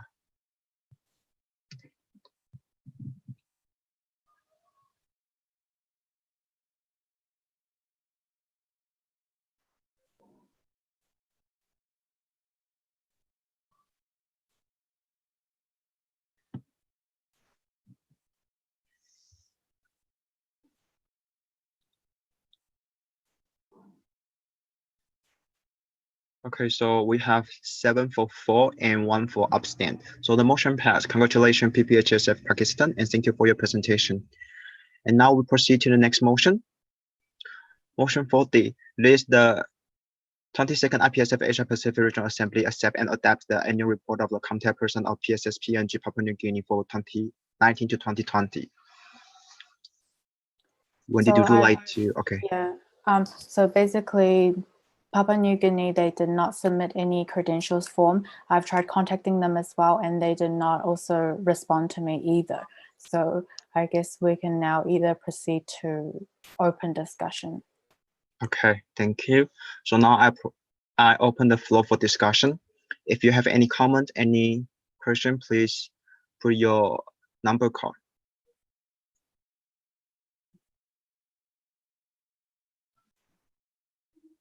Okay, so we have USPS Singapore proposed to close the discussion. I need one member association to second.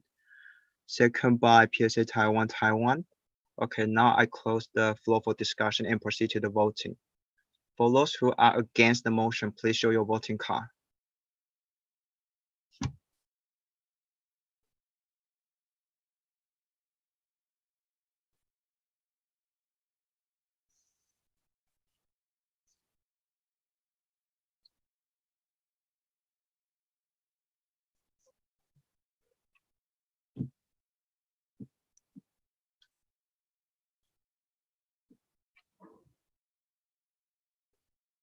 So for those who are for the motion, please show your voting card.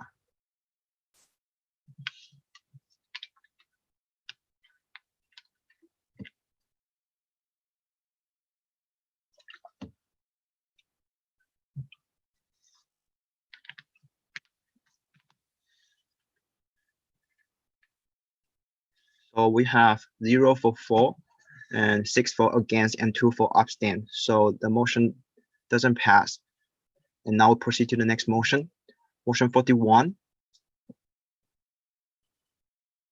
This is the 22nd IPSF Asia Pacific Regional Assembly accept and adapt the annual report of the contact person of FJCPPHA Philippines for 2019 to 20. So may I have the representative from FJCPPHA to present your annual report?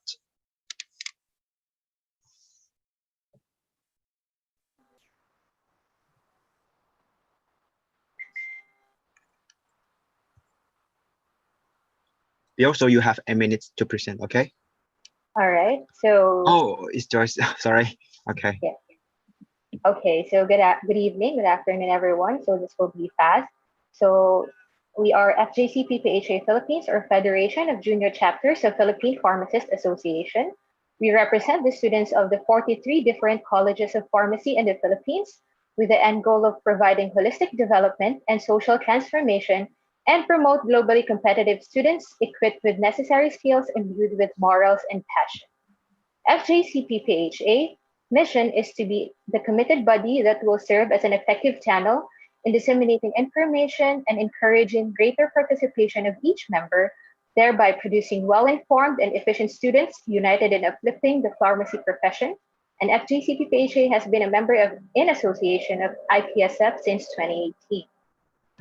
So this is our organizational structure. So we have the national committee consisting of the president, the executive vice president, and we have three vice presidents representing the three major islands of the Philippines.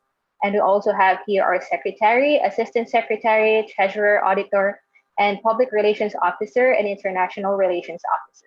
So we also have the different representatives of the chapter schools and their presidents. And we also have 8 committees, namely Projects Committee, Partnerships and Coordination Committee, Communications and Promotion, Business, Research, Scholarship, Design, and Documentation Committee. So for this year, FJCPPHA conducted several projects. So first one would be the World Pharmacist Day Human Information Campaign. So the theme for this year was Safe and Effective Medicines for All. So this was a one-day online event wherein the different chapter universities of FJCPPHA formed a symbol, sign, or word that represents pharmaceutical practice. This was done for the purpose of strengthening unity within the organization as well as increasing awareness about the pharmacy profession. The World Pharmacist Day gathered a total of 2,000 volunteers from 17 chapter universities, and the organic reach for this event was 140,000 people. The next one would be the Alagang Pharmacist, or translated into Pharmacist Care video campaign. So this was a year-long project wherein the different universities created educational video presentations about various public health concerns. The chapter universities were assigned themes that ranged from safe and effective medicines to liver cancer and viral hepatitis awareness and prevention. Unfortunately, this was one of the projects affected by the pandemic, as other chapter universities were unable to shoot their videos when the community quarantine was set in place. Only 5 out of the expected 17 universities were able to participate, but still the success of this event was shown by having an organic interaction and reach of 26,000 in Facebook. The next one would be the National Patient Counseling Event. So this was held in November 16, 2019, an annual event in collaboration with the Young Pharmacist Group Philippines, which aims to inculcate pharmacy students with the skills they need when we are having a patient counseling. Through this event, representatives from 17 chapter universities showcased their counseling and communication skills in a friendly competition. This is also one way of showing the essential role of pharmacists in healthcare and patient counseling. Lastly, we have the Pharmacy Youth Advocates with the theme Pharmacists Yielding Awareness as Agents of Public Health. So this was the last project conducted during this mandate. This event was done to promote the indispensable role of pharmacists in public health. In this event, a pair of advocates from each university presented a project proposal regarding an advocacy of their choosing, as well as directed a video presentation which was shared on social media. The winning pair served as the face of the advocacy and will spearhead the project. This event was successful, garnering a total of 8 advocates from 4 universities and garnered a total of audience of 60,000 individuals. So due to the COVID-19 pandemic, some projects was canceled, namely the Pharmacapella and Pharmakinesis. And also, currently, FJCPPHA has no student exchange program, but we are now on the process of establishing it. FJCPPHA accomplished 4 activities during this mandate. All activity reports for these projects were submitted and shared in the IPSF CP Google groups. And all of these activities were successful given that objectives of each project were accomplished and their social media documentation reached over 200,000 people. The sheer number of audience reach serves as an objective basis for the success of these projects. FJCPPHA also increased its engagement in IPSF and IPSF APRO by participating in one-on-one meetings with RWG, RWG plus CP's meeting, monthly discussions, sharing of publicity materials from IPSF and IPSF APRO, involvement in IPSF APRO LIT, attendance to the webinars, submission of entry to the APRO World Immunization Week poster competition, submission of national paper for APRO policy session, submission of APRO spotlight articles, and submission of IPSF APRO country research project. Additionally, we will now be sending 21 participants to the Beyond Health Hack competition, and we are also collaborating with MyPSA Malaysia for an English article. Moving forward, we aim to involve more chapter universities in IPSF and all of the federation's projects. So that is this is our social media account on Facebook, so you can check you can check this for our events, and that is all from us. Thank you so much. Thank you, Joyce, for your presentation. And now I would like to open the floor for discussion.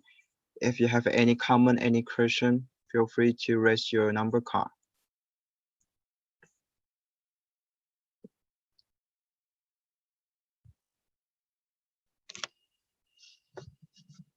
We have one comment from USPS Singapore. Yes, thank you, Joyce, for that joyful presentation. It was such a joy to listen to. Now, I would like to zoom in on one part in particular, which is, I believe, was the pharmacy youth advocate part. Now, I was wondering, it seems like it's a completely internal event between the 4 universities. Have you tried looking towards wider collaboration as well? For example, since these are youth advocates, there are actually plenty of organizations that look into expanding these type of portfolios, such as, for example, the ASEAN Youth Office. That could be an organization to look at. I would just like to ask what type of organizations have you partnered with to ensure that these public health projects have a wider outreach? Thank you. Joyce, 1 minute to answer. Thank you, Rostam, for the question. So as of now, we are aiming to involve first more of our chapter universities for this pharmacy youth advocates campaign, so that we can ensure that all of our chapter universities are involving in the projects of FJCPPHA. But of course, we can consider partnering with other youth organizations for the other public health campaigns. Thank you. That is all. Thank you. So now we have another comment from MPSA Nepal. Thank you, Michael. Hi, Jess. It was good to see the presentation. It was, I think, I just want to thank you. It was good working with you. I just want to appreciate your hard work. Thank you. Thank you so much. Thank you for the presentation. Thank you. Okay, thank you. So I see no more comments from the speaking list, so I will close the floor for discussion and proceed to the voting. So now, for those who are against the motion, please show your voting card.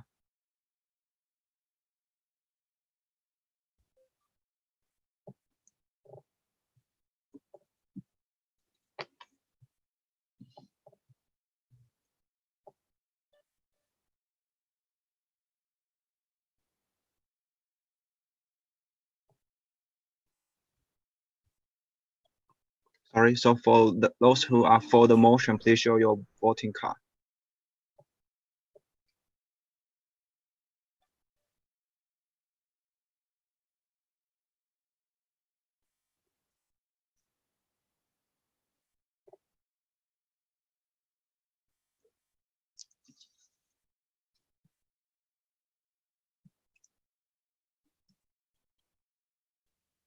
So the motion passed unanimously. So congratulations to FJCPPHA Philippines.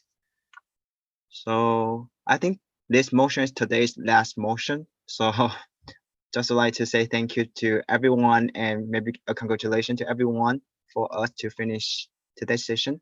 But before we proceed to the roll call and also suspend the standing order.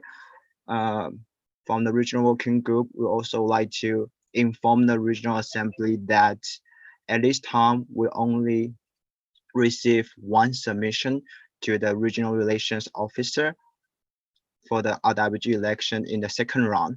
And we would like to consult the regional assembly if everyone is okay for us to proceed to the second round directly, or we need to send the second round call to the contact person and to see if there's anyone who would like to apply for the R or in the second round.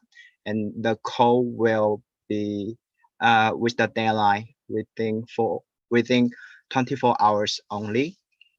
So I open for the floor for discussion.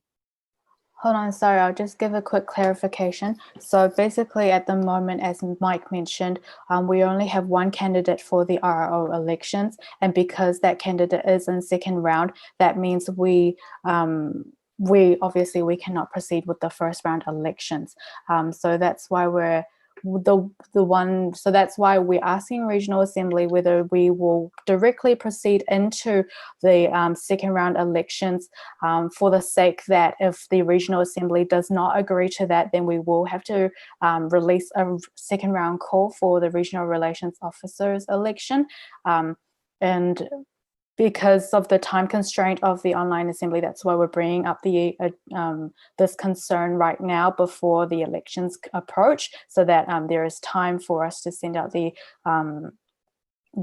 call. But also, yeah, that's it. And so, as per the official documents for release, if the regional assembly does agree to release the second round call, the candidate has a minimum of 24 hours to submit their nomination form to me.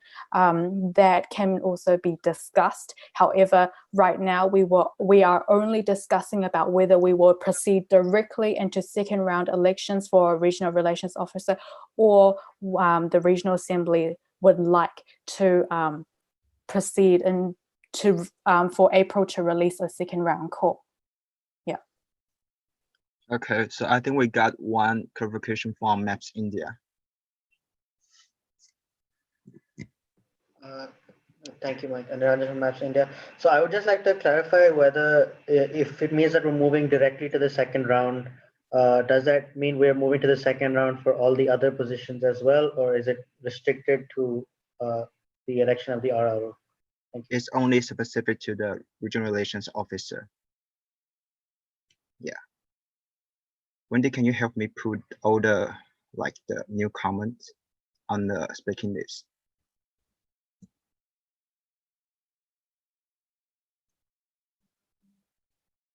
Okay, so we have one new comment from UI Indonesia, followed by my PSA Malaysia. Emilia, BEM FFUI Indonesia. So in my opinion, we should not directly go into the second round and instead wait for a few days for the first round to be reopened again, because I think we need to wait for people to be more suitable for the position. Thank you. Thank you. Direct comment from the regional working group.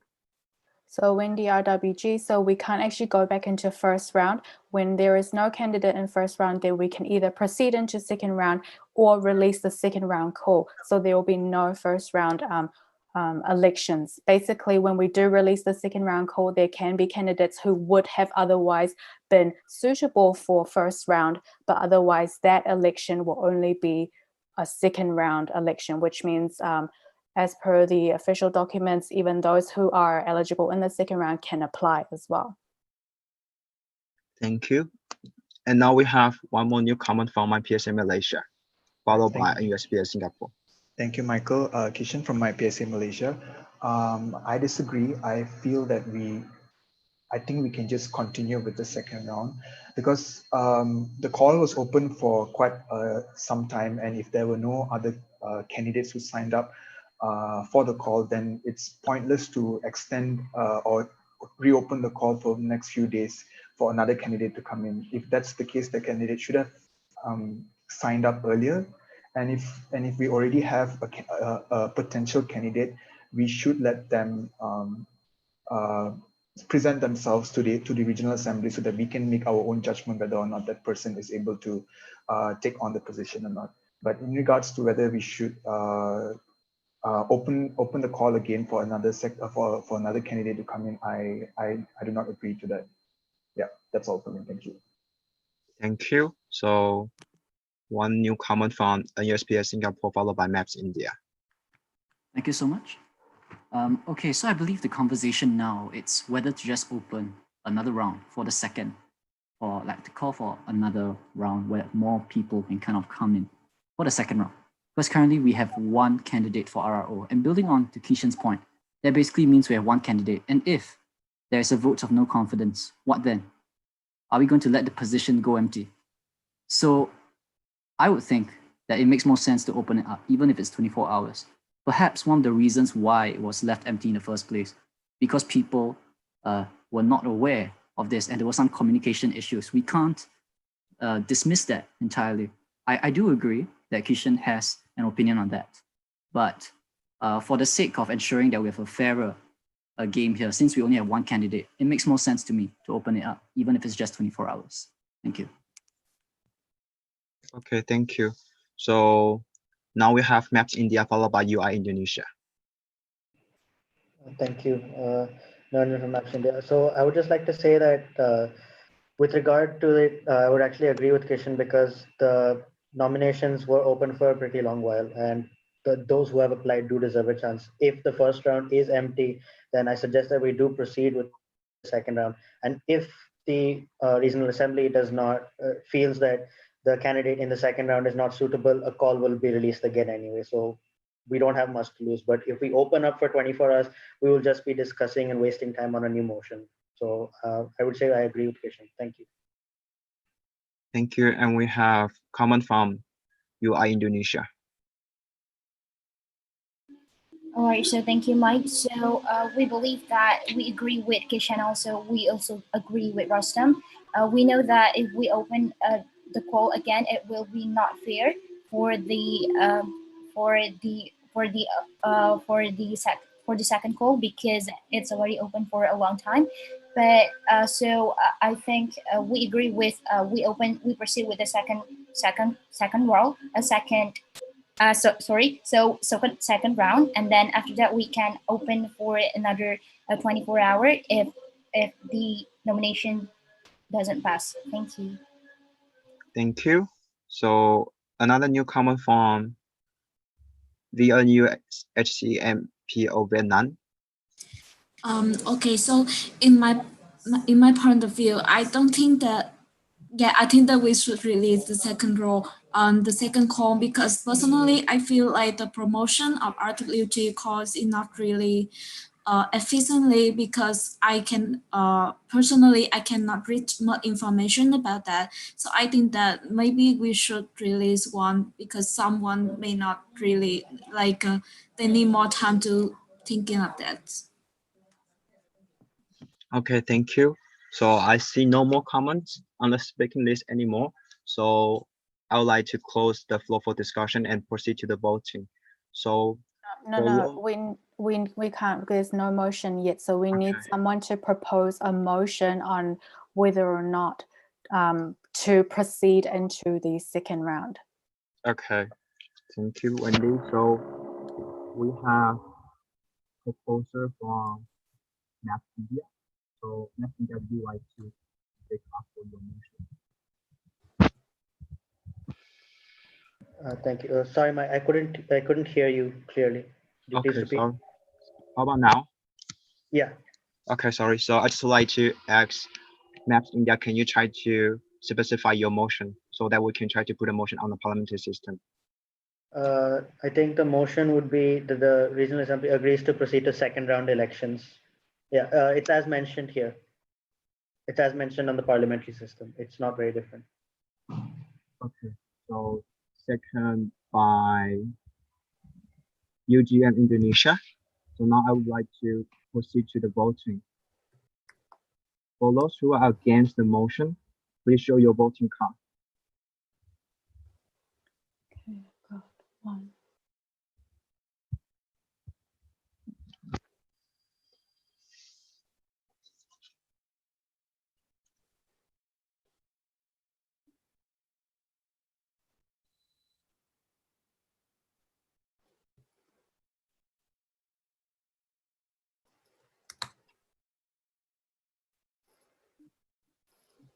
So for those who are for the motion, please show your voting card.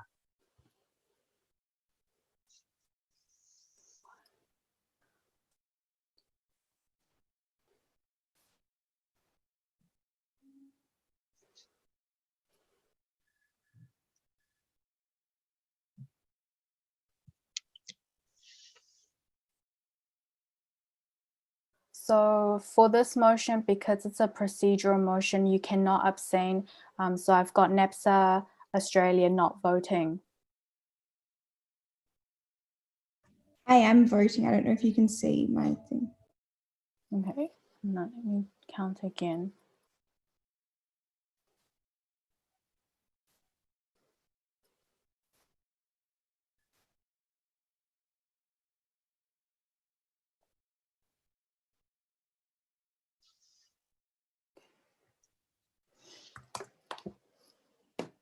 Okay, so now we have we have 7 for for and 1 for against. So the motion passed. And now I think it's already time's up for us to close the session. This session 2 for today. Today's RA, so I'd like to have one member association to propose to close the session today and suspend the standing order. Proposed by MAPS India and second by my PSA Malaysia. So when do I need to vote? Yeah, we need to do voting. Okay, so now I proceed to the voting. For those who are against the motion, please show your voting card.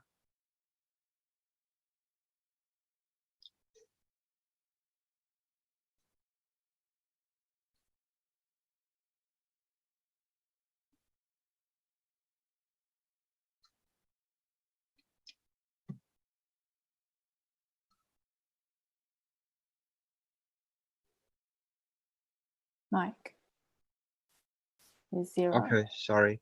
So for those who are for the motion, please show your voting card.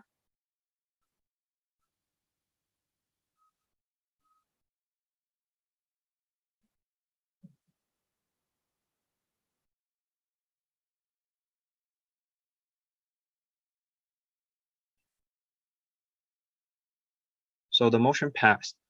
So I think Wendy, you can proceed to the roll call. Okay, please type a Y into the chat box when I say your association's name. So I've got NEPSA Australia, MAPS India, ISMA Farsi Indonesia, IPS Japan, MyPSA Malaysia, NSAPSO New Zealand, KNAPS Republic of Korea, NSPS Singapore, PSAT Thailand, PSMS HKSU Hong Kong, BMFUI Indonesia, BMKMFI UNPAD Indonesia, BMKMFA UGM Indonesia, BMUSD Indonesia, HMF APITP Indonesia, AFP Nepal, PPHSF Pakistan, MPSA Nepal, FJC5 Philippines, JFRPI Philippines, UFA Philippines, PSA Taiwan, PSA Uzbekistan, TDUPO, Vietnam, VNUHCMPO, Vietnam. Okay, thank you. So I would like to say thank you everyone for your participation, especially we extend the session today. So thank you for your time and also your patience for the regional assembly this year, I can say. So see you next weekend, and next weekend we still will try to finish all the report from our member association and also the financial report of IPSF APRO. Then we will proceed to the most exciting part, which is the election. So make sure you will attend the next weekend RA session as well. So see you next weekend. Bye bye.